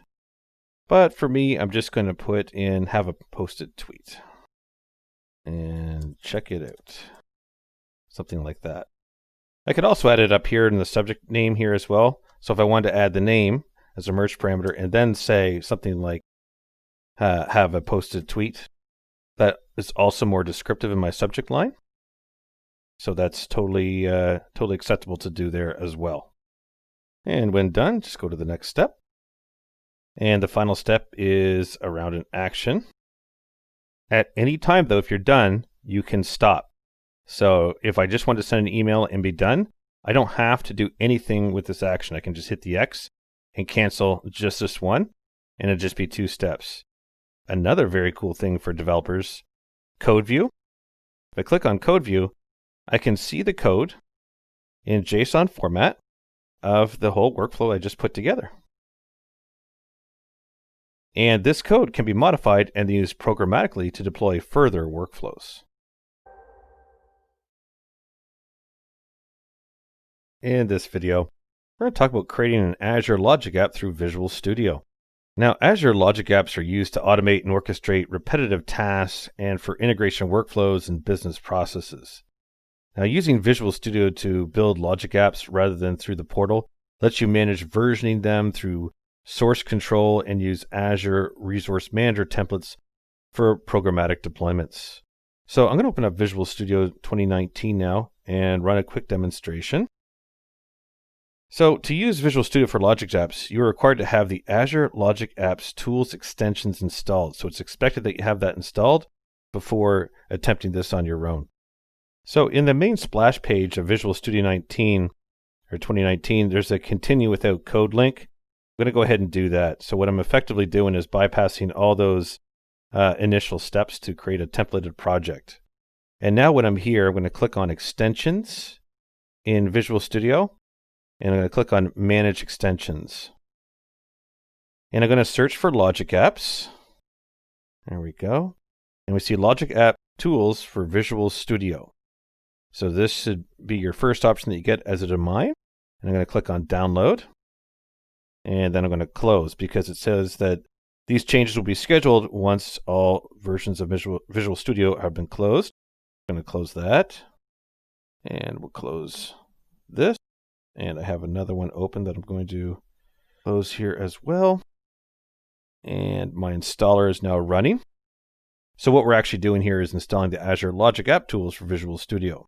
And then we'll get to the test here of our Azure Logic App.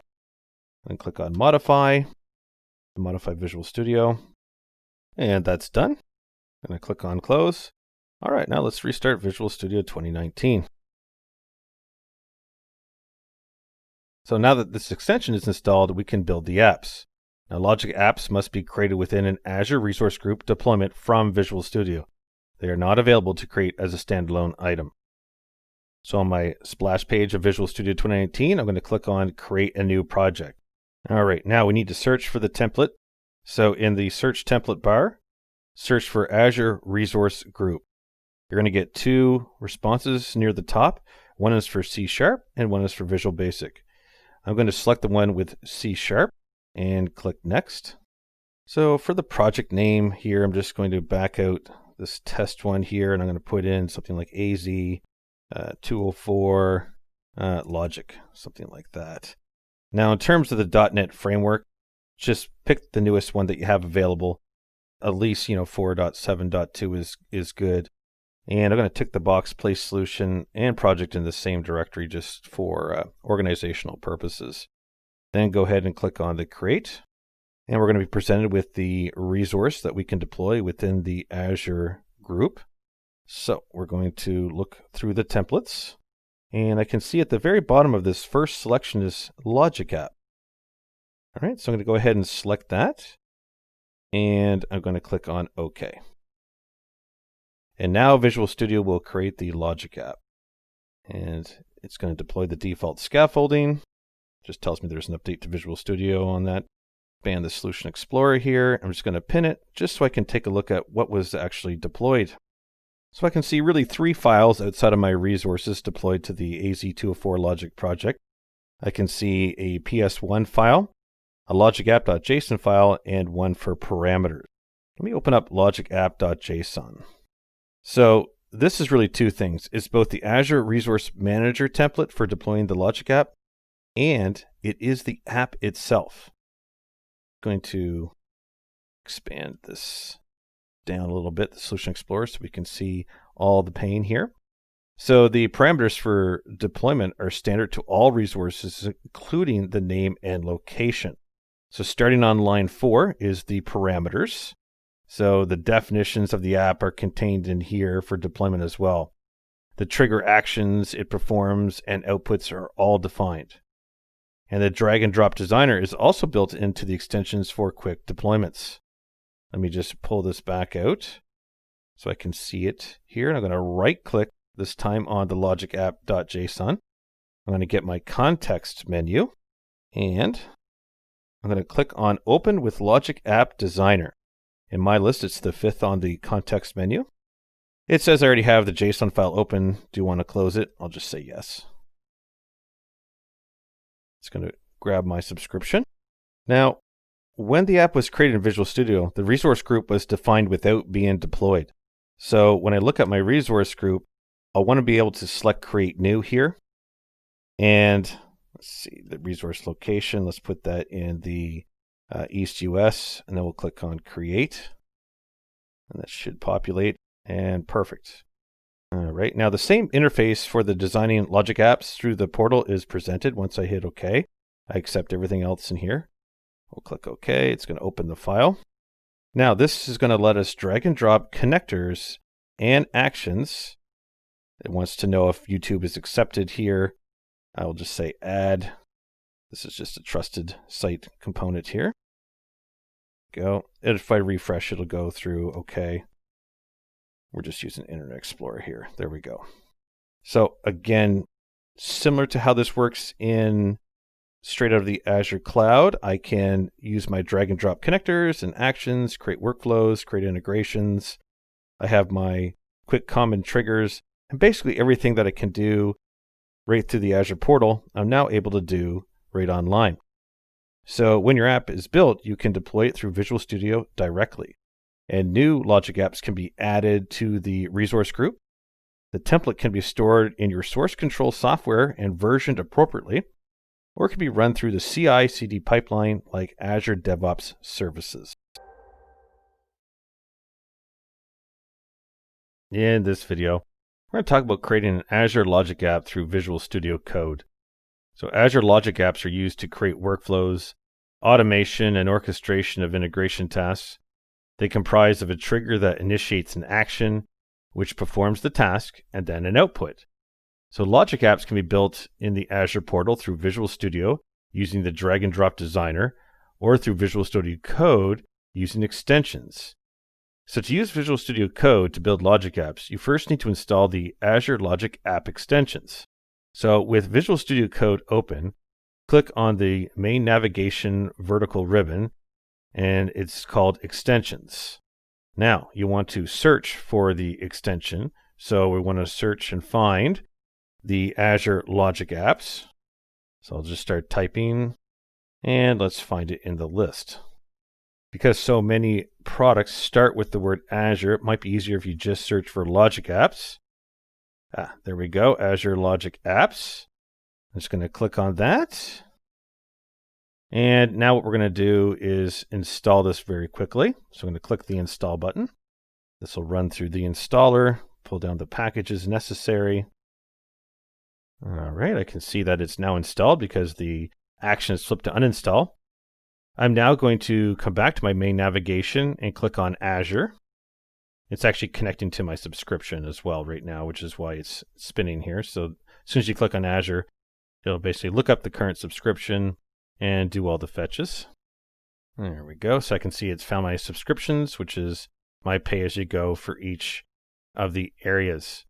Now, what we want to do here is create a new logic app. So under the logic apps section, we want to select, just bump this down here.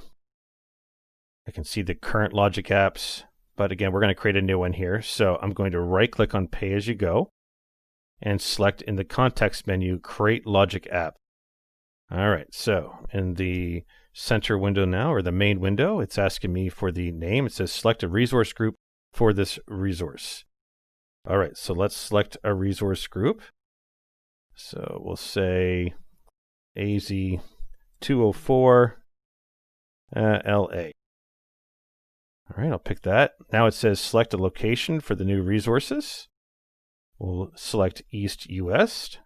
So that's fourth in my list.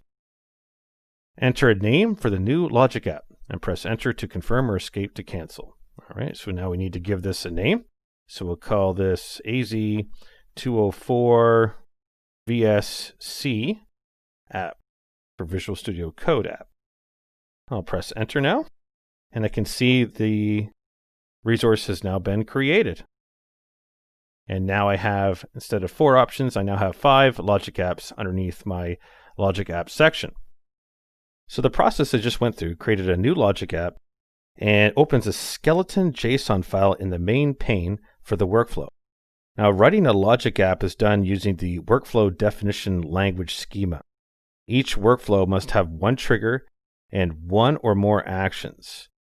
So a workflow can have a maximum 50 parameters, 10 triggers, 250 actions, and 10 outputs.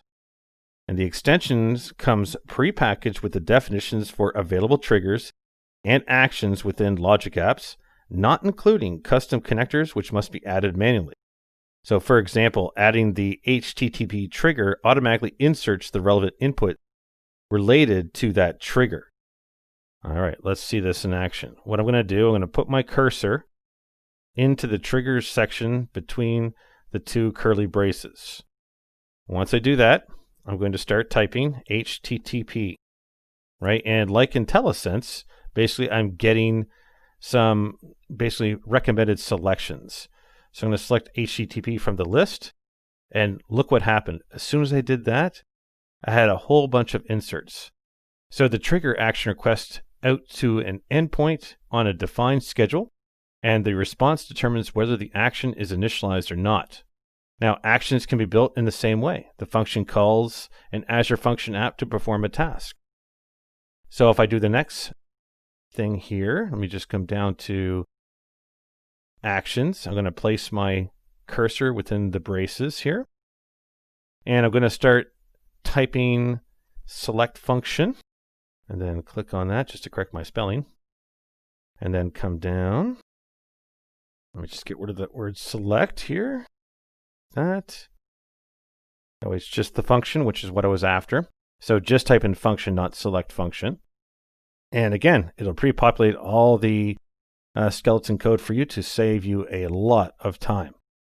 So once you actually create your app, your workflow, then you can go ahead and save this and have it uploaded directly to Azure through Visual Studio Code. So I'm just going to go over here, click on File.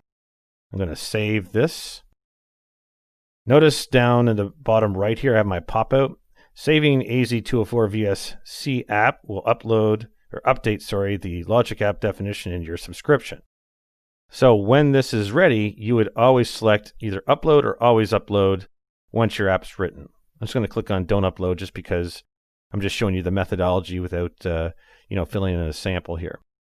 Now, to get a visual understanding of the workflow through Visual Studio Code, keep in mind it supports a read-only version of the drag and drop designer that is used in the portal and Visual Studio IDE, and has built-in versioning of the source code natively, so previous versions can be promoted in event of unwanted changes or failures.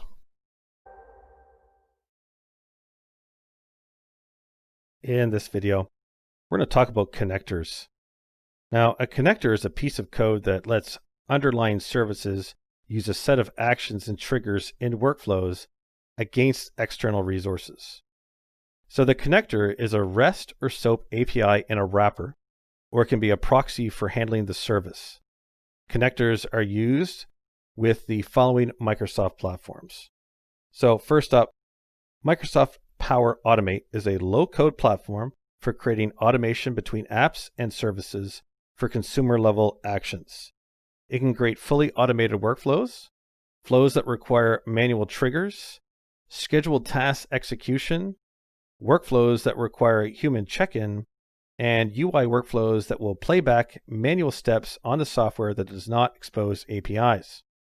Azure Logic App is the workflow engine behind Power Automate, but is used to directly program and develop workflows to automate business and enterprise level scenarios. And Microsoft Power App is a low-code development platform for constructing mobile and web apps. It uses Power Automate for automation, Power BI for visualization, and its native engine for constructing logic. So connectors not only allow your process or app access to another resource, but they also include sets of operations to use against the resource. So an action is a function that the connector performs, like retrieving or writing a file to a database. So a trigger reacts to an event occurring and initiates the actions in the workflow. Now, there are two types of triggers. So first, we have a polling trigger, which calls at the specified interval to the resource it connects to and performs a check for modification of new item or data, and then invokes the application when it gets the desired result. And a push trigger listens for incoming data at a specific endpoint. When the data is provided, it executes the workflow. Now, custom connectors can be built by users for connecting to their own resources when a connector is not available in the marketplace. So the REST or SOAP API should be built to connect to either public or private services. For APIs on-prem, you can use the data gateway to connect to your cloud app to the data source. Then the API needs to be secured using authentication method to prevent unauthorized access and abuse. The API needs to be described for the application services to communicate with it. The definitions can be in open API definition files, a Postman collection, or custom from scratch through the Azure portal. The connector can be attached to your application. Connectors created in Power Apps or Power Automate are available for both platforms. However, those created in the Logic Apps can only be used with Logic Apps. Their definition files can be reused for other platforms. Now, the definitions used to describe the API can be in one of three forms. So the custom connector wizard is used for building the connector's functions. Actions, triggers, and references can be defined. A reference is a parameter that can be used by actions and triggers. You specify the information required to connect to the API, including HTTP request type, headers, and body. Response includes the headers and JSON body. Open API definition files of up to 1 megabyte can be used for connector to describe available endpoints and operations, parameters, authentication, and associated data. The other option for an external API description is a Postman collection generated from an API schema. Connectors need to be secured through authentication to prevent unauthorized access.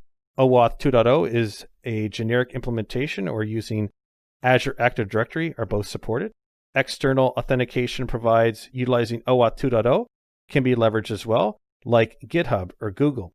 Basic authentication should only be used with encryption because it exposes the username and password. This method can be described easily through OpenAPI and Postman. And API keys are tokens provided by the client when making the API call and should be used in conjunction with SSL or TLS encryption. In this video, we're going to create a Logic Apps connector. So Logic Apps are workflows that accept a trigger to initialize and then perform actions. The actions can be used for productivity, integration, or transformation uses. Connectors are used by the Logic App to communicate with services, internal or external to the Azure subscription. So custom connectors can be written for instances where a connector is not already available or to your own custom developed applications. Connectors in Logic Apps are wrappers for SOAP or REST APIs that are either public or private. Public APIs might be online services, and private can be other Azure resources like web apps or Azure functions. The wrapper can use either an OpenAPI definition or a Postman collection.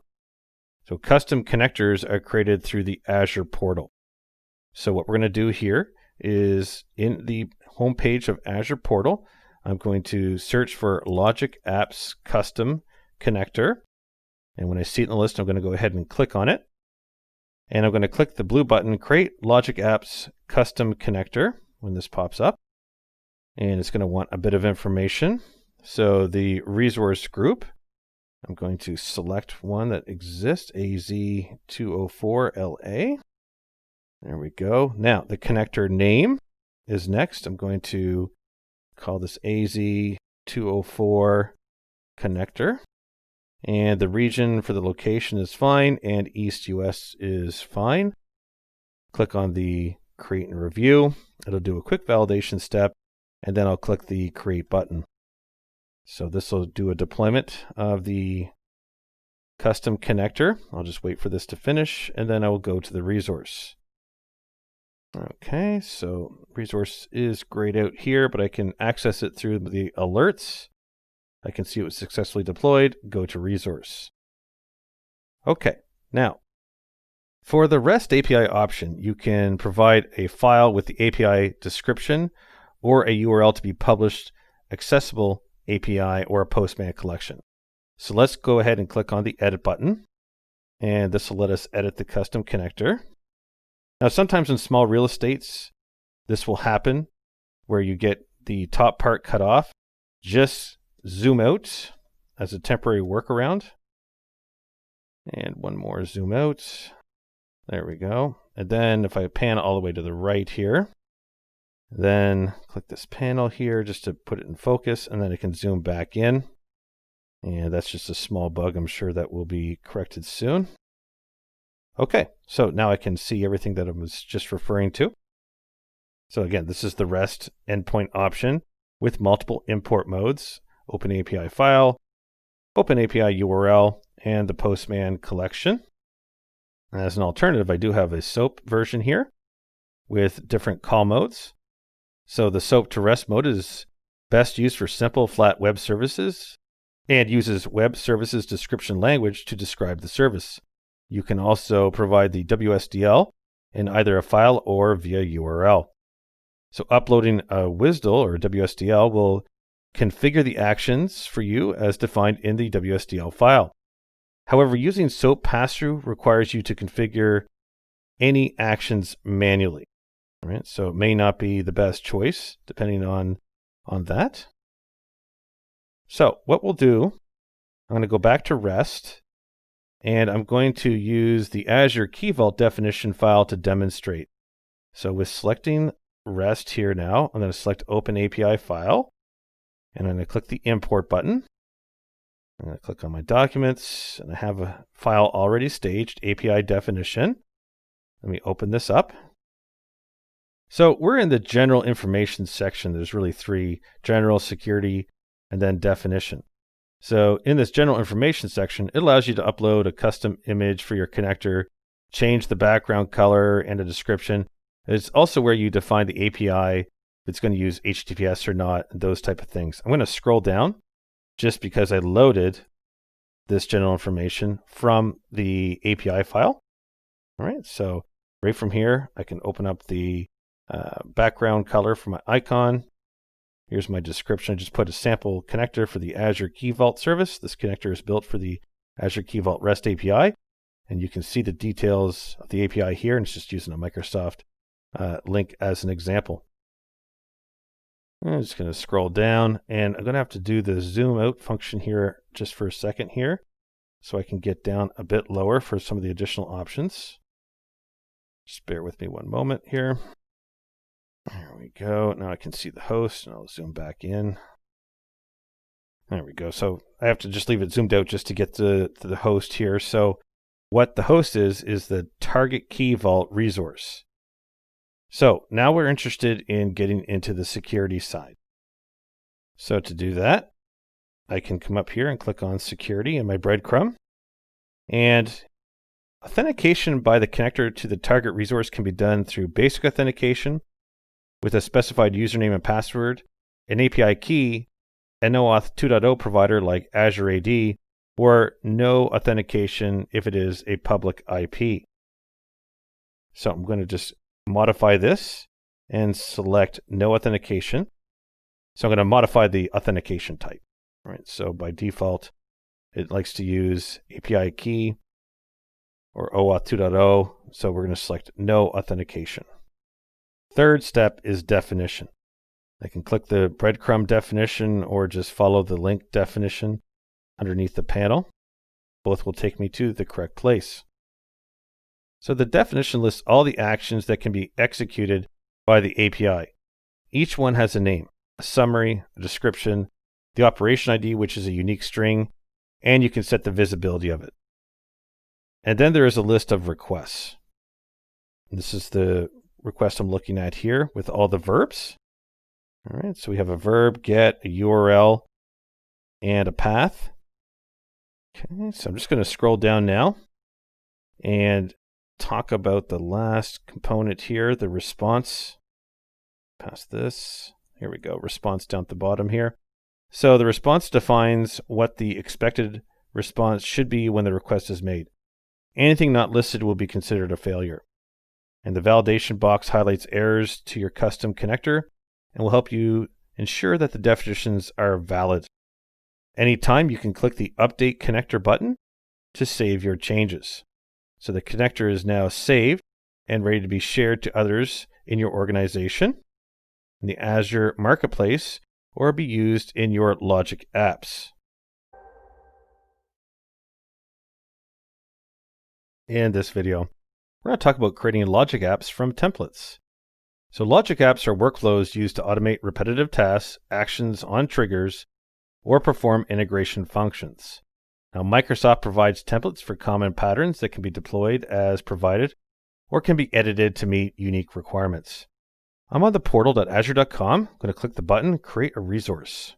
And I'm going to look for integration here in the list. If I don't see it, I can always search for it.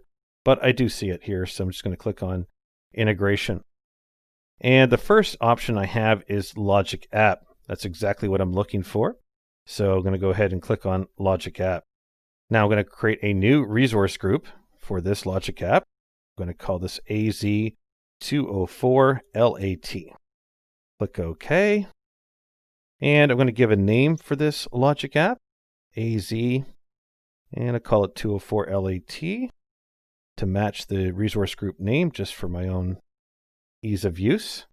I'm going to change the location here to the East US and leave Log Analytics off and click on Review and Create. and let it validate. Looks good. I'll click on Create again and get this deployed here. So the templates provided for logic apps are categorized into a number of groups. Let me just drill into the deployment details so we can get into those groups.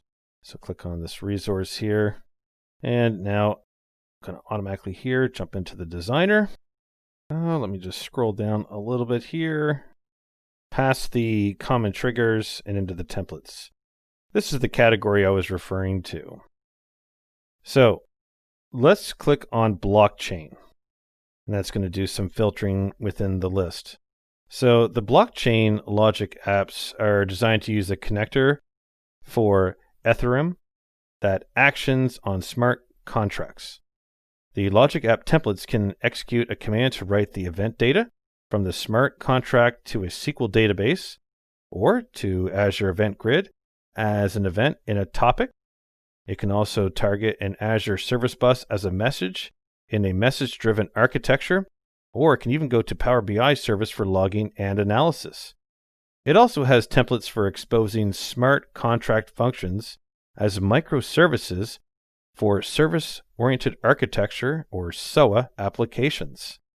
Okay, so from here, I'm going to just pop back in and now select Enterprise Integration. So the enterprise application choices provide a viable cloud-based alternative to BizTalk. So these workflows are primarily based around business-to-business communications, like receiving an X12 message sent through electronic data interchange over AS2, and then performing a transaction or transformation function to convert it to XML. Another template creates a pipeline to perform validate, extract, transform, enrich, and route, or VETER, V-E-T-E-R, functions on a file received over HTTP. Let's see what the general options are. I'll click on Category General.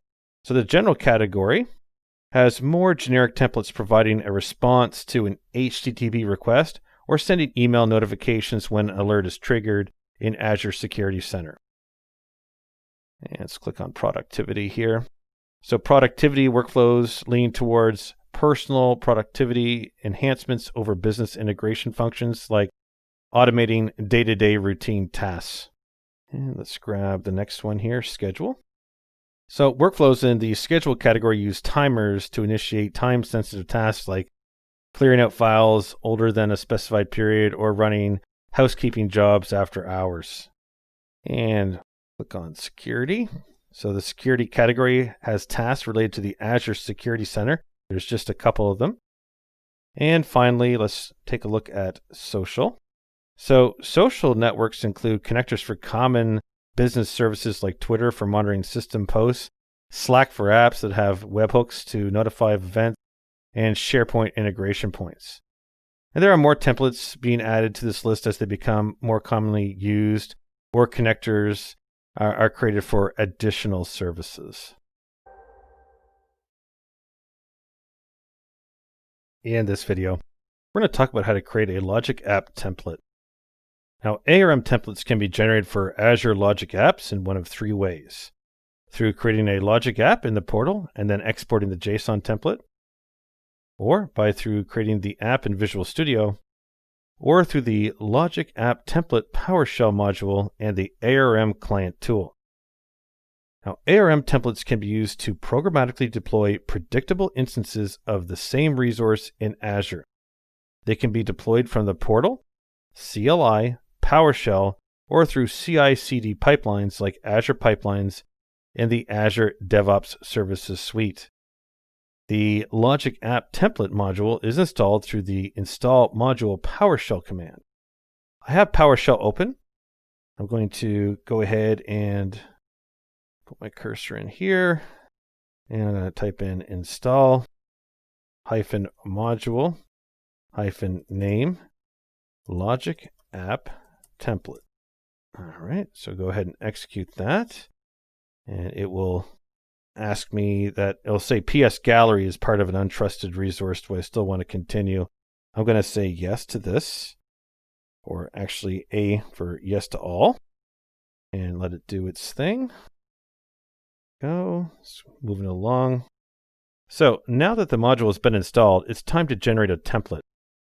This will use an existing logic app deployed in my subscription as the basis for the template. The template is a JSON file, so the location it gets saved needs to be piped in. So I'm going to paste a command in now because it's fairly lengthy. And there we go. So the command is get -logic app template -token. And it's going to be AZ account and get token access. Convert from and JSON.access token. And then logic app, SS logic app is going to be the specified logic app that we're talking about that I have installed, the resource group, AZ-204 LA, my subscription. And the output file here is template.json. All right, so let's go ahead and execute that.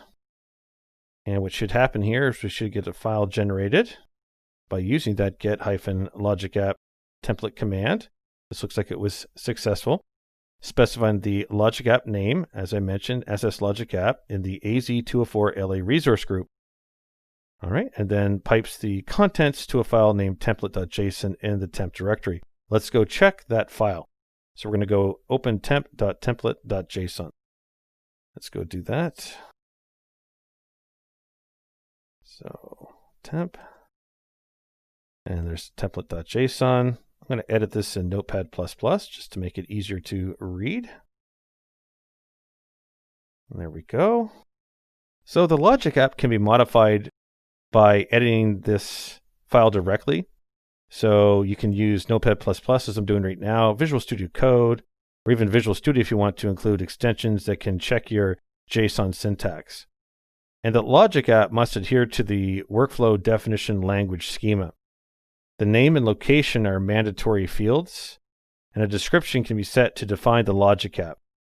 And then the app functionality then can be built. All right, I'm going to scroll down now to the lower section of this file, and I'm mostly interested in the definition here. So really starting on line 49, I'm going to pay special attention to this. So logic apps must have one trigger which initiates the actions the app runs. Now, you can have up to 10 actions. So if you create the template through a JSON file, but if you use the Visual Studio Designer, you can only specify one. So the actions are then listed in sequence and any outputs can be defined. And there can be a maximum of 250 actions and 10 outputs. Now, when your template has been created, you can host it in a web accessible source code repository to deploy it to Azure. So deploying it, say, through the PowerShell is done with the new -AZ resource group deployment command, and then provide the template URI as a link to the repository. So let's just show you an example of that. But just before we do that and leave the screen, I do want to comment on the lines I have highlighted. So parameters, triggers, actions, outputs, these are all part of the logic app component that you're used to seeing.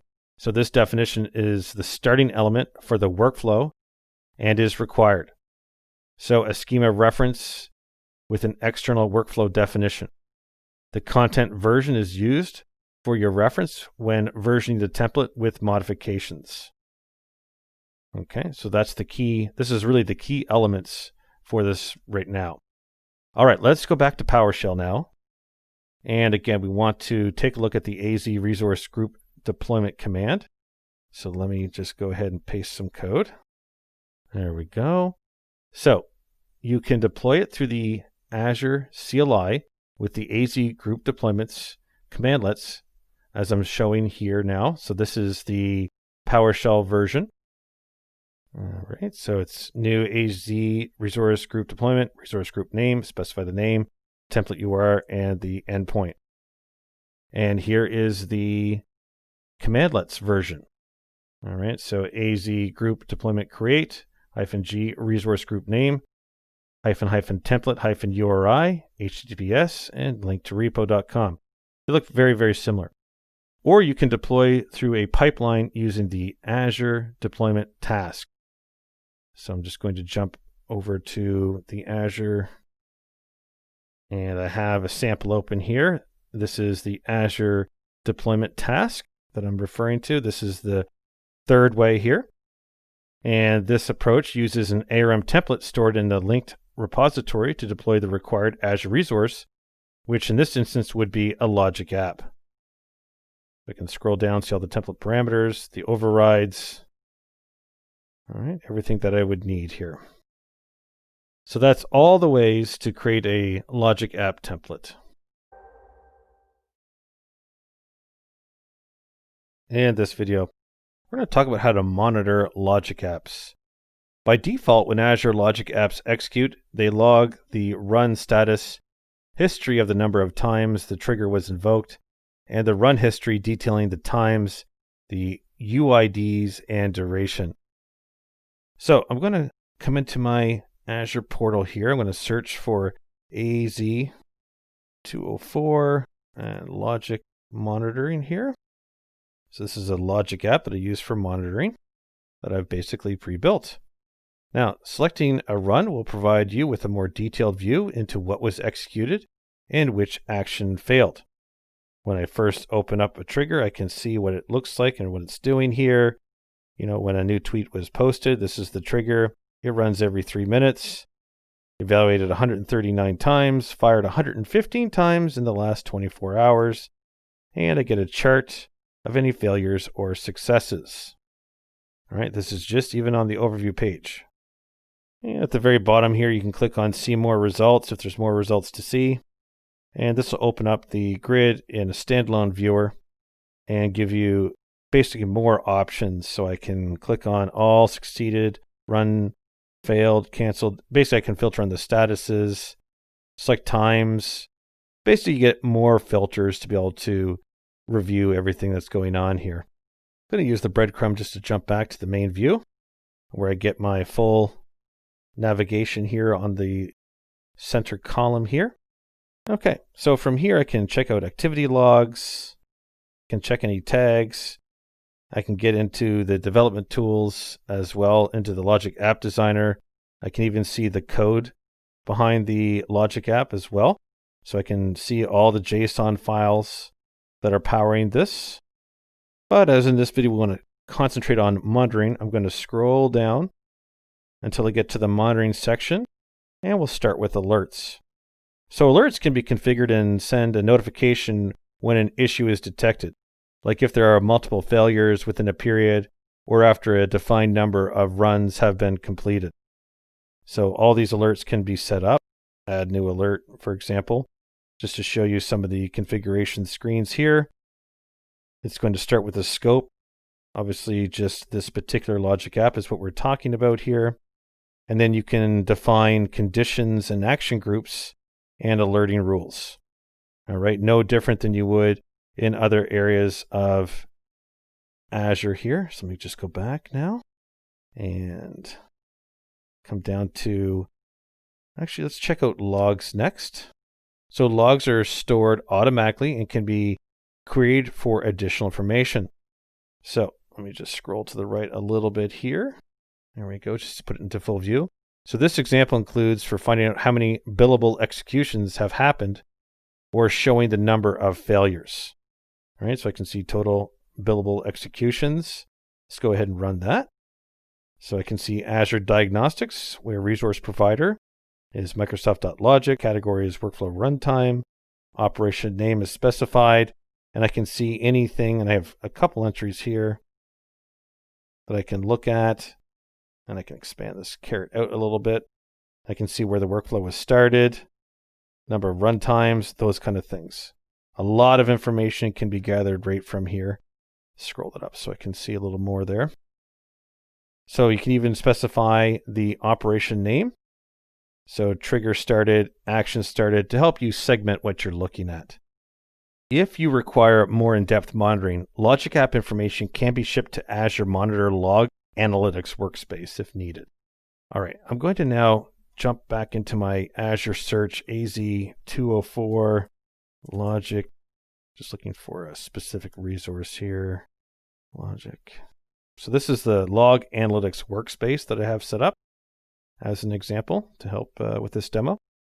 So Log Analytics provides a rich query language to provide deeper insights into the application's performance. So if I scroll down a little bit to the Get Started with Log Analytics section, there's section number 1, Connect to Data Source, and section number 2, Configure Monitoring Solutions. I'm going to click on View Solutions. All right, and it's just going to bring up my Logic Apps preview here. So this overview provides you with a dashboard listing of all the applications feeding into the workspace. In this instance, it's only really one main app, but I have lots of data to look at here. So I can click on, for example, the green succeeded, and it will drill in here. There, now I can see the Logic app, the Logic 68 succeeded. There are no running, and I can see my 47 failures. I can see my Logic apps runs by status, actions and triggers by error code, and those are the default ones. And then underneath each graph, I can get different statuses or related actions triggers. These are different depending on what the graph is actually displaying. Now, I'm just going to click on Logs in the main ribbon for this Logic Apps. So the interface provides for querying logs in Azure Monitor, which is the same as that in the Logic app. However, multiple sources can be queried together to get a more holistic view on the application environment. I'm just going to close this pop-out window of example queries, just so I can see what's going on behind the fact. This is really what I'm interested in. So underneath tables, I have a list of all the tables here for my log management, or I can jump into queries for some predefined favorite queries. I can expand all different ones of these, like number of requests, into the API management services, and I even have filters that can be saved and stored here. We need to run some queries though first to actually save those filters. So items are going to be restricted to the same type here. So if when I'm under tables, and I come under log management, and I expand, say, the alert, these alert contexts, the alert description, they're always going to be of the same type. So in this case, it's going to be strings. And for the most part, you're going to have strings and ints, simple variable type. And I can preview the data here on the alert, easy enough. Preview data, see in query editor, and I can quickly generate a syntax that will say alert, where time generated within the last 24 hours and limit to 10. If there's any results, I'd be able to see it. That's how fast you can interact with these type of logs and log management. In this video, we're going to talk about data operations in Logic apps. So data manipulation operations can be performed by Logic apps, like creating tables, conditional logic, joins, and select. Every Logic app requires a trigger. So that could be when data is received from a message queue, or if a file is added to a storage account. For this example, I will use a recurring trigger to demonstrate. I'm just going to search for a resource that I have already staged. So it's AZ-204 data logic. There it is. So this is just a Logic app that I have. I'm going to scroll down here, and in the common triggers is a recurrence. I'm going to go ahead and select on recurrence. Now, the recurrence trigger just executes the workflow on a timer. The default of every 3 minutes is fine for the new purpose. So I'm going to go ahead and click on New Step. Next section is talking about actions. I'm just going to scroll down a little bit to put this into view. So the compose action is used to build an output from multiple inputs, like taking data from different sources and then outputting a single file. So the first thing we need is some inputs, and we're going to produce a profile of a vehicle. I'm going to scroll down here till I see variables, and I'm going to click on variables. There we go. Now, it wants some additional actions to be specified here. So the first variable will be the vehicle manufacturer. So the type is going to be string, and we'll start with Toyota here, or something like that.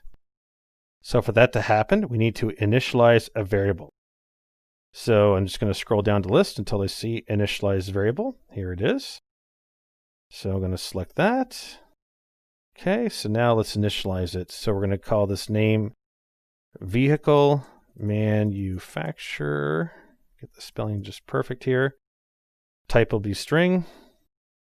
All simple types, as you can see: Boolean, integer, float, string, object, array. No heavy complex type objects. And the value, we'll just say Toyota. There is no dynamic content to add to this list, though the list could be a table built from an array if you want it. That's how that would basically work. Now the next field is going to be model, which will be also a string, and we'll use something like a Corolla. All right, so we'll add another step. And we'll do the same thing, variables. We'll initialize a variable. And again, we'll just call this vehicle model. And it's going to be a type string. And the value Corolla. There we go. And the last field of the profile will be the color of the vehicle. So let's go ahead and do that. Again, we're going to do the same thing. New step, variables, initialize variable. And this case here, it's going to be vehicle color. And the type here, again, will be string. And the value blue. And that should be enough here. So the names of the variables right away, or to the right, are now not very indicative of what they provide, but they can be renamed to be relevant here. So we're just really just doing this to, as an example here. So just to be clear on what I was just mentioning here, like initialize variable 2, initialize variable 3, not that descriptive, but I could click on this and rename, and I could say, this one here, I could say select color. And then this one here, rename, select model. And the top one here, select manufacturer. Just to show you some of the flexibility, of course. Okay, so with all these variables built, we can now get into the compose action, which basically consolidates the data. So compose can take inputs of different types, like integers, arrays, JSON object, XML documents, and any other native input supported by logic apps. So I can click on New Step here, and I'm just going to try to filter here. I'm just going to type compose just to filter the list here. Perfect here. Just going to scroll down a little bit here to the actions section and select compose and its data operations. Now, the inputs are dynamic data presented by the prior variables. So this will be the suggested content that I can use. So as soon as I click on it, notice that I get my dynamic content, and it's basically telling me what I want first. So vehicle manufacturer would make sense to put first, followed by vehicle model, and followed by finally color. So if I scroll up here, I have as inputs vehicle manufacturer, vehicle model, and vehicle color. So this looks good. So while this was a basic example of some strings, data of all types can be manipulated by a logic app, and operations can be conducted to create relevant outputs like lists, arrays, tables. An output can also be a JSON documents or HTML pages. So in this course, we've examined Azure Logic Apps for automating integration tasks, including their deployment and monitoring, creating and using custom connectors, and performing data operations. We did this by exploring the uses of Azure Logic App, how to deploy an Azure Logic App using the Azure portal, how to create an Azure Logic App in Visual Studio and using Visual Studio Code, the use of connectors to connect an app to external service APIs, and how to create and use a custom connector for a Logic App. Now, we also looked at how to use the pre-built templates for deploying Logic Apps, how to use ARM to create and deploy Logic Apps, how to build in tools to monitor a Logic App, and how to code data operations in a Logic App. Now, in our next course, we'll move on to explore how to manage exposed APIs using Azure API Management, including publishing a product, assigning usage quotas, and protecting and securing your APIs.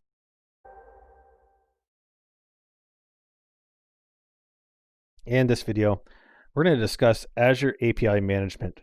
So Azure API Management, also called APIM, is a service from Microsoft for API publishing and management for developers looking to consume services. So APIM acts as an API gateway for programmatically accessing backend services.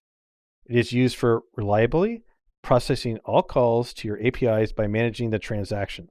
It secures APIs through centrally managed and monitored services and by controlling access through user accounts and groups. APIs are published to the APIM from a central portal, making it a one-stop shop for designers of the backend services. The APIs are made accessible to consumer developers through a developer portal that controls their access. This offers a consistent experience and delivery model.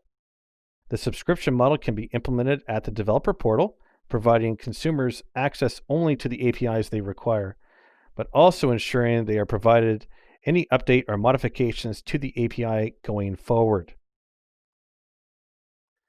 So Azure API management is a set of components that work together to provide a holistic API management and delivery experience. The API gateway accepts API calls and handles their routine to the backend service. It also verifies authentication credentials, enforces limits, and provides logging and security functions.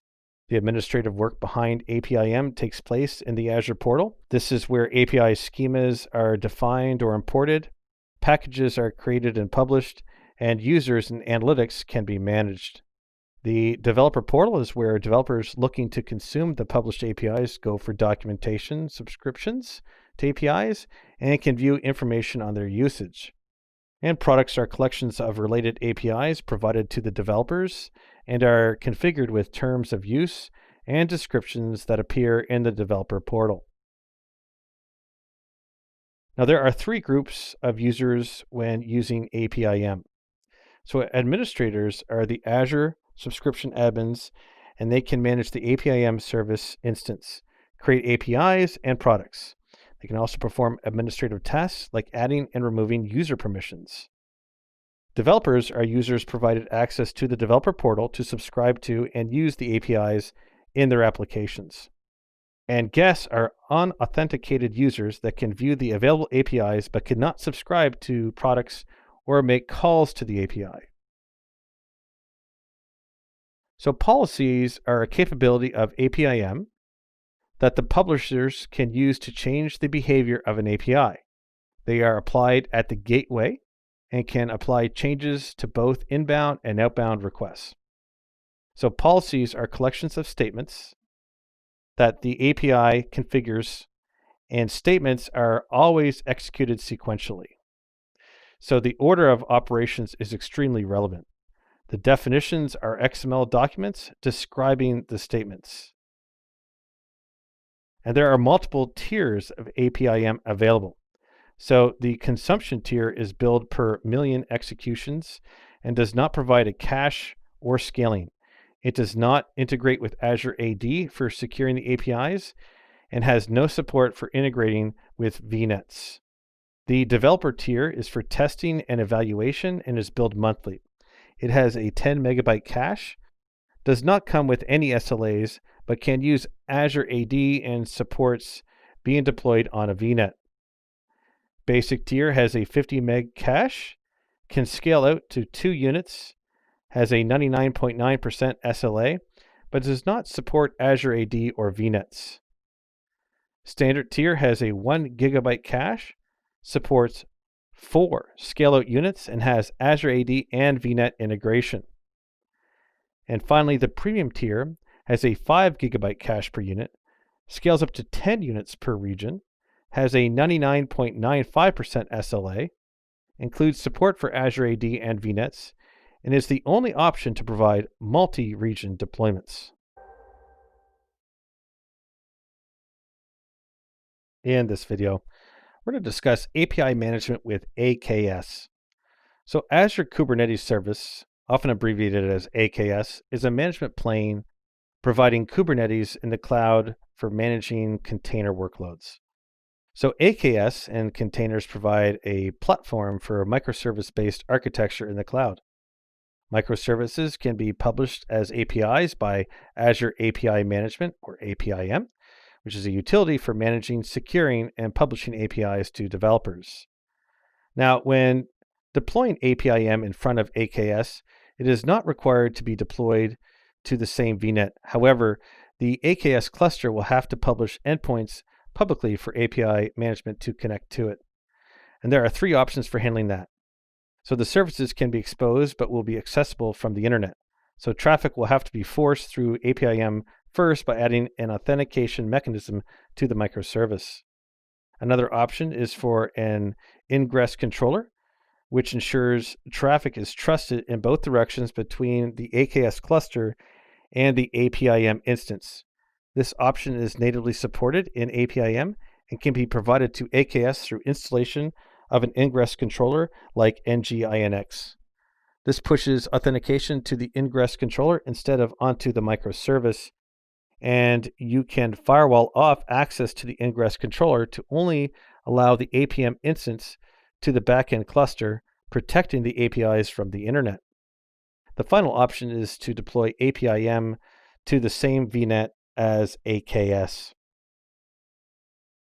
For situations where the APIM instance does not reside on the same VNet as the Kubernetes cluster, you can expose the service to the internet. Services exposed through AKS will be exposed publicly through Kubernetes service types of node port, load balancer, or external name. The services will need to have authentication applied to prevent abuse, as they will be available over the internet, and token validation could be required in each request as a way to implement security at the service level.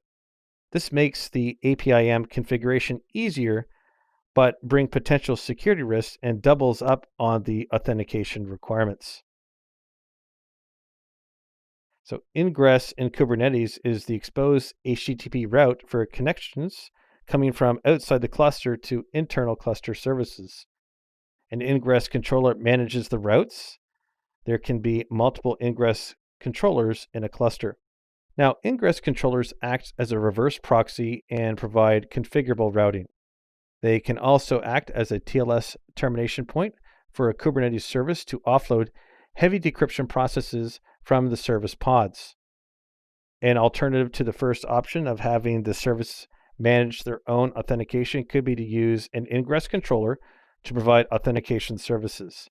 This would sit behind the APIM instance, but in front of the services, and could use mutual TLS or MTLS to secure traffic between APIM and the AKS cluster. The most secure mode for implementing APIM with AKS is to have them reside on the same VNet. This removes the need to expose services on the internet, and there are 2 methods to handling this type of architecture. So external mode is used when the client applications are not on the same VNet as AKS, so the APIM gateway is accessible over the internet through an external load balancer. Client applications access APIM while still keeping the AKS cluster in a protected state. The other option is to use internal mode, in which the consumers reside on the same VNet as the AKS cluster and the APIM instance. The APIM gateway is accessible through an internal load balancer that the clients connect to. This avoids both the AKS cluster and APIM being exposed to the internet.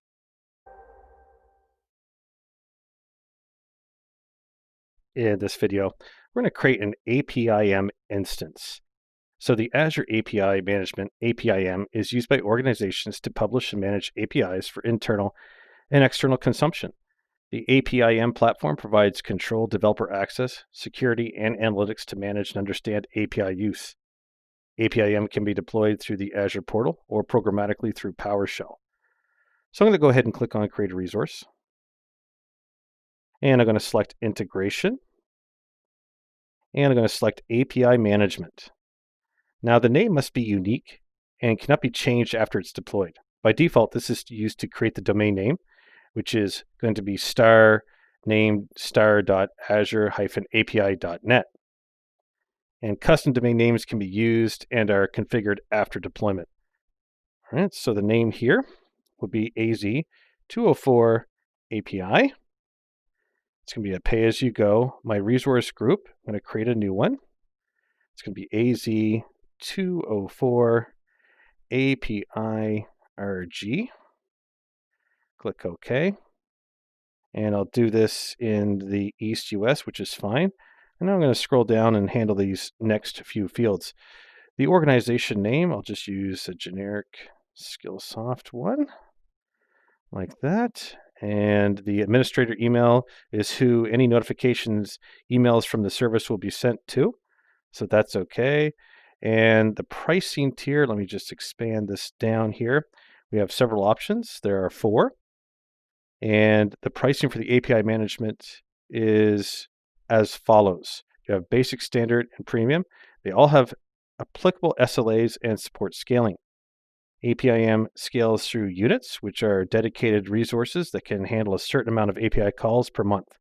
Units are added or removed to provide resourcing to handle the throughput. The tier of the service selected limits the number of units available. So basic tier scales to 2 units, standard to 4, and premium is unlimited. Premium service also allows deploying APIM instance across multiple regions. All right, so the consumption tier will scale automatically to meet demand. You can change the tier after the deployment. So changes made to all tiers except for developer will not result in downtime. However, changing it to, say, or from the developer tier will temporarily halt the service, but these can be changed afterwards. So I'm going to select developer, which has no SLA. Enabling application insights, as I scroll down to the very bottom, is another optional prompt that we could do. But for our purposes, we're not going to enable application insights. All right, so I'm going to click now on automation options. Now this is the Azure Resource Manager template generated based on the options provided in the previous screens. So you can download this file for reuse and deployment through PowerShell. Just going to go ahead and close this blade, as I just want to mention that before proceeding to create. So now that we can see that the validation is successful, we can now create this APIM instance.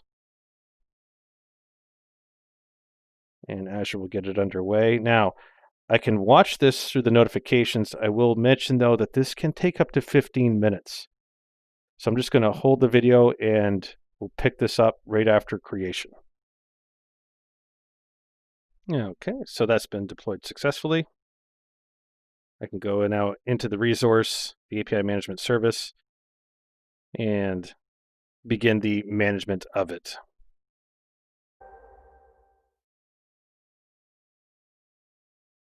In this video, we're going to talk about how to import an API. So Azure API Management is used to publish APIs to external and internal consumers, providing security and analysis functions as well as developers' portal for accessing them. APIs deployed to Azure API Management can come in many different forms. So I have open here in my Azure portal an API management service that I have created. What I'm going to do now is click on the first link called APIs under the APIs section. This will just take a moment to open.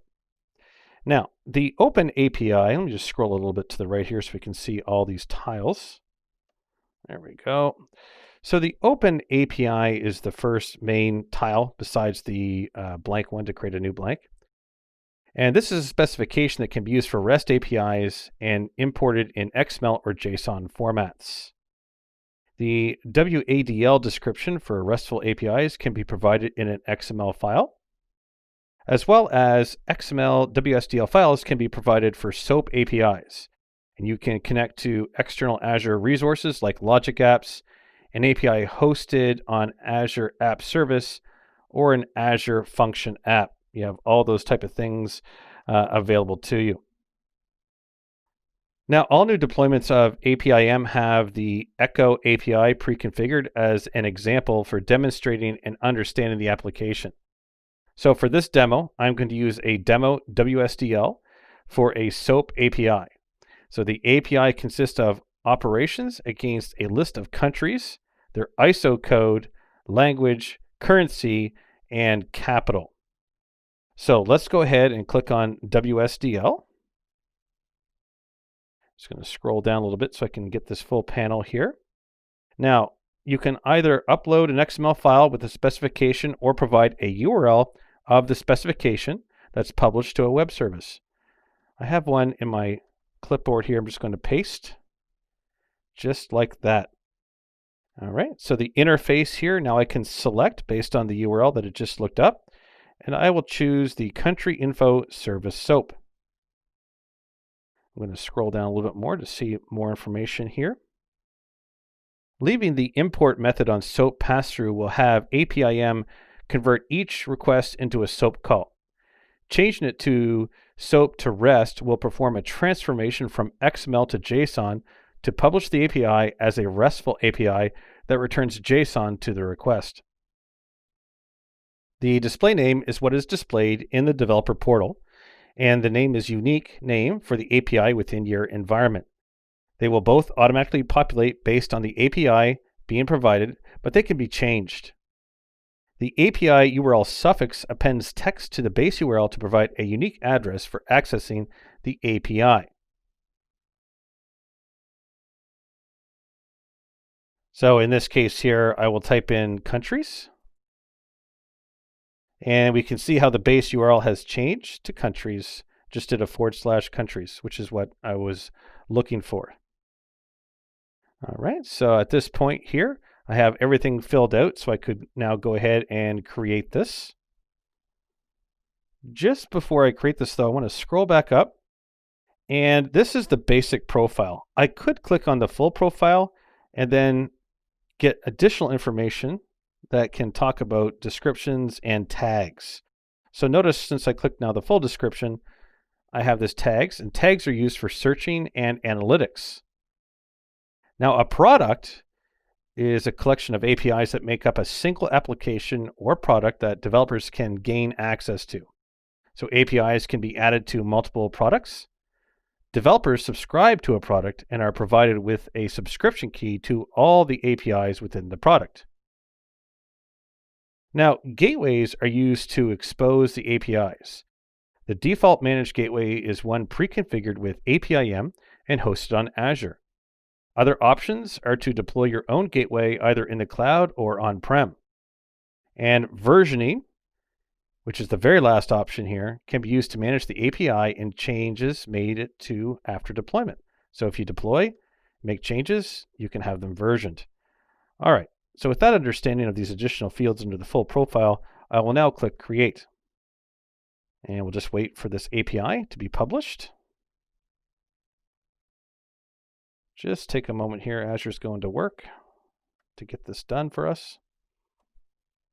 We can see the little dots flowing across the top of the screen here, indicating that it is working. All right, and now it is completed. And we see revision 1. Okay, so this API has now been published, and all the available operations are going to be listed. So I can scroll down through here. I can see capital city, countries using currency, country currency, country flags, and so on. So the settings configured during deployment can be modified, and API tests can also now be run, and revisions can be managed and the changelog created and viewed through this pane as well. So we have all these type of options available right from one spot.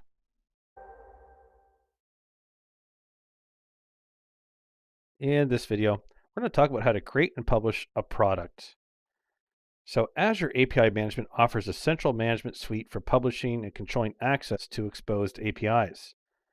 Products in API Management are the mechanism for publishing related APIs to developers. They have one or more exposed APIs and present a title and description and potentially a terms of use guide for a developer looking to consume them. So I've opened up an API management service within Azure, and it's called AZ-204 API. So when products are published, let me just open up the products section under the APIs. Click on products here. So again, when products are published, they appear on the developer portal for your deployment. So visibility in the portal is controlled through groups. So let's go ahead and click the Add button now that we're in the Products section. All right, and the display name, let's call this SS App APIs. Perfect. And the description, we'll just say all APIs for our country service application. Get my spelling perfect here. There we go. All right, let me scroll down a little bit here so we can focus on the next sections here. So the next piece is state. So the state is whether the product is published and available for consumers or not. In the not published state, it will be available to the administrators group to view, but the APIs cannot be called until it is published. Now, users can be forced to subscribe to products through the developer portal. Subscriptions provide the developers with a unique key that must be included in HTTP requests to the API. If the key is not included, the request will be rejected at the gateway. Now, without requiring a subscription, the APIs will be published publicly. Now, requiring approval is tied to the subscription model. It allows administrators to approve or reject requests to subscribe to a product. So if it's not checked, this is this whole piece right here. If it's not checked, then effectively no approval is required and all subscriptions will be successful. Now, the subscription count limit is this text box here. So it's the number of multiple simultaneous subscriptions to control traffic and not accidentally cause a denial of service. Anything entered in the legal terms box is required to be accepted by the developers when they consume an API. So with the administrative functions completed, you select the APIs to add to the product. All right, so let's click on now Select API. And we're going to pick Country Info Service. Click Select. And now I'm going to click the Create button. Okay, and Azure will go to work here. And now I can see my SSA app APIs. The state is not published, and the access control is to administrators, but I now see it in my list. All right, so let's drill into this now. I'm going to click the ellipse buttons here. And I can see that from here, I can publish or I can delete this. So I really have two options here. Now, if I click on the row, it's going to open up this specific point exactly. So this SS APIs, app APIs, and it's going to give me a little bit more information.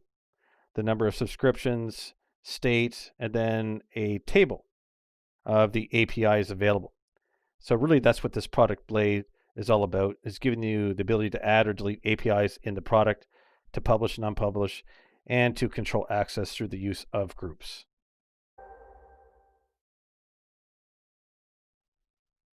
In this video, we're going to talk about how to protect your API backend. So Azure API Management can help you to protect your APIs by limiting access and forcing subscriptions to the products through the developer portal. You can also manage the API responses to mask the original URL. Now, removing HTTP headers in the response helps to mask your underlying infrastructure from external view and is done per API. So let me open up the API management service that I have here. It's just called AZ-204 API. And I'm going to click on APIs. And it's going to give me a list of current APIs. I have one called Echo API. I'm going to go ahead and select that. Now, first, I'll run a test to see what information is returned by the call. So to do that, in the pane here, I'm going to click the test section. And then I have a list of verbs: post, put, delete, head, and get. All right, and actually I have two gets. One's retrieve resource, and the other is to retrieve resource from the cache. So let me just click the first one, this first get here. I'm just going to pan to the right so we can see everything going on here. So couple parameters are possible. A sample value of a string. This is a sample parameter that's required, has a default value of just sample. Just something that I can echo across, and I can scroll down and see what the endpoint is going to look like. So in this case, AZ-204 API.azure-api.net/echo/resource !param1 equals sample. I can see what the request is going to look like. All right, so this is what the request is going to be forming. And now I can press send. So I'm just sending the request now, and I can now view the response. So let me just scroll this a little bit better into view. I'm just going to scroll through here. Okay, let's pay attention to the most obvious thing that we might not want to show. Just going to highlight it here in the window. So notice that this shows the X ASP.NET version, and then the X forwarded for, and it shows an IP, and then a powered by Azure API management. This seems like things that we might not want to necessarily send. So you can set policies to remove the headers from being sent in the outbound processing section of the API's design view. And that's what we're going to do now. So here's how we do this. I'm going to just scroll back to the left a little bit until I can get my design tab into view, so I can click on that. All right, so I've gone ahead and done that, and we're going to modify the design. Now I'm going to scroll more to the right here, and I have inbound processing and outbound processing. If I scroll down into the outbound processing box, I'm going to get an ellipse here, and it says base policy menu options on the tooltip. Expanding that will give me access to the code editor. Or I can just click on the code editor symbol directly, which is less than / the greater than symbol here. So just go ahead and click on that. And this will bring me into the actual policy code itself. All right, now I'm going to scroll down. And I think it's going to be around line 20 here. Yep, we're going to add these lines under outbound. So I'm going to create a new line under 20. And I'm going to paste these rules here. So it's set header, name X powered by. If it exists, delete it. If the X.ASP.NET version, if it exists, delete it. If the X forwarded for, if it exists, delete it. So these are the rules I'm setting in place here. I'm just going to tab this so it's all nicely formatted. There we go. All right, now I'm going to click the Save button. There we go. So that's now been saved. Now we want to take a look at these changes and see them under the policies. So to do that, all we have to do is scroll down on the outbound processing, and I can see all these new set headers. If I hover over them, I get the tooltip that I actually put in code a moment ago. So I can see all these different, here's where I'm removing the ASP.NET version. So now the policies can be manipulated through the graphical user interface as well.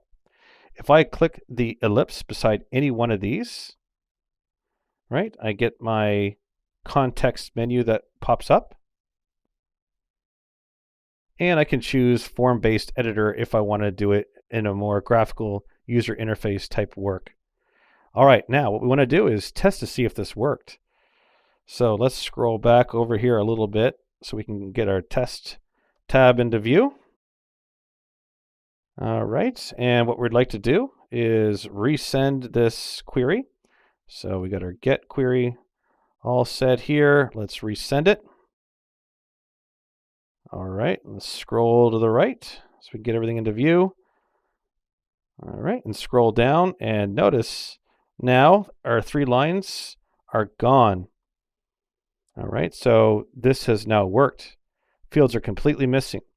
Now there are other actions that can be taken against the headers, including overriding their value with another or appending them with additional data.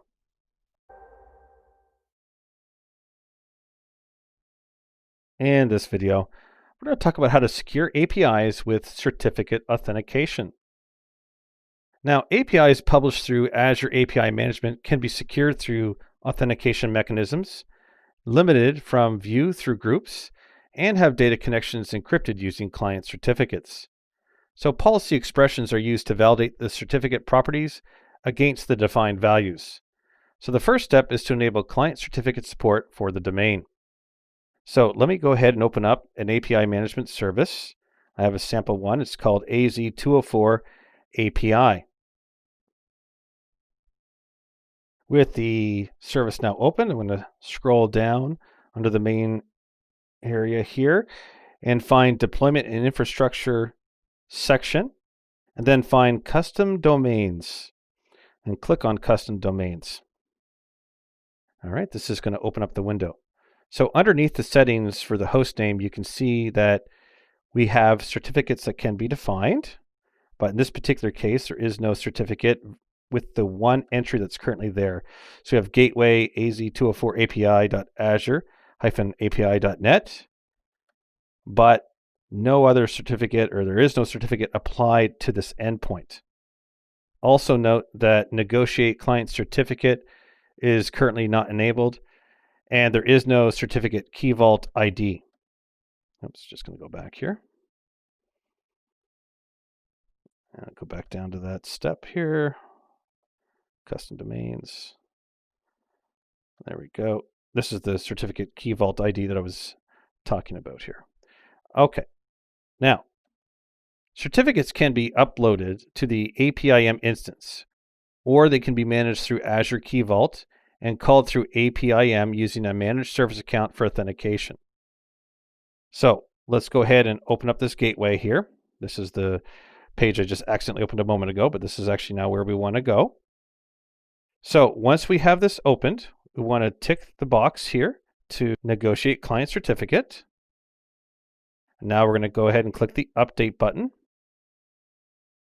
Now, back at the domain screen, we can see that things have changed here. We have checkboxes now under the negotiate client certificate.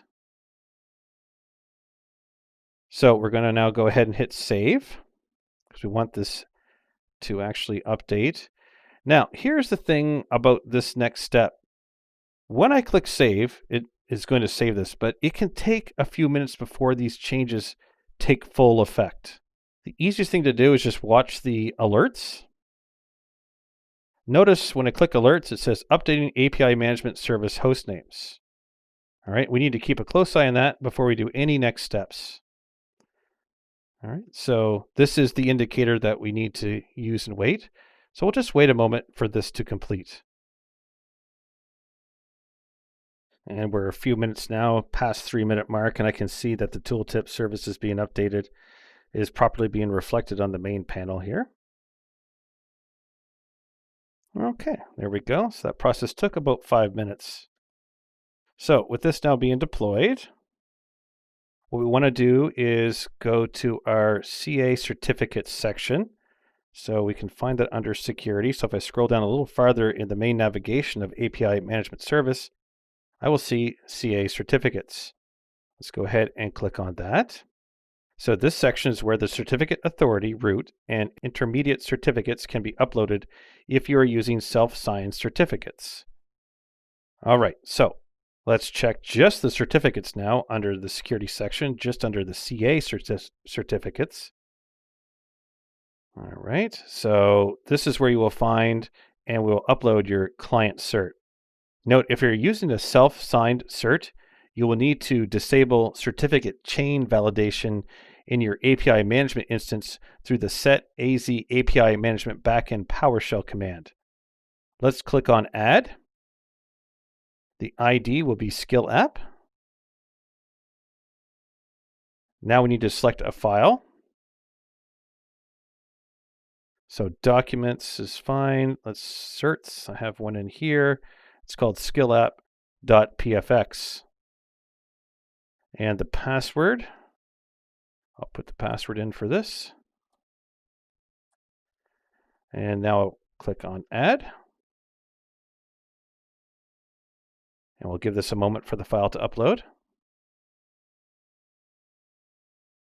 Okay, so I just used a sample that I had, expires 5/13/2020, so it's just an expired certificate, but it just shows the proper way to do this here. Now, I can set a policy on the API to use the client certificate for gateway authentication. So let's go ahead and do that. In my main navigation, I'm going to scroll up, find APIs, which is the first section under APIs. Click that. And then we're going to click the Echo API. And then when this list populates, I'm going to scroll down, click on the first GET request. Let's go ahead and do that. I'm going to scroll a little bit to the right here just to get things into full view. And I'm looking for backend HTTP endpoint here. And I'm going to click the edit button. Looks like a pencil, backend settings editor. Let's go ahead and click on that. And this is where I'm going to get into being able to apply the certificate that we just added. So in the gateway credentials, there's a client certificate option. I can click client cert instead of being none. Scroll down and I get a drop down now of the certificate. So I'm going to click on the one that I tested with. So CN OU domain control validated. And now I can press save. So when this process completes, we're going to be able to see the inbound processing section that a new policy was automatically called authentication certificate. And this is going to bind the thumbprint of the specified certificate to the authentication mechanism for inbound calls to that specific API. So I'm scrolling to the right here. This is the inbound processing section. All right, so just if I come under policies, I can see the policy code editor here. And I can see the authentication certificate thumbprint. This is based on what we just did. All right, so I have this kind of key thumbprint as a means to confirm that we did this correctly.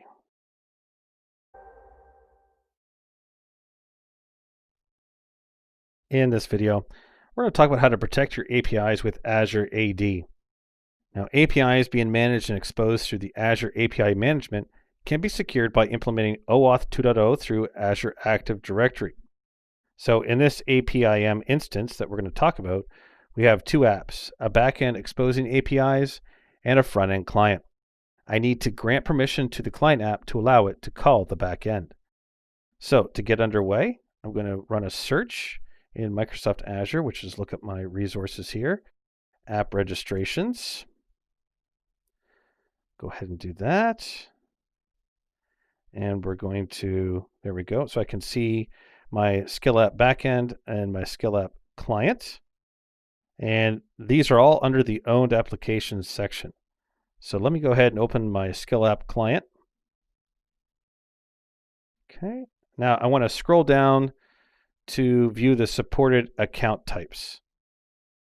And I can find that under the manage section, authentication. There we go. And now I can see all the information in terms of supported account types. I can see its accounts in any organizational directory, any Azure AD directory, multi-tenant. That's the current setting. Now there are other settings. One is for a single tenant application where the only users will be from internal to the organization. And again, the other here that we're talking about is the multi-tenant accounts where users could be from external Active Directory deployments and such. So under the advanced settings section, the default client type can be modified to treat the app as a public client. Let me just scroll down a little bit. This is this whole checkbox situation right here. So this is really for use with integrated Windows authentication flows that do not use redirect URIs for logging users in. Back in the main navigation area, we're still underneath the manage section here. I'm going to click off or click on API permissions. There we go. Okay, let's add a permission to see how this works. So I'm going to go ahead and click on add a permission. I'm going to get my request API permissions pop out that will pop up. There are 3 tabs: Microsoft APIs, APIs my organization uses, and then my APIs. It's my APIs that I'm interested in right now, and there's one, it's called Skill App Backend. I'm going to go ahead and click on that. Now, once I've done that, there are 2 types of permissions available to my application. I have delegated, which means the application will access the API using the identity of the signed on user adding this permission, which is, in this instance, it's going to be Stefan Sams or application. Then, I click on that just to show you here. Default is read. And then application permissions, which I'm now clicking on here. This is for roles that allow a client app to access a backend API as a background service without requiring a logged in user. All right, but let's go back and click on the first one, the delegated permissions. And we're going to scroll down, and I want to add write access. So I'm going to click on files.write and click add permissions button. And now I can see that my Skill App backend has been modified to include files.write. But interesting, I have an alert.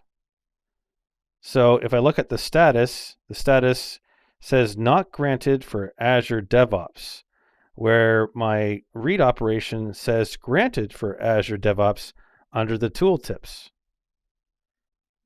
What this is really telling me is that the permissions have not been provided to the entire Azure Active Directory tenant, in this case, the Azure DevOps for that API. So access can be provided through the button at the very top. And it's called Grant Admin Consent for Azure DevOps. So I'll go ahead and click that button. And I get a pop-up here. Do you want to grant consent for the requested permissions for all accounts in Azure DevOps? This will update any existing admin consent records this application already has to match what is listed below. I'll go ahead and say yes.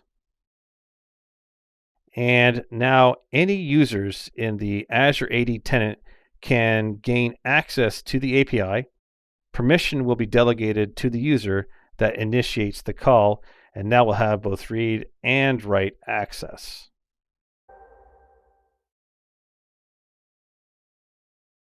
In this video, we're going to talk about policies in APIM. Now, Azure API Management, or APIM for short, is a platform for managing, securing, and publishing APIs to developers and applications that consume them. So policies are a capability of APIM that allow the publisher of the API to change how it works using configuration items instead of having to publish multiple versions. So a policy is one or more statements in a document that execute sequentially to modify the behavior of the API. Policy expressions can be strings or text values used as parameters for the policy. The gateway is a component of APIM that brokers the API consumer's call to the API backend managed service. It receives requests and validates the authentication, then forwards it to the API. Policies reside in the gateway and make changes to the request and response to and from the API. So policies can be edited directly in the definition window in APIM. Policies are an XML document outlining a sequence of statements to execute. The inbound policies are applied to the request from the client before they go to the backend. Backend policies are applied before the request is forwarded to the backend that is providing the API. And outbound policies apply to the response as it exits the backend, but before it gets to the client. And the on-error policies apply if an error condition is encountered. Now, there are a multitude of policies available in APIM to provide different configuration changes. The secret attribute is a Boolean named value present in every APIM instance that will be used to determine whether a value is secret, which will force it to be encrypted. Policy can be applied to overrule this setting. Access restriction policies can be implemented to enforce security and deny excessive usage to the APIs. Policies can be used to check HTTP headers, limit call rates, whitelist and deny IP addresses, set quotas, and validate JWTs and queries. Authentication policies are used to enforce authentication mechanisms. There are 3 supported forms of authentication. You have basic authentication, which sets the HTTP authorization header to the value defined in the credentials provided in the policy. And you have client certificate authentication, which uses certs deployed and managed through the APIM instance. Or finally, you have authentication through managed identities, which users manage identities provided by Azure Active Directory. Caching policies can be applied in responses to perform lookups from cache or to store to the cache, and they can be applied to value caching on the GET requests, store and remove values from the cache. And data transformation policies can be used to convert between JSON and XML, modify or add data to a request or a response body, and rewrite and mask URLs.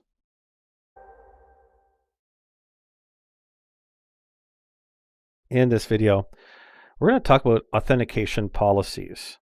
So policies in APIM are configuration items that can change the behavior of published APIs using statements published in an XML document. They are defined in the API group through the APIM instance in the Azure portal. I'm going to open up AZ-204 API, which is an API management service. Under the APIs section, I'm going to click the APIs. And I have 2 in here, one called Echo API and one called Country Info Service. I'm going to select the Country Info Service. Now the code editor is accessible through any of the flow sections and is a single XML document for the whole API deployment. So I want to modify one of the policies for the inbound processing. So I'm going to scroll to the right here, find the inbound processing box, scroll down so I can see policies, and click the policy code editor, which will now open. The policy editor is a native XML editor that helps to ensure syntax and completion of the document. It will highlight any errors and inform you of missing parameters. When you are finished modifying it, it can help you to determine the effective policy if there are any conflicting statements. Policies are processed from the top down. Let's go ahead and make some modifications to this to see this in action. I'm going to come down to the inbound section because that's the section that we're working on. I'm just going to tab in to make sure this lines up. And before we go any further, we're going to talk about code snippets. So snippets of supported operation policies are predefined in the Show Snippets window. Let me just scroll to the right a little bit. So again, we want to just automatically insert code. That's what snippets are going to do. I'm going to scroll down to the authentication policies. Now, there are 3 policies for authentication. We have Authenticate with Basic, Authenticate with Client Certificate, and Authenticate with Managed Identity Token. Let's start out with Authenticate with Basic. As soon as I click that, the code snippet gets inserted into the XML policy document, and any parameters associated to it are predefined but without values. So for basic authentication, a username and password are required, and the code editor will highlight this if you do not have entries and attempt to save it. I will click the Save button to demonstrate. Notice the big red exclamation, circular box with the white exclamation point, indicating that an error in element authentication basic on line 15, column 10, the username field is required. All right. Now, what we want to do here is look at some additional options for the other ones. So I'm going to test out the Authenticate with a Client Certificate code snippet. Let me open that up. Click on Authenticate with Client Certificate to drop it in here. So the client certificate authentication method relies on a client certificate being uploaded to the APIM instance prior to configuration. Configuration is either the thumbprint or the client or certificate ID, but not both. The final option for authentication is using a managed identity. Let me create a new line. In this case, it'll be 17. Click on hide snippets or show snippets here. Authenticate with managed identity token. Now this line is a little longer, so I may have to pan to the right to be able to see the whole thing. So here we go. It's just really these options right here. So this uses the APIM instance managed identity to retrieve an access token, which gets set in the authorization header. The resource parameter is the app ID of the resource in Azure AD. And the output token variable name is the context variable that receives the token value as an object. This and ignore error are both optional parameters for this authentication method.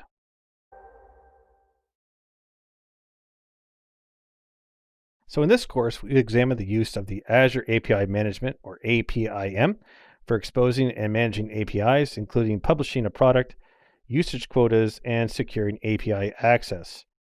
And we did this by the use of APIM for exposing and managing APIs, how to use APIM with Azure Kubernetes services, how to deploy an APIM service instance and how to import an API, and how to publish a list of APIs and assign usage quotas, and how to protect your API by removing backend information. Now, we also looked at how to secure access to APIs using certificate authentication, how to use Azure AD to authenticate client access to API management, and the use of APIM policies to configure your APIs.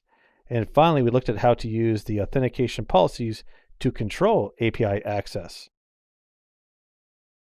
So in our next course, we'll move on to explore services in Azure designed for event-based applications, including Event Grid, Notification Hubs, and Event Hubs.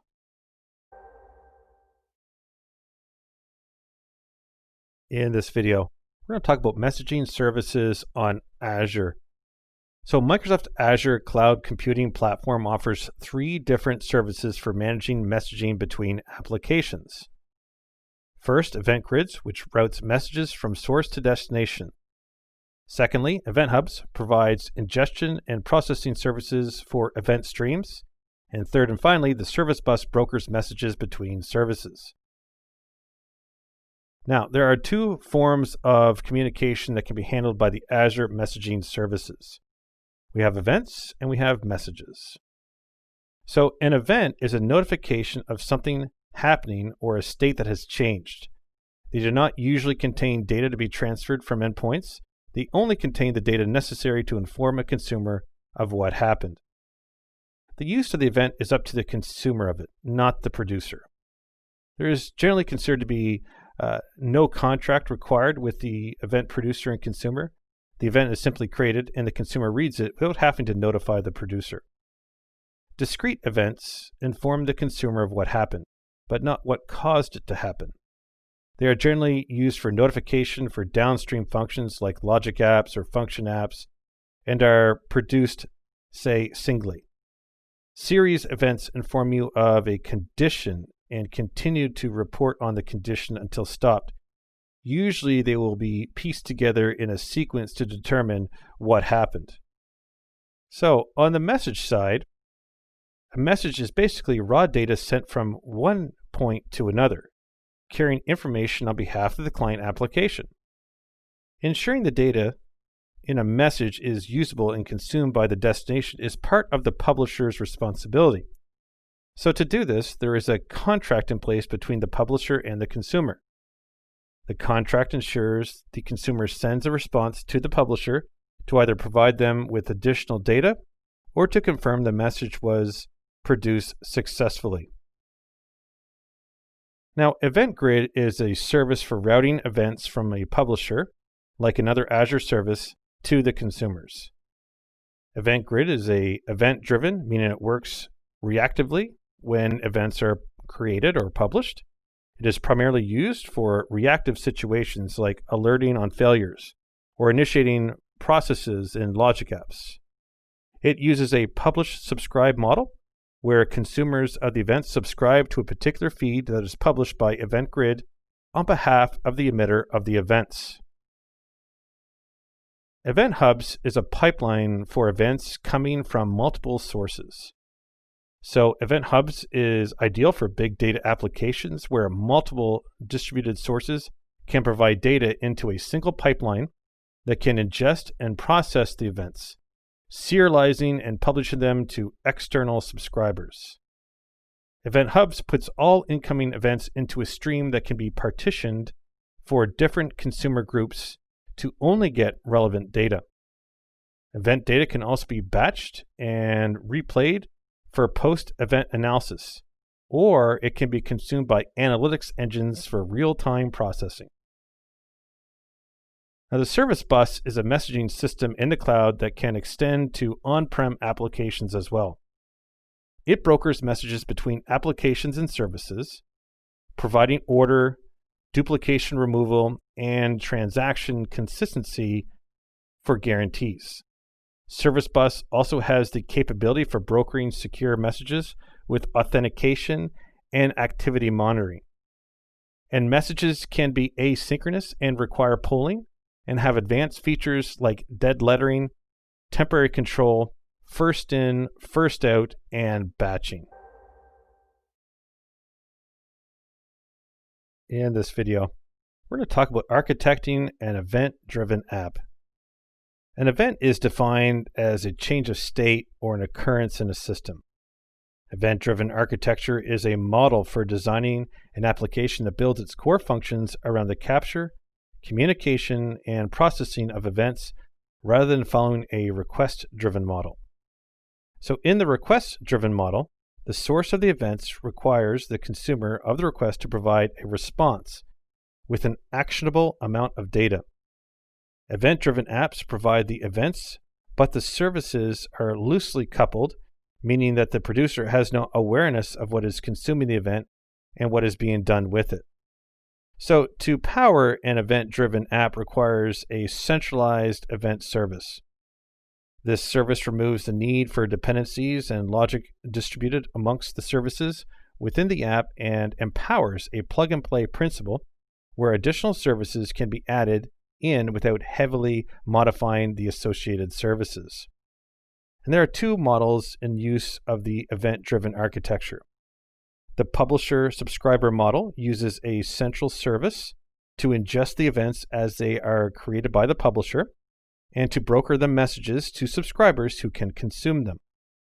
The event stream model writes events to a log and then provides consumer applications access to the stream.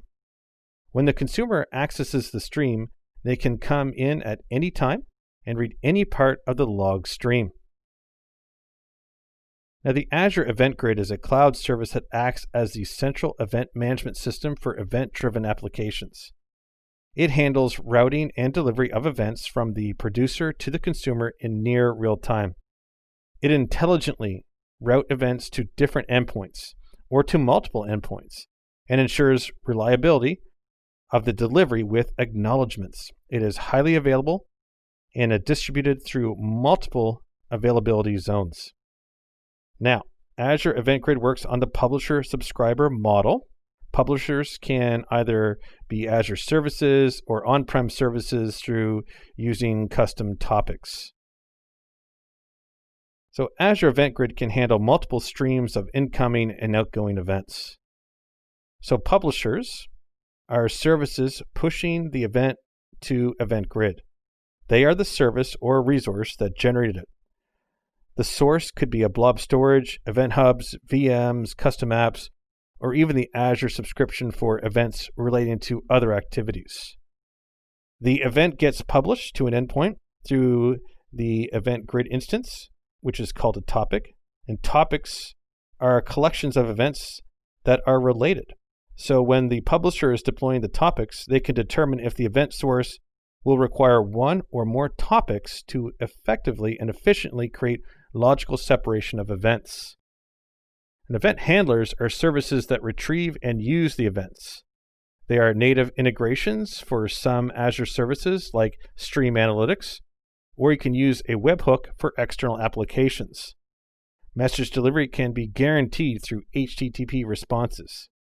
If Event Grid does not receive a 200 status code, it will continue to retry delivery. An example event-driven architecture could take image files uploaded and resize them using a different service. So the service starts with a public-facing site that provides uploading capabilities. Users upload their image through the site and select the desired size. The image gets stored in the Azure Blob storage account. When a file is uploaded, the storage account creates an event. The event gets handled by the Azure Event Grid and contains the URI to retrieve the newly uploaded file. And then Event Grid hands off the event to a function app that initiates retrieving the file from storage and passes it to a resizing service.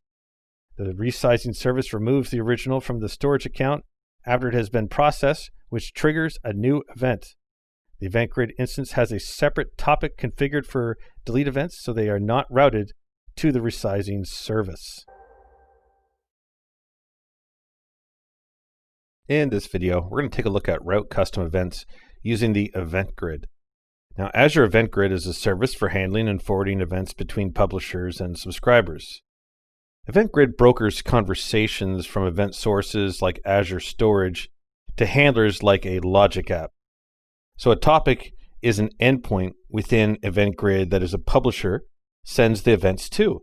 So topics are collections of related events and subscribers can subscribe to it.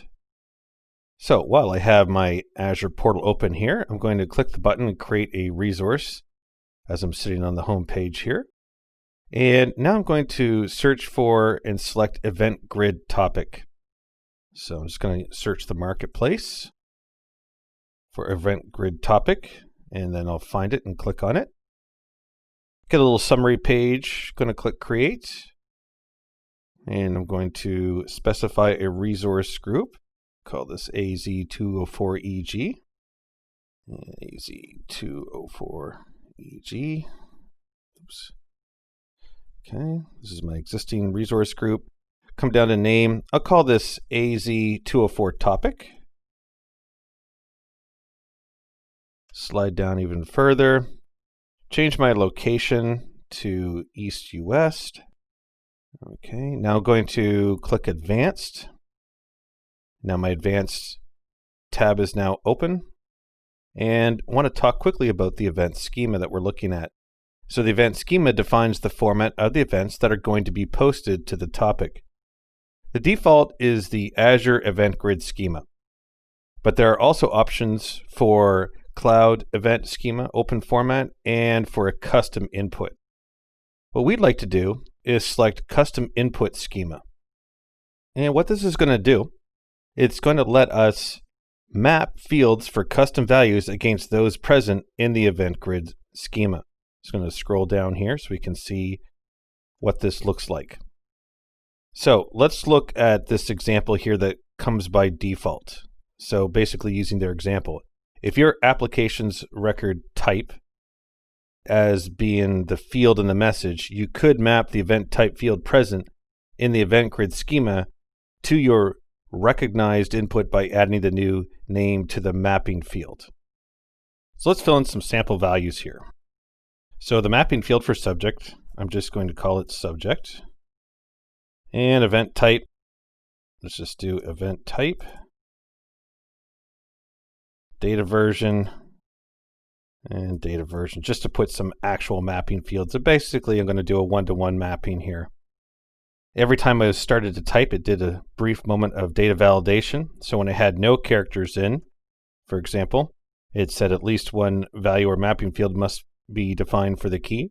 That was that quick red font that was appearing.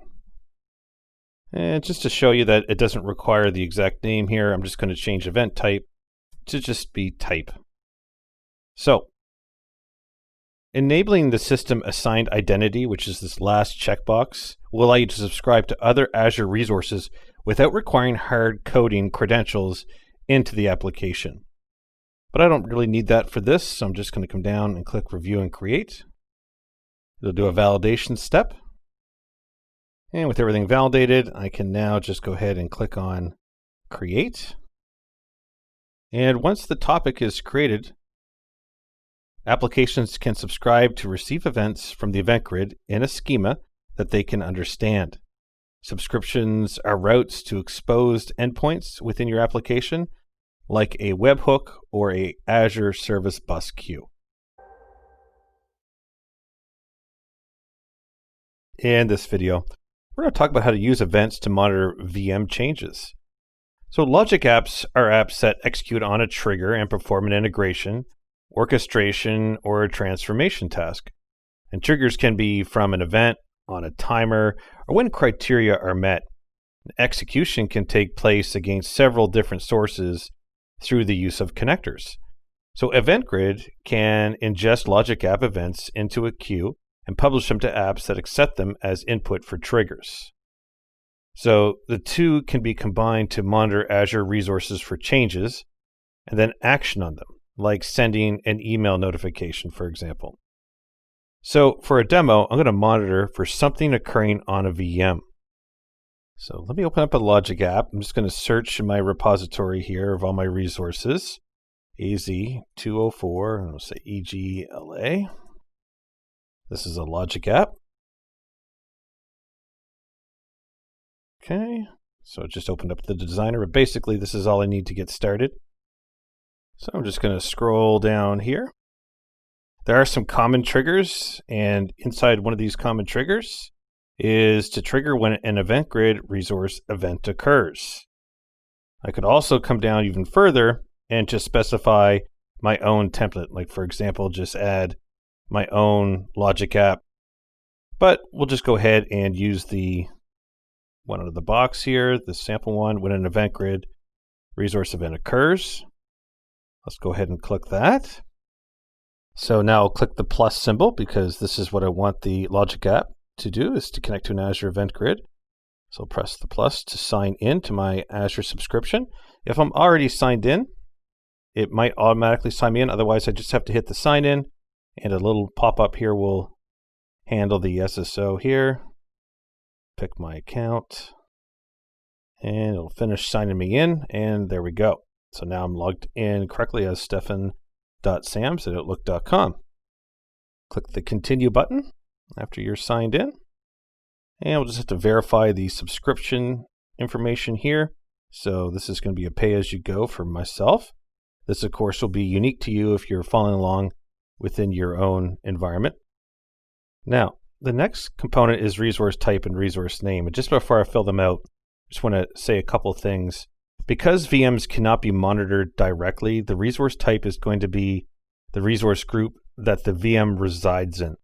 The monitor will notify on actions within the resource group, like creating or deleting resources. Okay, so with that said, I'm just going to go ahead and fill this in. So I'm going to look for Microsoft.resources.resource group. Right here. Now, the actual resource name, this is going to be AZ, see if I can do type ahead, AZ-204 EGVM. I can select it from the list. Just going to scroll down a little bit just to get this into better view. So the event types, which is now what we're looking at, are what we want the logic app to notify on. So for example, if the VM got deleted, we would want to select out of the event type Microsoft.resources.resource delete success. All right, so this one right here. This would tell us that the VM was deleted successfully. Or when an action is successful, like shutting down or powering on, you can spend some time going through this list. I'll just scroll down here. All right, so this is the kind of the full list, but it also lets you add a custom value. All right, so for our example, let's select Microsoft.resources.resource action success. Okay, I'm just going to scroll back up a little bit there now. And just to make it interesting, I'm going to click Add New Item to create a second item, and we'll Let's actually capture those delete successes here. So let's say resource delete success. That way we have two types of actions we're listening for, a success and a delete. So at the very bottom here, if I scroll down, I'm going to see a new step button. I'm going to click on this. All right, now what I'm looking to do now is look for, say, let's do Outlook. So let me just say Outlook, and we'll let it search, and looking for Outlook.com in my sample case here. And now the actions in Outlook. Let's see, let's say we want to say when they send an email. So let me just scroll down and look for that. It's going to be in this list. Here it is here, send an email, and this is version 2. Okay, so I'm going to select that. Sign in to create a connection to Outlook.com is the next component here. So I'll sign in. And it's going to want credentials from me. I've already pre-filled them out, so I'll just hit save. And there we go. So now we have our events. And now we have the action, which is to send an email. So we'll just send this just to my own account here. So stefan.sams@outlook.com. I'm getting some dynamic helper here, basically, that I can automatically insert information. Subject. Let's actually use the drop down here. See what there's anything that's really interesting here. So it's telling me event time, event type, subject of the event. These are all really good. So it's giving me very logical examples that I can use as a subject line.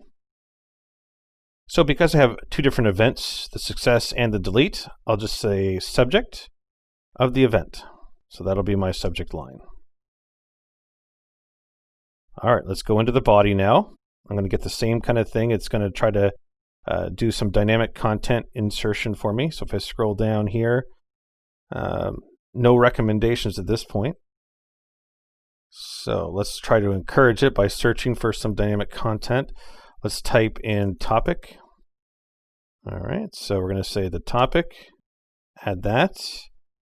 And then let's search for event type. Okay, event type. And actually, let's grab event time. Oop, I went too many. I'm just going to delete that. And event time. All right, perfect. Now I'm going to scroll back up. And just for ease of reading here, I'm going to see if I can get these on some separate lines. There we go. Okay, effectively, we've now completed this. We don't really need any more steps. So the email notification will alert when an event happens on the resource group. It will now include the topic, which is the resource that generated the event type, which is, in this example, would be a successful delete event or a successful resource action, and the time of the event, and it will email it to stefan.sams@outlook.com.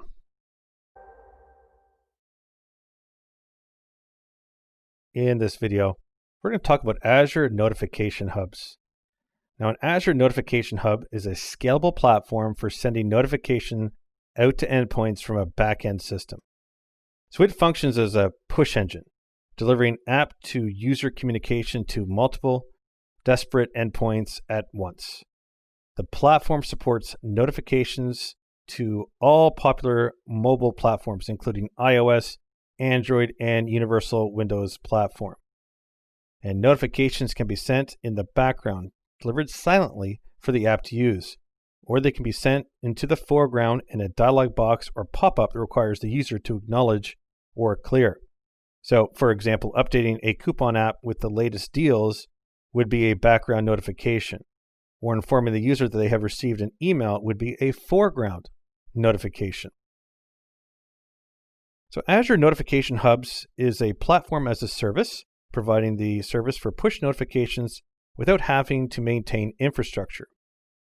Each major platform has their own vendor-managed infrastructure for device management, and notifications called a Platform Notification System, often abbreviated PNS, like Google's Firebase and Apple's Apple Notification System. So for a developer to build their own PNS would require infrastructure deployed for each platform, as the different vendors have different requirements. Notification Hubs removes the need for this platform dependency by providing connectivity to all these services. Device tokens are required to refresh on any app launch, and broadcast notifications will push to all registered devices simultaneously, creating the potential for significant traffic spikes. Notification Hubs can scale to accommodate hundreds of millions of notifications. Notification Hubs can be used for intelligent routing through the use of groups, users, properties, and device types. So delivery patterns in Notification Hubs enable you to push notifications to specific groups based on various criteria. So broadcasts send the notification to all registered devices. You can push to individual, which allows you to choose a single user and target all devices in use by them based on tags. Dynamic tags can be used to segment out groups of devices and use Boolean expressions to push notifications to varied groups based on current needs. Scheduled pushes can be part of the automated routines through a scheduled engine built into Notification Hubs. And parameters can be used to modify pushes using single key value pairs to provide a personalized notification to the end user. So devices are required to be registered with Notification Hub to receive push notifications.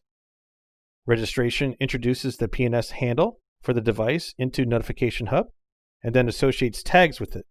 The handle can be an FCM registration ID for Android devices or channel URI for Windows devices. An installation is an extension of registration that includes additional related properties for better routing your notifications to subsets of devices and for improved efficiencies in updating tags. In this video, we're going to talk about how to create an Azure Notification Hub. So Azure Notification Hubs are a push engine for sending notifications to external platforms from a backend. And notifications can be sent to mobile devices, to Windows desktops, or to other smart devices. And Notification Hubs can be deployed through Azure Portal, via the Azure CLI, or through an ARM template. So for this demo, I'm going to walk you through deployment in the Azure Portal. So I have the portal open. I'm going to click on All Services from my main navigation. In the Categories section, I'm going to click on Mobile. In this case, it's already pre-selected. And for the mobile choices, I will select Notification Hubs.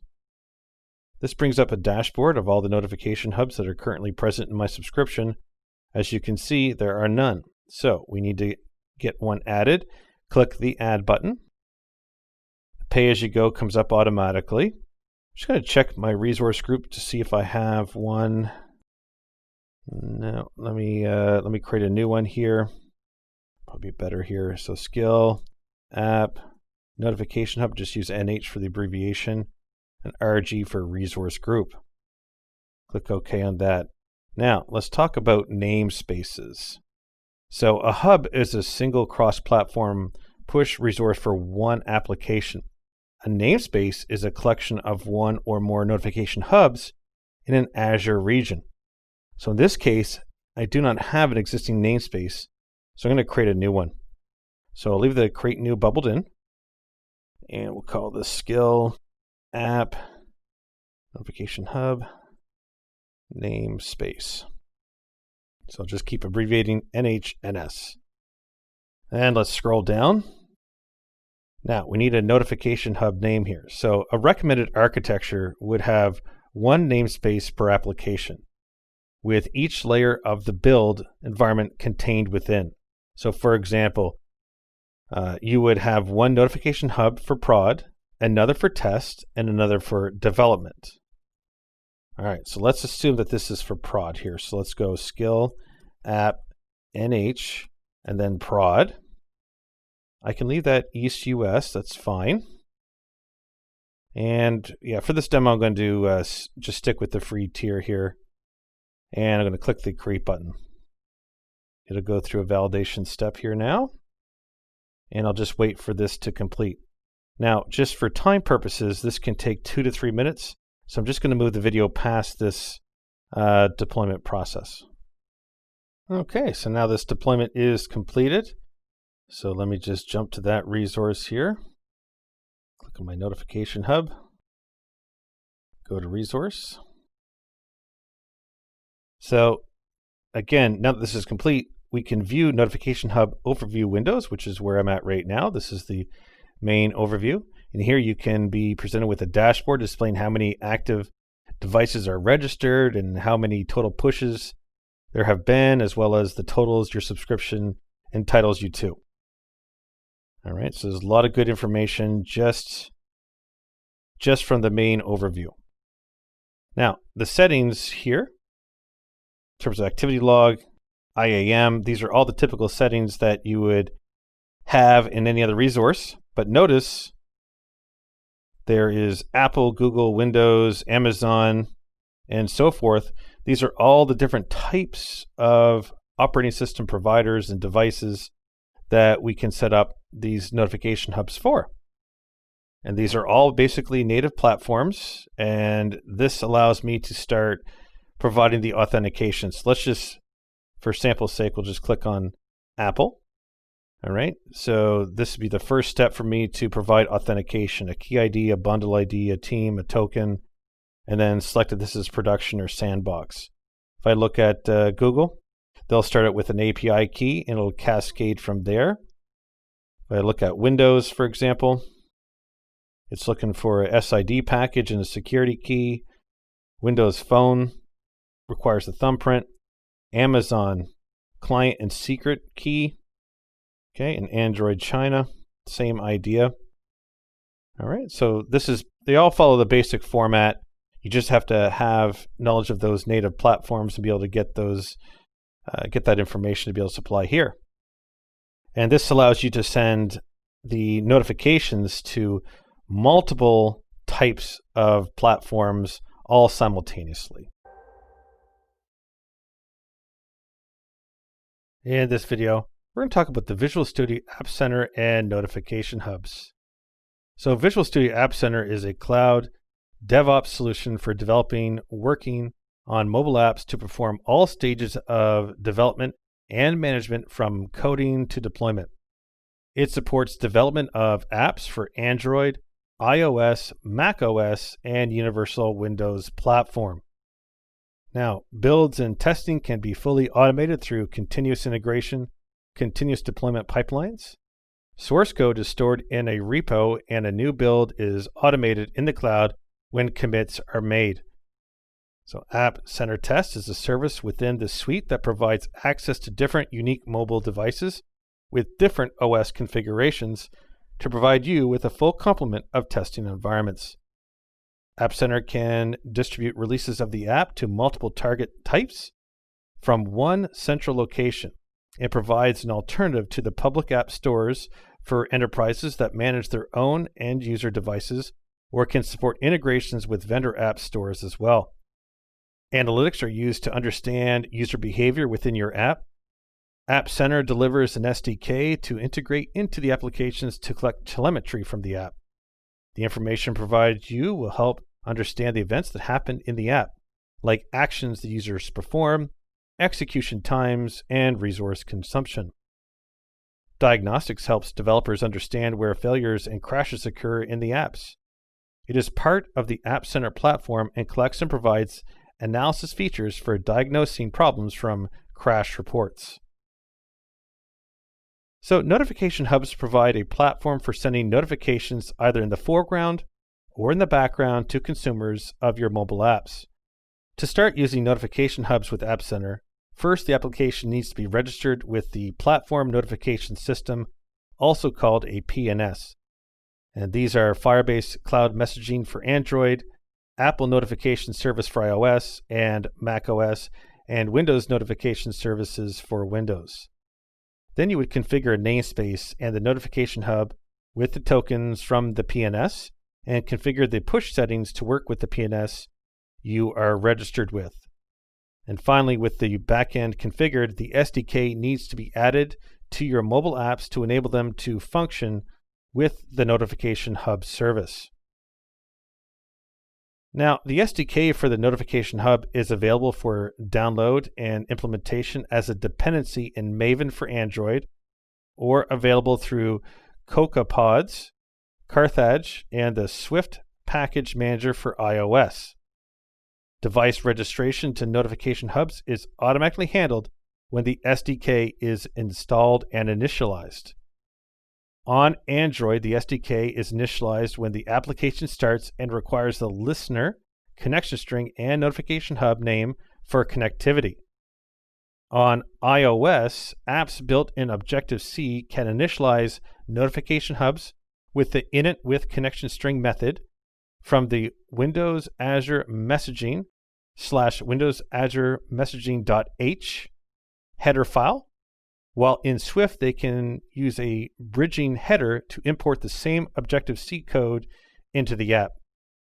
Devices can be tagged to direct specific messages for them via groups and to collect and analyze custom properties.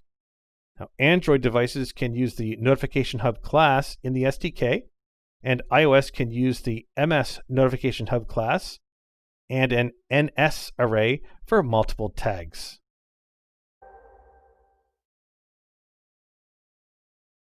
In this video, we're going to talk about the Azure Event Hubs. Now, Azure Event Hubs is a fully managed, scalable streaming event processing platform with support for real-time and batch processing. So it acts as an event ingester, sitting between the publisher of the event and the subscriber to the event, working to loosely couple components of an application in an event-driven architecture. The platform is designed for big data, able to ingest and process millions of events per second. The platform is directly interchangeable with, say, Apache Kafka, and can act as an endpoint to replace Kafka implementations. Events streamed through event hubs are typically streamed real-time with a time retention buffer. However, events can be retained for batch processing later. Now, there are some key components and terms to understand related to event hubs. So, first off, the event producer or event publisher is the resource or entity that produces the event that are sent to event hubs. Partitions are the portion of the stream that a consumer reads. They are a stream with new events being added on to the end in sequence. Consumer groups are offsets of the stream that allows consumers to process the stream at their own pace and start in the stream where it's relevant to them. Throughput units are the units of capacity that are allocated and processing incoming events. Each throughput can process up to 1 megabyte per second on the ingress and up to 2 megabytes per second on the egress. Receivers are the client applications actioning on the events within the stream. Now, event publishers are the entities that send an event to event hubs. So events can be securely and reliably published using HTTPS, AMQP, or Kafka, either individually or in batches. Shared access signature tokens can be used by event publishers to authenticate themselves to event hubs. Multiple services can share a SAS token, or they can use them individually. Partition keys are used to ensure all data with the same key value get delivered sequentially to the same partition. Publisher policies are a runtime feature that provides each publisher a unique identity for event hubs for ingesting from multiple sources. The SAS token must match the publisher name, and the publisher policies must match a partition key value if both are set. Now, events being ingested into event hubs are short-lived, with no permanent storage outside of the retention buffer. They can be stored in other services for post-stream processing. So Azure Blob Storage can be used as an event and checkpoint store. It scales with throughput units, and because data is copied directly from the event hub storage, it does not count towards egress quotas. For instances with extreme data loads, Azure Data Lakes are supported as an event and checkpoint store. The store can be in the same or different region in the event hub. And data being stored utilizes Apache Avro for serialization and formatting that provides inline schemas and rich data structuring. Partitioning in the event hubs helps to add horizontal scaling to event processing.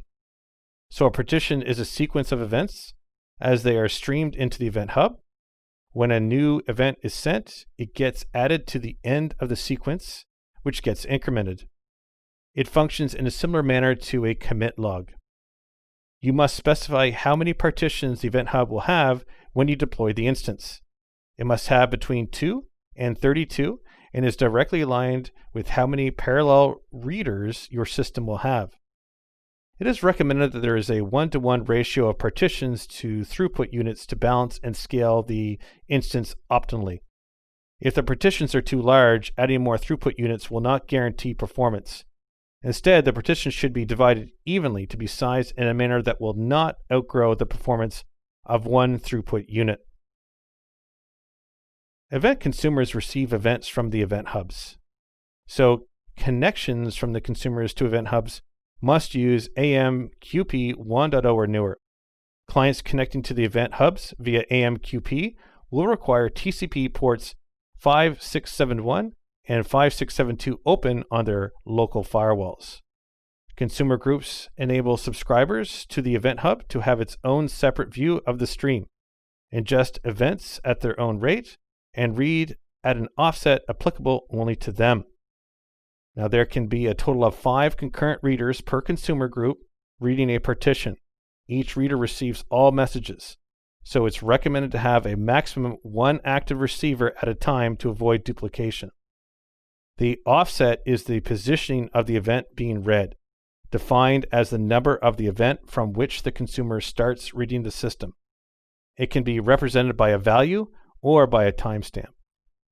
And finally, checkpoints are used by consumers to bookmark their position in the stream, and they are used to notify the event hub when the consumer determines the stream to complete or to fail over readers if the consumer has multiple nodes. In this video, we're going to talk about deploying an Azure Event Hub. So an Azure Event Hub is a platform for receiving and processing events at the big data scale. Capable of processing millions of events per second, it is used for managing data and telemetry produced by distributed endpoints and has features for transforming and storing the data. Event hubs can be deployed through the Azure portal using an ARM template or through Azure CLI and PowerShell. So I'm going to walk you through the process of deploying it through the portal. From the home page of Azure, I'm going to click on All Services. In the Categories section, you're going to want to click on Analytics. Of the various analytics types, right now there are 14, I'm going to click on Event Hubs. Be careful not to click on the Event Hubs clusters one. That's something different. So I'm going to click on Event Hubs. Presently, I have none. We'll go ahead and click the Add so that we can add one here. And the first thing I'm going to do is specify a resource group. So I'll create a new one here. Call this Skill App EHRG. There we go. And now the namespace section here is a single entry point for the event hubs under management. The namespace provides the URI for connections and determines the number of throughput units and pricing tier in use. So let's go ahead and we'll call this Skill App EHNS. It'll end in .servicebus.windows.net. Let's change my location to East US. There we go. I'm going to scroll down a little bit more. And I'm going to expand the pricing tier. The pricing tier is available in 2 SKUs, Basic and Standard. Basic tier provides 1 consumer group and up to 100 brokered connections. Standard has up to 20 consumer groups and 1,000 brokered connections. So a consumer group is a view of an event hub that downstream applications can subscribe to in order to read the messages in the stream at their own pace. And brokered connections are an AMQP, it's called, connection from a client to the consumer group. So I'm going to select Standard for this example. And now we're going to talk about throughput units. So throughput units are the measure of capacity of an event hub. One throughput unit handles 1 megabyte per second, or 1,000 events per second, of ingress data, and up to 2 megabytes, or 4,096 events per second, egress data. If the ingress capacity is exceeded, it will be throttled and an exception thrown. Exceeding egress will not throw an exception, but will throttle the data bandwidth. Throughput units are billed hourly and are pre-purchase. So up to 20 throughput units can be assigned per namespace, and they get shared between event hubs. Let's go ahead and click on Features. So the ongoing availability of the Event Hub deployment can be increased by selecting the Enable Availability Zones checkbox option, which distributes replicas across availability zones in the region. All right, so in situations where load will peak and dip, auto inflate can be configured to scale up the number of throughputs on demand. All right, so that's what these two checkboxes do. I'm not going to do that though for my example here. Just going to go ahead and click Create or Review and Create. It'll run through a validation step. All right, so this is all about creating the namespace here. So this all looks good. I filled everything out correctly. This is a way to do a demo as the cheapest possible here. So I'm going to go ahead and click on Create. And it says my deployment is underway. This could take a few minutes here, so I'm just going to pick the video up after the deployment. Okay, so this looks like the deployment is now complete. Should be able to select my notifications and confirm that it was completed a few seconds ago. All right, so let's go to the resource. And there we go. So here I get a basic overview of everything going on, of course, with the Overview tab selected. Now, underneath Entities, there is the Event Hubs. All right, so I scroll down to the Entities section, click on Event Hubs. And what we want to do is add an Event Hub. So I'm going to click on this plus Event Hub. Okay, and now I'm going to name this Skill App EH. Now the partition count is a method for organizing the readers of the stream. The number of simultaneous readers cannot exceed the number of available partitions. And the message retention is how many days a message will be retained in the Event Hub, to a maximum of 7 days. Now, turning on capture will store the events in a blob storage or a data lake account. So I'm going to now click on the Create button, just leave everything default. So 1 and 1, partition count 1, retention of 1. All right, so now this has now been deployed.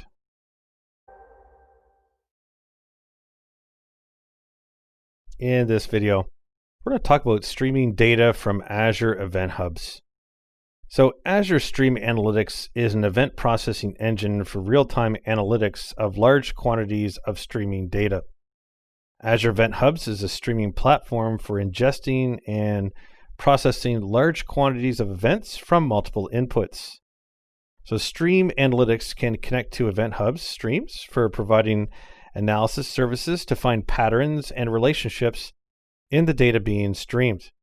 So my Event Hub is already deployed and configured, so I'll create a Stream Analytics job to connect to it and provide analysis on the events flowing through it. So I'm going to go ahead and click on Create a Resource from the Azure homepage portal, and I'm going to select Analytics in my list of categories here. And then I'm going to find the Stream Analytics job. So for me, it's right here. I'm going to go ahead and click that Stream Analytics job link. Okay, the first thing it's looking for here now is a job name. So we'll call this Skill App SA. And the resource group, I'll go ahead and select this. Let me just search for AZ-204EH. Oh, that's the wrong, that's the subscription. So here's where I want to be in the resource group. AZ-204EH. And I'll just go ahead and create it because the one I want to use. I like using the same names here, AZ-204EH. Okay. And I'm going to just change the location to the East US. Scroll down a little bit more. I'll leave it hosting environment cloud is sufficient here. But just a note about this, the hosting environment is either in the cloud or on the edge. So selecting cloud will deploy the job to the Azure infrastructure, and edge will deploy it to an Internet of Things edge gateway location on-prem. All right, and a little bit about these last two items on this list. Streaming units are the computing resources for running the Azure Stream Analytics job. A streaming unit is an aggregate of CPU and memory. Streaming jobs run in memory, and if the memory gets completely consumed, the job will fail. And the last checkbox is self-explanatory here. It's just talking about securing these private assets in my own storage account. That doesn't apply for our demo here, so I'm going to go ahead and click on Create. And we'll just give this a moment to get deployed. Your deployment is underway, and it's now done. Expand this here. We'll go to the resource, and we get taken to the overview page. Now, all jobs need an input to retrieve the data from. The input is in the Event Hub stream. So I'm going to just scroll down to look for the section Job Topology.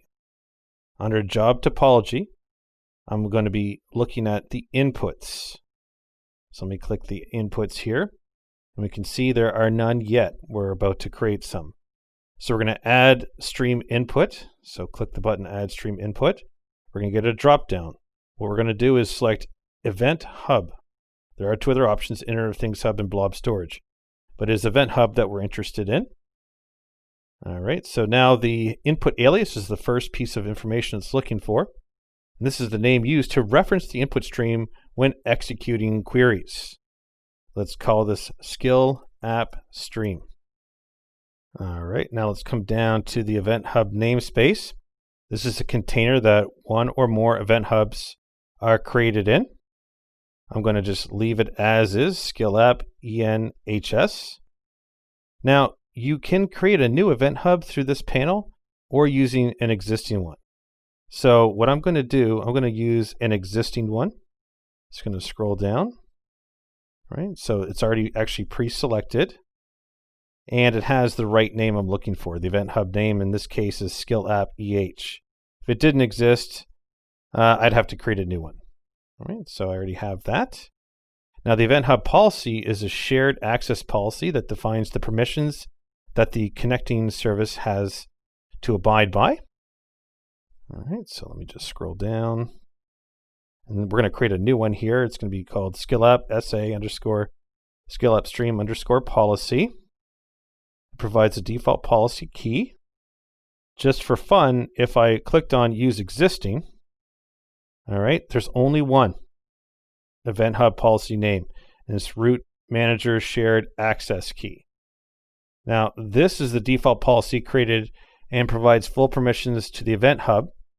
Stream Analytics only requires read, so it would be a security hole to reuse that key.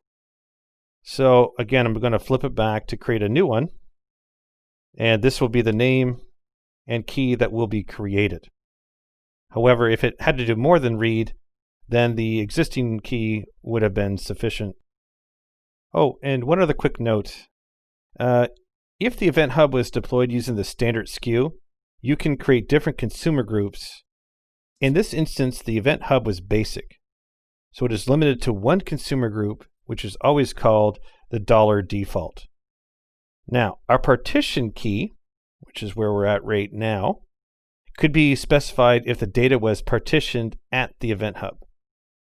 The event serialization format specified here is going to be JSON. And again, it can be others. So we have Avro, CSV, for example, or your own value. So if you select a custom value, then you need to implement a deserializer in C# to read the events. And you will have to specify the assembly and class names. So at the time of this writing, UTF-8 is the only supported encoding format. All right, there is no UTF-16, for example. The event compression type can be no compression, gzip, or deflate. For now, I'll just not compress and just go ahead and click on save. And this will just take a moment to create the policy in the stream here. So we'll just give it a moment and it'll appear in our grid. There it is. Now, when the stream has been deployed, I can now start collecting, querying, and analyzing data being streamed from the Event Hub using the Stream Analytics query language. All right, and I can always come back in and check out all the details to see what was previously selected. So in this course, we've examined event-based services in Azure used for alerts, notification, and streaming data, including Event Grid, Notification Hubs, and Event Hubs. We did this by exploring the messages services on Azure and how to architect a cloud-based app using Azure Event Grid, how to use Event Grid to route a custom event and to monitor changes to a VM, and the use of Azure Notification Hubs for creating pushed alerts. We also looked at how to create a notification hub and how to integrate notification hubs with app service mobile apps. And we looked at the components used in the Azure Event Hubs, how to create an Event Hub, and finally, how to stream data using Event Hubs. Now, in our next course, we'll move on to explore how to build message-based applications using the services in Azure, including Azure Service Bus and Azure Queue Storage.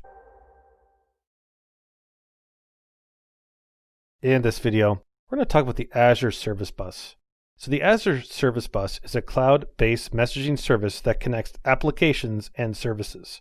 So Service Bus is a message broker, reliably and securely handling messages in event-based architectures that can span across the cloud and to on-prem using the hybrid connections feature. Asynchronous messaging patterns are supported through a store and forward operation. Queuing can be used to store messages until the client service is ready to receive them, and the system can operate as a load balancer for multiple receivers. By decoupling services and using a message broker, applications inherently gain service reliability and scalability. Messages are stored if the consumer becomes unavailable, and scaling the application does not require significant endpoint rewriting between event producers and consumers. Instead, a modular approach can be taken where consumers can target the existing message broker. Now, messages in a service bus are binary files that contain XML, JSON, or plain text data. Now, there are some key components to Service Bus that will define how your applications integrate with it. Namespaces are containers for the message queues and topics. They can have rules applied to filter and modify specific properties on messages. A queue is a message store that orders and timestamps messages, then holds them until the receiver accepts them and acknowledges receipt. And topics are similar to queues but are used in publisher-subscriber models. They can have single message producers with multiple subscribers, and topics can have filters applied to only provide the subscriber the information it needs. Service Bus includes advanced features for working with any application scenario. So sessions can be used for first in, first out, and request response scenarios, for joint and ordered handling when the sequence of messages are unbounded. Batching can hold the message in a queue or topic for sending later and is controlled by the client. Auto-forwarding chains queues or subscriptions to another queue or subscription within the same namespace. And operations can be grouped together in an atomic batch model, which ensures that either all transactions succeeded or all fail with no partial changes made.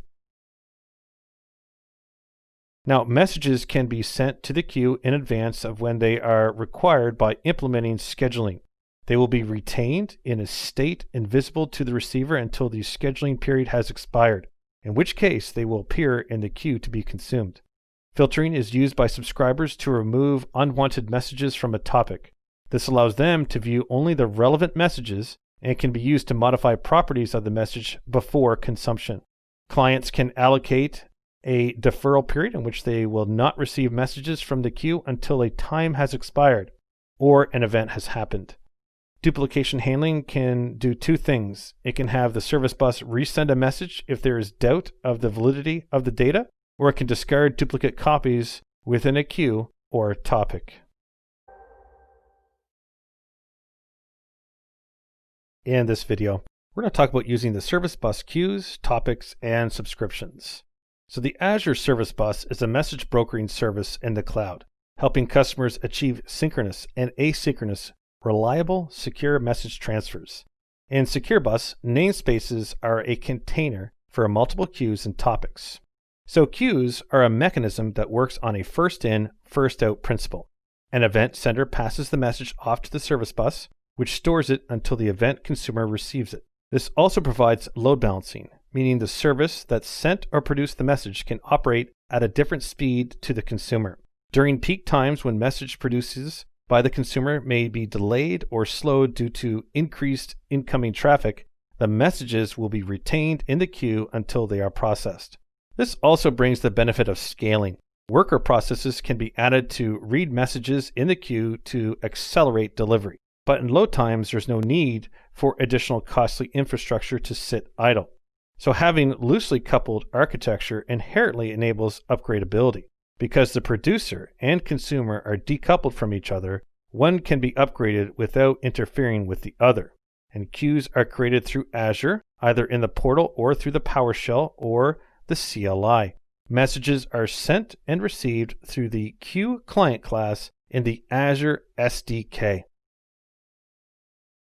There are two modes for receiving messages from Service Bus. These are set when creating the subscription client or the queue. The receive and delete mode receives the request for the message from the client. Then it marks the transaction as complete by noting the message as being consumed and sends it to the client. Verification of the transaction is not provided by the client. Instead, it is performed in a single operation by Service Bus. This adds the risk that the client will never receive the message, and there is no retry operation. Peak lock will break the transactions up. The client requests a message, Service Bus locks it so it cannot be consumed by others, then sends it and waits for verification. When the client has received the message, it will send a request back to the Service Bus to notify that it has received the message and to complete the transaction. The verification message takes the form of a complete async method. So when Service Bus receives a complete async call, it will mark the message as having been consumed, remove the lock, and move to the next one.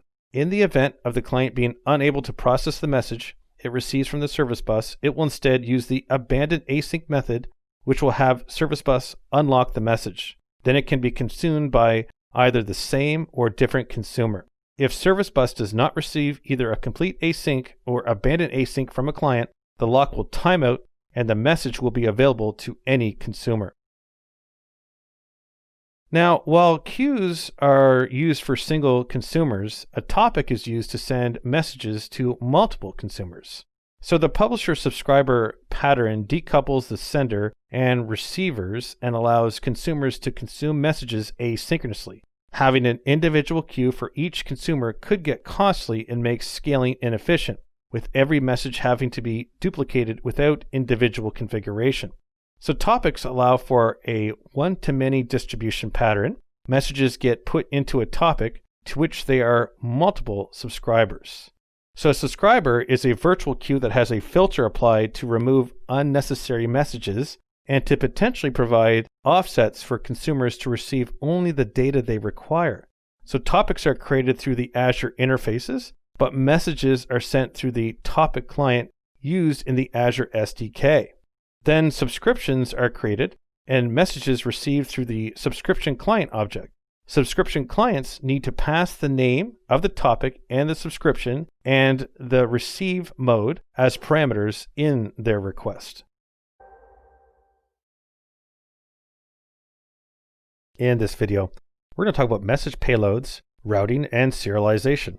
Now, Azure Service Bus is a message brokering system for managing messages between loosely coupled applications. So message passed by the Service Bus take the form of a key value pair that carries both metadata that provides instructions to the receiving services and the payload of the message for the consumer. In some instances, the metadata may contain the instructions necessary for the recipient, meaning there is no requirement for a payload to be present. Messages contain a set of properties that control message level functions called broker properties. And broker properties can include the following. I'm going to list them out here. So first we have dead letter source. It tells the recipient which entity dead lettered the message.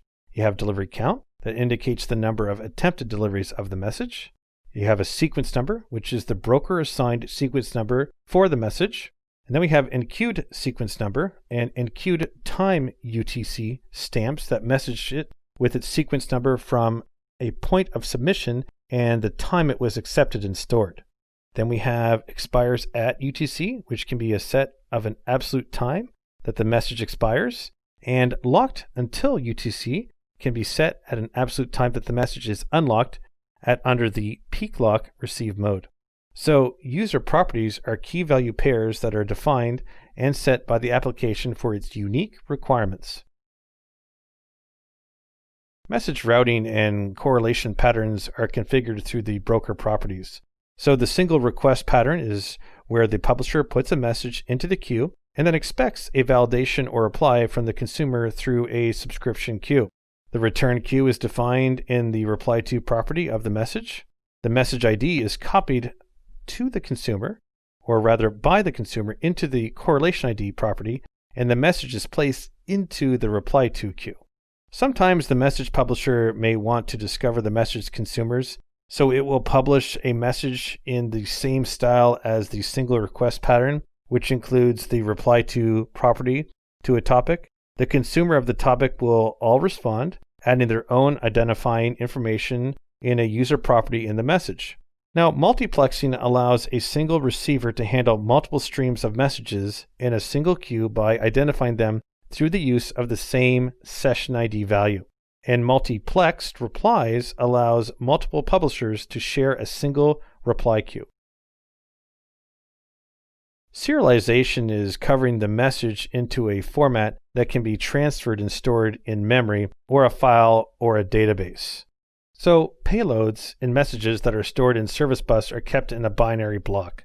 The content type broker property is used to describe the payload. If the messaging system is using AMQP, then the object gets serialized into an object in a graph that AMQP recognizes as an array list object that any AMQP client can decode. HTTP clients would require an external processor to deserialize AMQP objects.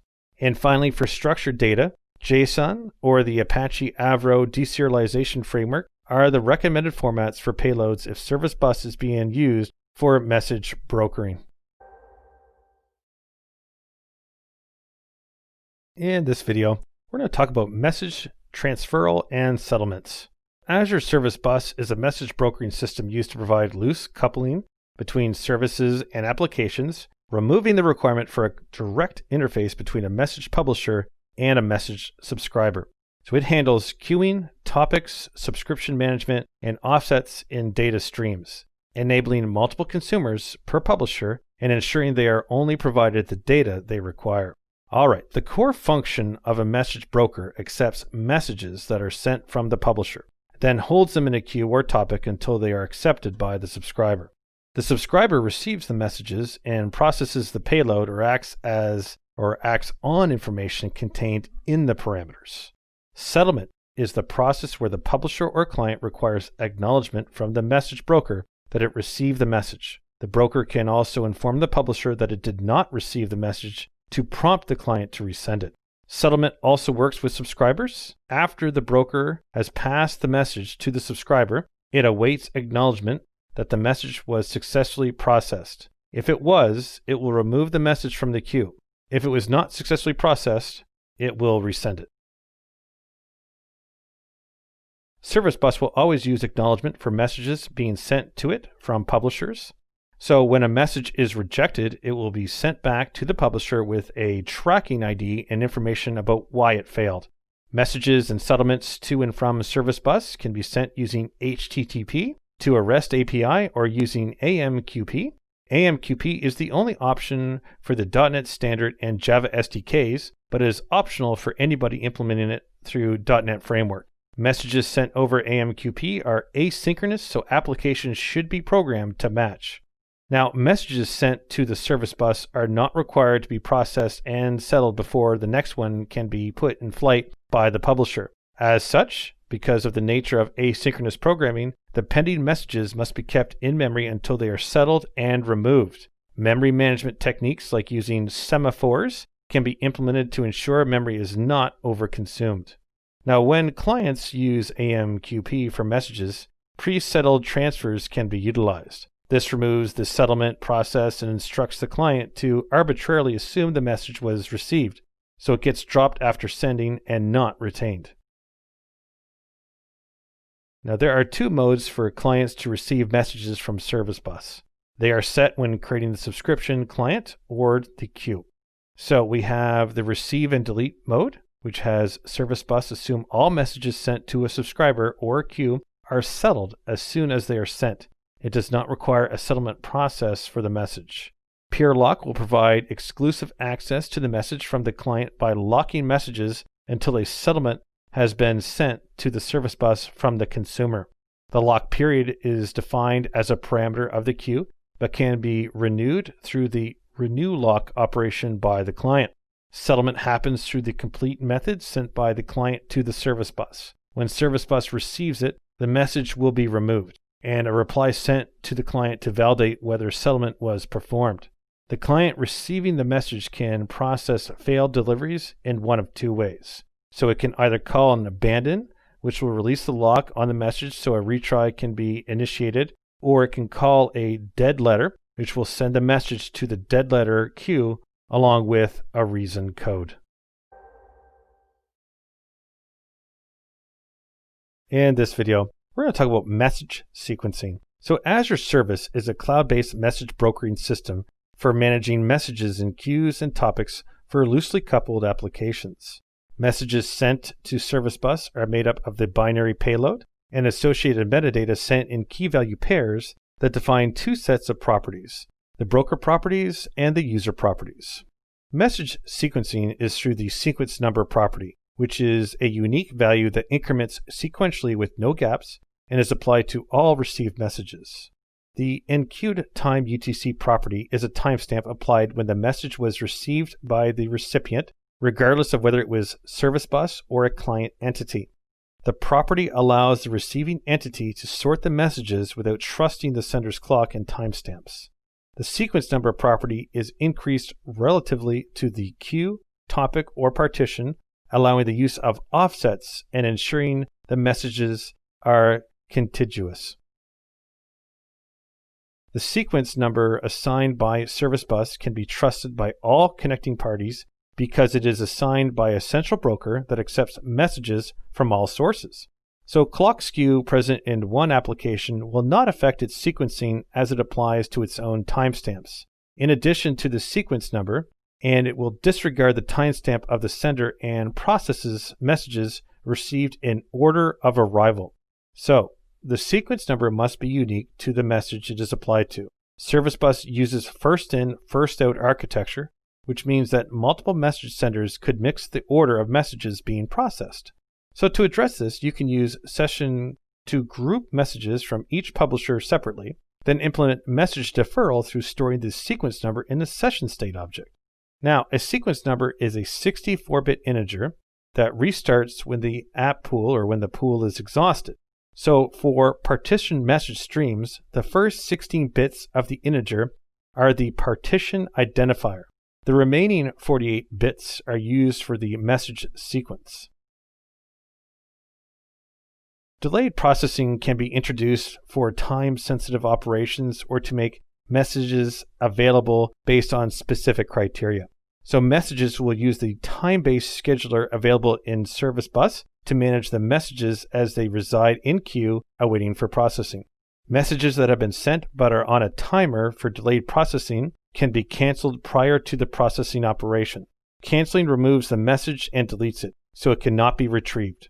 When messages are being sent, the scheduled enqueue time UTC property can be set with a timestamp in the UTC time zone to define when they should be available in the queue.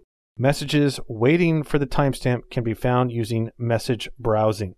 Delayed messaging or delayed processing can be managed through schedule message async method, which sets an offset on the message from the time of sending it. This returns a sequence number to the sender, which is used to cancel the message if necessary. In this video, we're going to talk about message expiration. So content contained within a message usually has a client-side expiration date applied to it. This deadline is to ensure queues do not get uncontrollably large in event of outages and to ensure data is current and relevant. Messages have the time to live property set on them, which is used to give lifespan relative to the time of creation. In testing environments where the content of the message may not really matter, or there are partial delivery scenarios and unreliable services, the time to live should be set to a shorter interval to stop accumulations. Garbage collection efforts can also be implemented to remove abandoned messages stuck in the queue. The time to live property is replaced by the expires at UTC property when the message gets queued into the service bus. This is a combination of the enqueued time UTC timestamp that gets applied when the message is ingested and the time to live. When there are no clients listening and receiving messages from the service bus, the time to live is not enforced. Messages that are in a locked state for delivery are not affected by the expires at UTC time. However, if the message is abandoned or the lock releases and the expiration time has passed, the message will immediately become unavailable for sending. Queued messages that have not been locked will be made unavailable as soon as the expires at UTC time occurs. Messages sent into queues and topics that do not have the time to live property set are subject to an automatic mechanism for removal that is configured at the entity level. The default expiration time will overrule the time to live if it is set and acts as a maximum value that is valid for a message. The property is called default message time to live and can be set in the portal when the queue or topic is deployed. Expired messages are dropped by default, but they can be set to the dead letter queue using the enable dead lettering on message expiration property if that is the preferred option. The user property dead letter reason will be updated with TTL expired exception to indicate that the message was removed to the dead letter due to expiration. Queues, topics, and subscriptions can be delivered as a temporary entity that only exists as long as it is being used. They can be removed programmatically or through an atomic cleanup activity available in Service Bus. This can be useful for testing where queues are short-lived or created and deleted by the application. The auto delete on idle property is set to the period that must pass before the entity is automatically deleted and must be a minimum of 5 minutes. Idleness is the definition by which the auto delete on idle property determines that the entity is no longer in use. So, an idle queue is one that has not sent or received a message, has had no updates to the queue for locking or unlocking, has no scheduled messages waiting for their timer to make them available, and has had no peek or browse operations run against it in the idle period. An idle topic is one that has not sent any messages to clients, has had no updates to the topic, and has had no scheduled messages sitting in the queue. Idle subscriptions are defined as having received no new messages, had no updates applied to any existing message, had no rules or filters added, and has not had a peek or browse operation run against it. In this video, we're going to talk about how to create a service bus queue. So an Azure Service Bus is a message brokering and management system that allows applications and services to decouple by providing message acceptance and routing between endpoints. So the first step in deploying Service Bus is to create a namespace, which is a container that scopes the messaging to the related applications. So from the home page here on the Azure portal, I'm going to click on Create a Resource. And in the categories here, I'm going to look for integration. So I'm going to click on integration. And then I'm going to look for Service Bus. So I'll click on Service Bus. And for the resource group, I have to start filling this out. So it's going to be actually, I'll create a new one for this. So AZ-204 SB for Service Bus. There we go. Click OK. Scroll down a little bit here. Now, There are 3 different pricing tiers that we're going to get to here. So we have Basic, Standard, and Premium. Basic does not include queues, deduplication, or sessions. It is charged by the number of operations consumed and allows for 100 brokered connections with no capability to handle more. Standard includes topics, deduplication, transactions, and sessions. It has a base charge and then only charges in increments above 13 million transactions per month. It can handle up to 1,000 brokered connections that will allow more at an additional charge. Premium has the same features as Standard, but allows for a maximum message size of 1 megabyte and is charged hourly regardless of number of operations. So for our demo, we're going to stick to Standard. I'm going to change my location to the East US. There we go. And I just got to fill in a namespace here. Let's go ahead and keep the same as our resource group. We'll call the skill app SB in terms of naming convention, just end it in service bus. Okay, so we have everything kind of filled out now. So let's go ahead and select review and create. Validation has been successful. Go ahead and create. And Azure will deploy this service bus for us here. This deployment's underway. This should just take a moment. Okay, it's under deployment here now. I can check on the progress. I'll just give this a few more seconds. Okay, so now that's finished. Just going to close my notifications bar, push down deployment details, and click on my resource, and open up my service bus. So from here, I get my basic overview information. However, if I scroll down in the navigation properties of the service bus, there's a section called Entities. So creating queues and topics is done under this Entities heading. So we're going to go ahead and click on Queues. And we're going to add a queue. So we're going to click this plus symbol queue button. This queue is going to need a name. So we're going to call it Skill App Queue. Now, when the max size queue is reached, any subsequent messages that will be rejected and the sender will receive an exception. All right, so any rejections, the receiver will get notification here. The message time to live is how long the message stays in the queue before automatically being removed. This is the default setting applied to messages that do not have an explicit time to live specified by the sender, which will take precedence. The lock duration is how long a message lock is retained for after the service bus locks it for processing and sending it to a subscription or requester. When the lock expires, the message becomes available for consumption again. So what I'm going to do now is to tick the box to enable duplicate detection. I'm going to scroll down a little bit. So duplicate detection retains a record of all received messages for the specified time and will reject any duplications of the same message within the interval. Now, dead lettering will send expired messages into the dead letter queue instead of just deleting them. This acts like an archive where messages are not automatically removed and are still accessible for standard operations to be performed against them. Enabling sessions will guarantee a first-in, first-out message delivery system by demultiplexing messages from different sources. And finally, partitioning will spread the queue over multiple stores and brokers, making it highly available and give it higher throughput for managing messages operations. All right, so I'm going to go ahead and click on Create. And it's getting ready to deploy, and excellent, it is now done. So let me go ahead now and click on this Skill App queue that has just been created. And we get a new dashboard. So the dashboard offers insight into the queue, including the message count and consumption of the queue space. It also provides the URL for connecting to it and access control through shared access policies for managing services accessing it. In this video, we're going to talk about Azure queues. Now, Azure storage accounts are unique containers for various types of storage, including blobs, file shares, queues, and tables. They are available in different tiers for balancing storage requirements and keeping them cost-effective.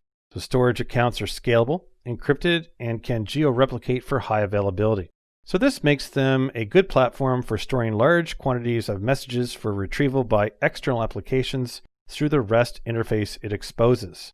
Storage queues provide a location for apps producing messages to store the message until the consumer receives them, decoupling services and allowing for the publisher and subscriber to operate at different speeds. Messages in a stored queue are retrievable using standard HTTP and HTTPS calls, so they do not require additional non-standard protocols to be passed. The maximum size for a message in a stored queue is 64 kilobytes, so if your application produces a larger payload, Azure Service Bus, with its maximum of 256 kilobytes and 1 megabyte depending on tier, may be a better messaging solution. The storage queue service is broken down into different components that are used to store and serve the data. The URL format is always the same. You have the storage account name, .thequeue.core.windows.net/the queue name. The URL is used by the services for publishing and subscribing to the queues for its unique reference. The storage account is the parent container that contains one or more queues. The storage tier and configuration can change the queue processing, but a storage queue at maximum can handle around 2,001 kilobyte messages per second. It can send up to 32 messages in a batch to a subscriber, so multiple queues can exist within a single storage account. And messages in a storage account queue will not be ordered, do not have duplicate detection, cannot be auto-forwarded, and there is no dead letter queue. Operations for managing the storage queues and messages to them are provided through various SDKs published by Microsoft. The Azure Queue Storage Client Library can be used to create and delete queues, create and delete messages in a queue, peek at messages, which is viewing them without modifying their state, and update and receive messages. This client library is part of the larger Azure SDK, which is available for most common programming languages. For .NET, there are two versions available. So version 12 is used for .NET's Framework 4.6 and newer, and .NET Core 2.2 and newer. Version 11 of the SDK is also available for applications built in .NET Core 2.0 and .NET Framework down to 4.5.2. Developers looking to use the Azure SDK for Java should use the com.azure library for Java 8 and newer, and the com.microsoft.azure package if their app is in Java 7. The Azure SDK for Python is a collection of over 180 libraries for working with Azure services and can be installed through the PIP. The libraries are split into two groups, management and client plane libraries, each used for working at a different level of the service. And finally, the Azure SDK for JavaScript is delivered through NPM or Yarn and supports all current LTS versions of Node.js. Libraries are divided into three groups: client, new releases, client, previous versions, and third is management. New releases are cutting edge and can be considered preview. Previous versions are considered production ready and stable. The management libraries are used for directly consuming Azure Services REST APIs. In this video, we're going to talk about developing for Azure Queue Storage. Now, Azure Queue Storage are queries built into storage accounts that store large quantities of messages for accessing synchronously or asynchronously over HTTP from any remote location. The Azure SDK and the storage client libraries used in developing this application can be applied to any app context. So whether it's console app, web app, or mobile app, doesn't matter. Everything we're going to do is reusable. I'm going to click on Create a New Project.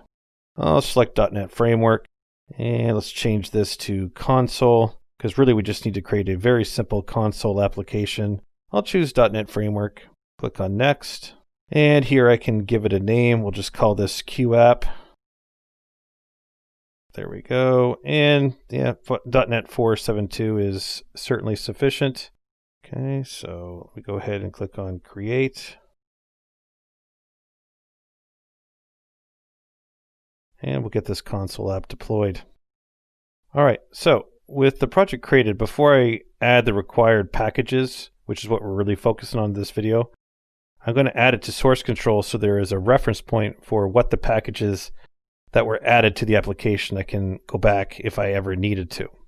So what I'm going to do is going to right-click on this project, scroll down to version control or source control, view history, and just confirm there is no history here. Okay, so now I'll click on File, Add to Source Control, wait for my window. And now what I can see here is little, looks like padlocks beside all my files here. Now to confirm the difference, if I right-click on my project again, just like the very first step, notice now that I have not just view history, compare with unmodified, and blame annotate. All right, so this basically confirms that it is hooked up to a source control, the fact that I have more options. All right, and now I can click on view history and actually get the window, where before I could not. So just a little trick just to know if you're already in source control or not. Okay, let's get back to the main focus of the demo. So we need to install the Azure Storage Queues and Configure Manager packages. So let's go right-click on the Queue app, Manage NuGet Packages.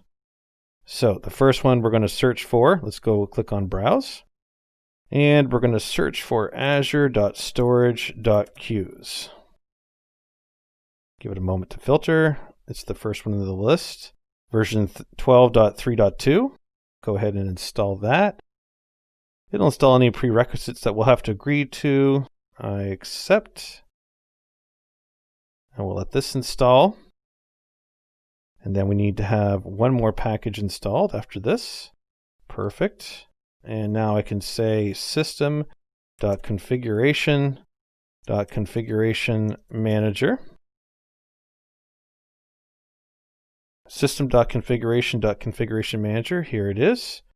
Latest stable is 4.7. Install.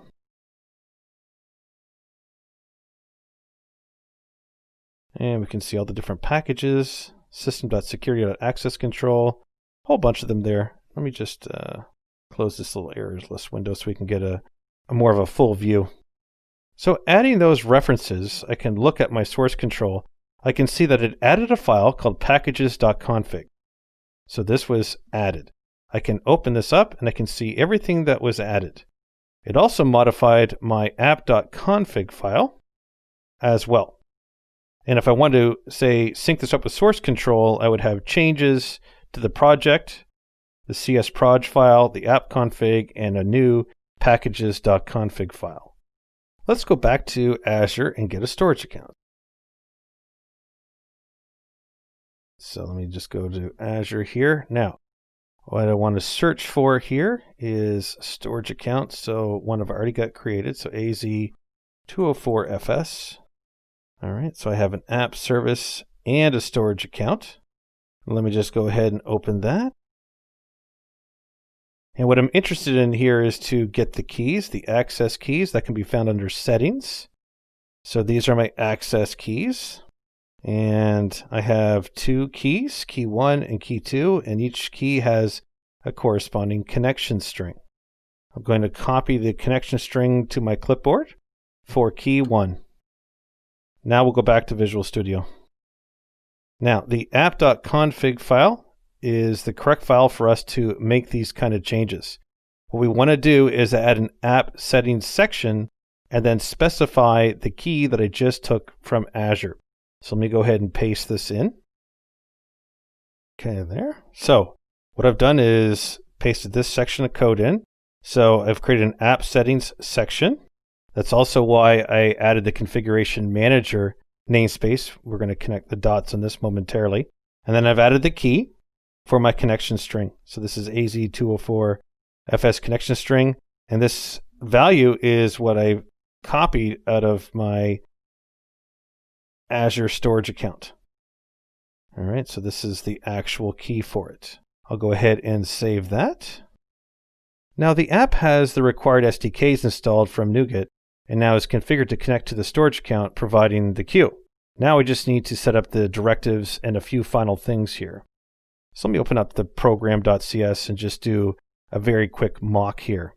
Now the storage.queues directive is used for specifying the storage type, and the storage.queues.models is used to specifically in the peaking of messages. which is retrieving them from the queue without altering or removing them.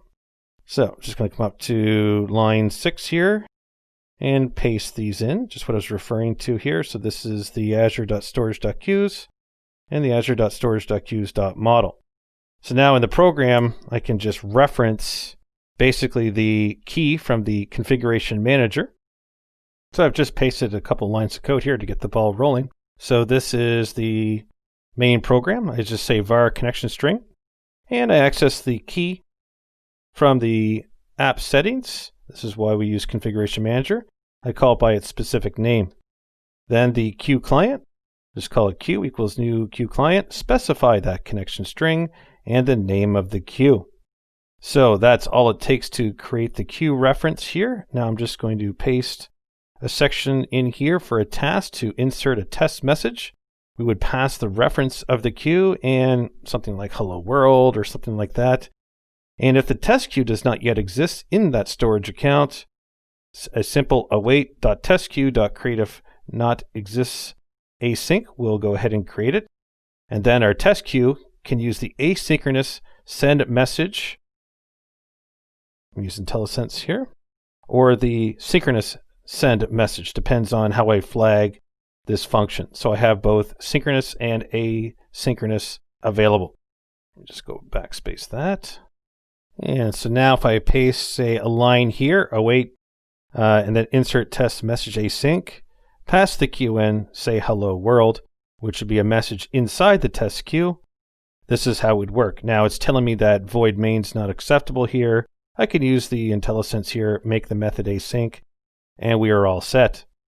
So at this point, I've created the queue referencing the Azure storage, and I've inserted a test message of hello world. And on the first message insert, when the queue doesn't exist, it will get created. And again, this is all foundational, works regardless if this is a console app, a web app, a mobile app. You can basically take this as a foundation and build out your application.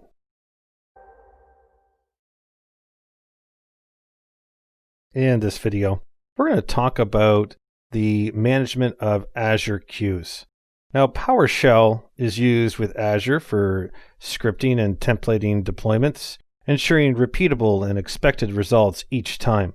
The Azure Storage Manager PowerShell module has some commandlets dedicated to managing queues within a storage account. So the first step is to deploy a resource group and then the storage account.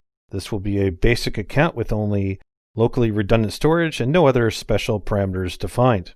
So I have my Azure Cloud Shell open here. I'm going to paste in the first script here to do.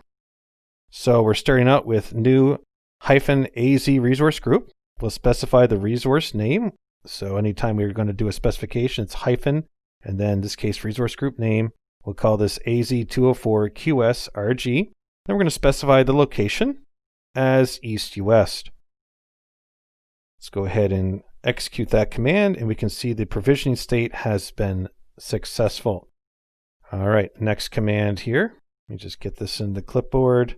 Come back here, paste. So this command is new -AZ storage account -resource group, the name of the resource group we just created. Then we're going to say -name, and then AZ-204 QSSA, and then again location east-US. Then we're going to supply a SKU name.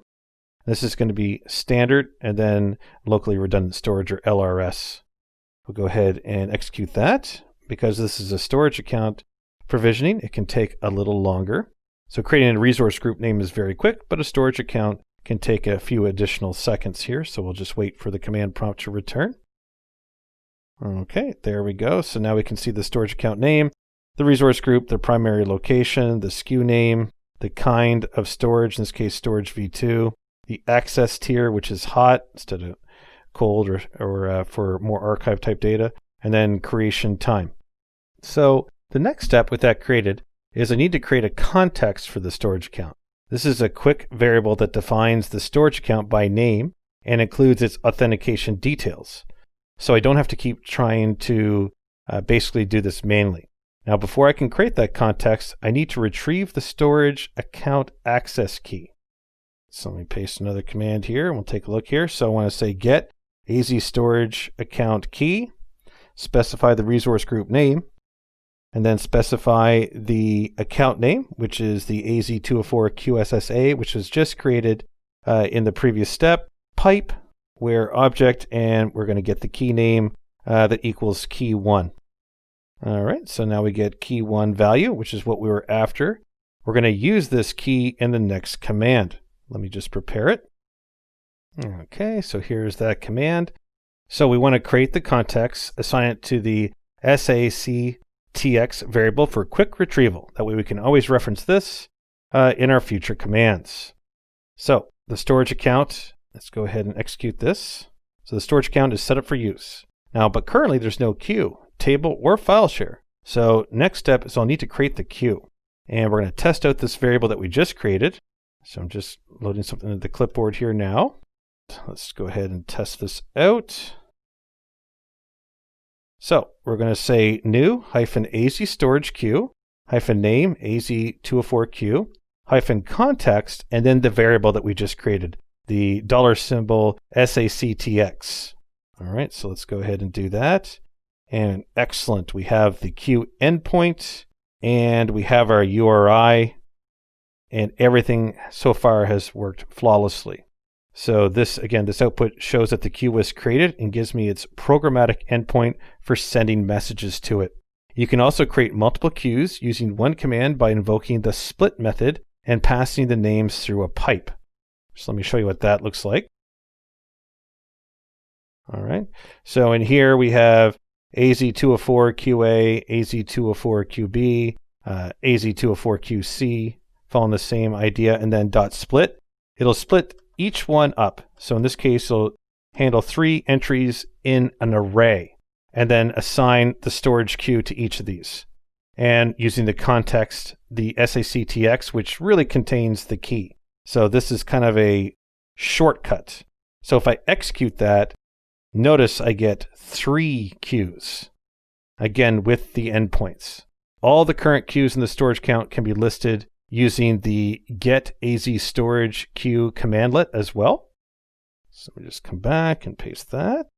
So that command is going to be get -AZ storage queue, then -context and the SACTX variable, and then pipe and select object name. So this kind of way to do it in reverse. All right, so what's everything that's using this context? And the first one, AZ-204 queue that we created, and then when we did the split array, QA, QB, QC, all prefixed by AZ-204. Now, PowerShell offers scripting features for the Azure platform and can be used to create, manage, and delete Azure storage queues. And PowerShell can also be combined with C# programming to make the messages and their payloads, if you want to do all this programmatically. So in this course, we've examined how to work with Azure services for use with message-based applications, including Azure Service Bus and Azure Queue Storage. We did this by exploring the use of Azure Service Bus for brokering messages, when to use a Service Bus queue or a topic and subscription model, message coding to include payload and routing and serialization information, message transferal and settlement between the client and Azure Service Bus, message sequencing, scheduling, and expiration in Azure Service Bus, and how to use the Azure portal to deploy a new Azure Service Bus, the use of Azure Queue Storage for storing message queues, how to build queues storage functions into a .NET app, and finally, how to manage queues in Azure Queue Storage using PowerShell.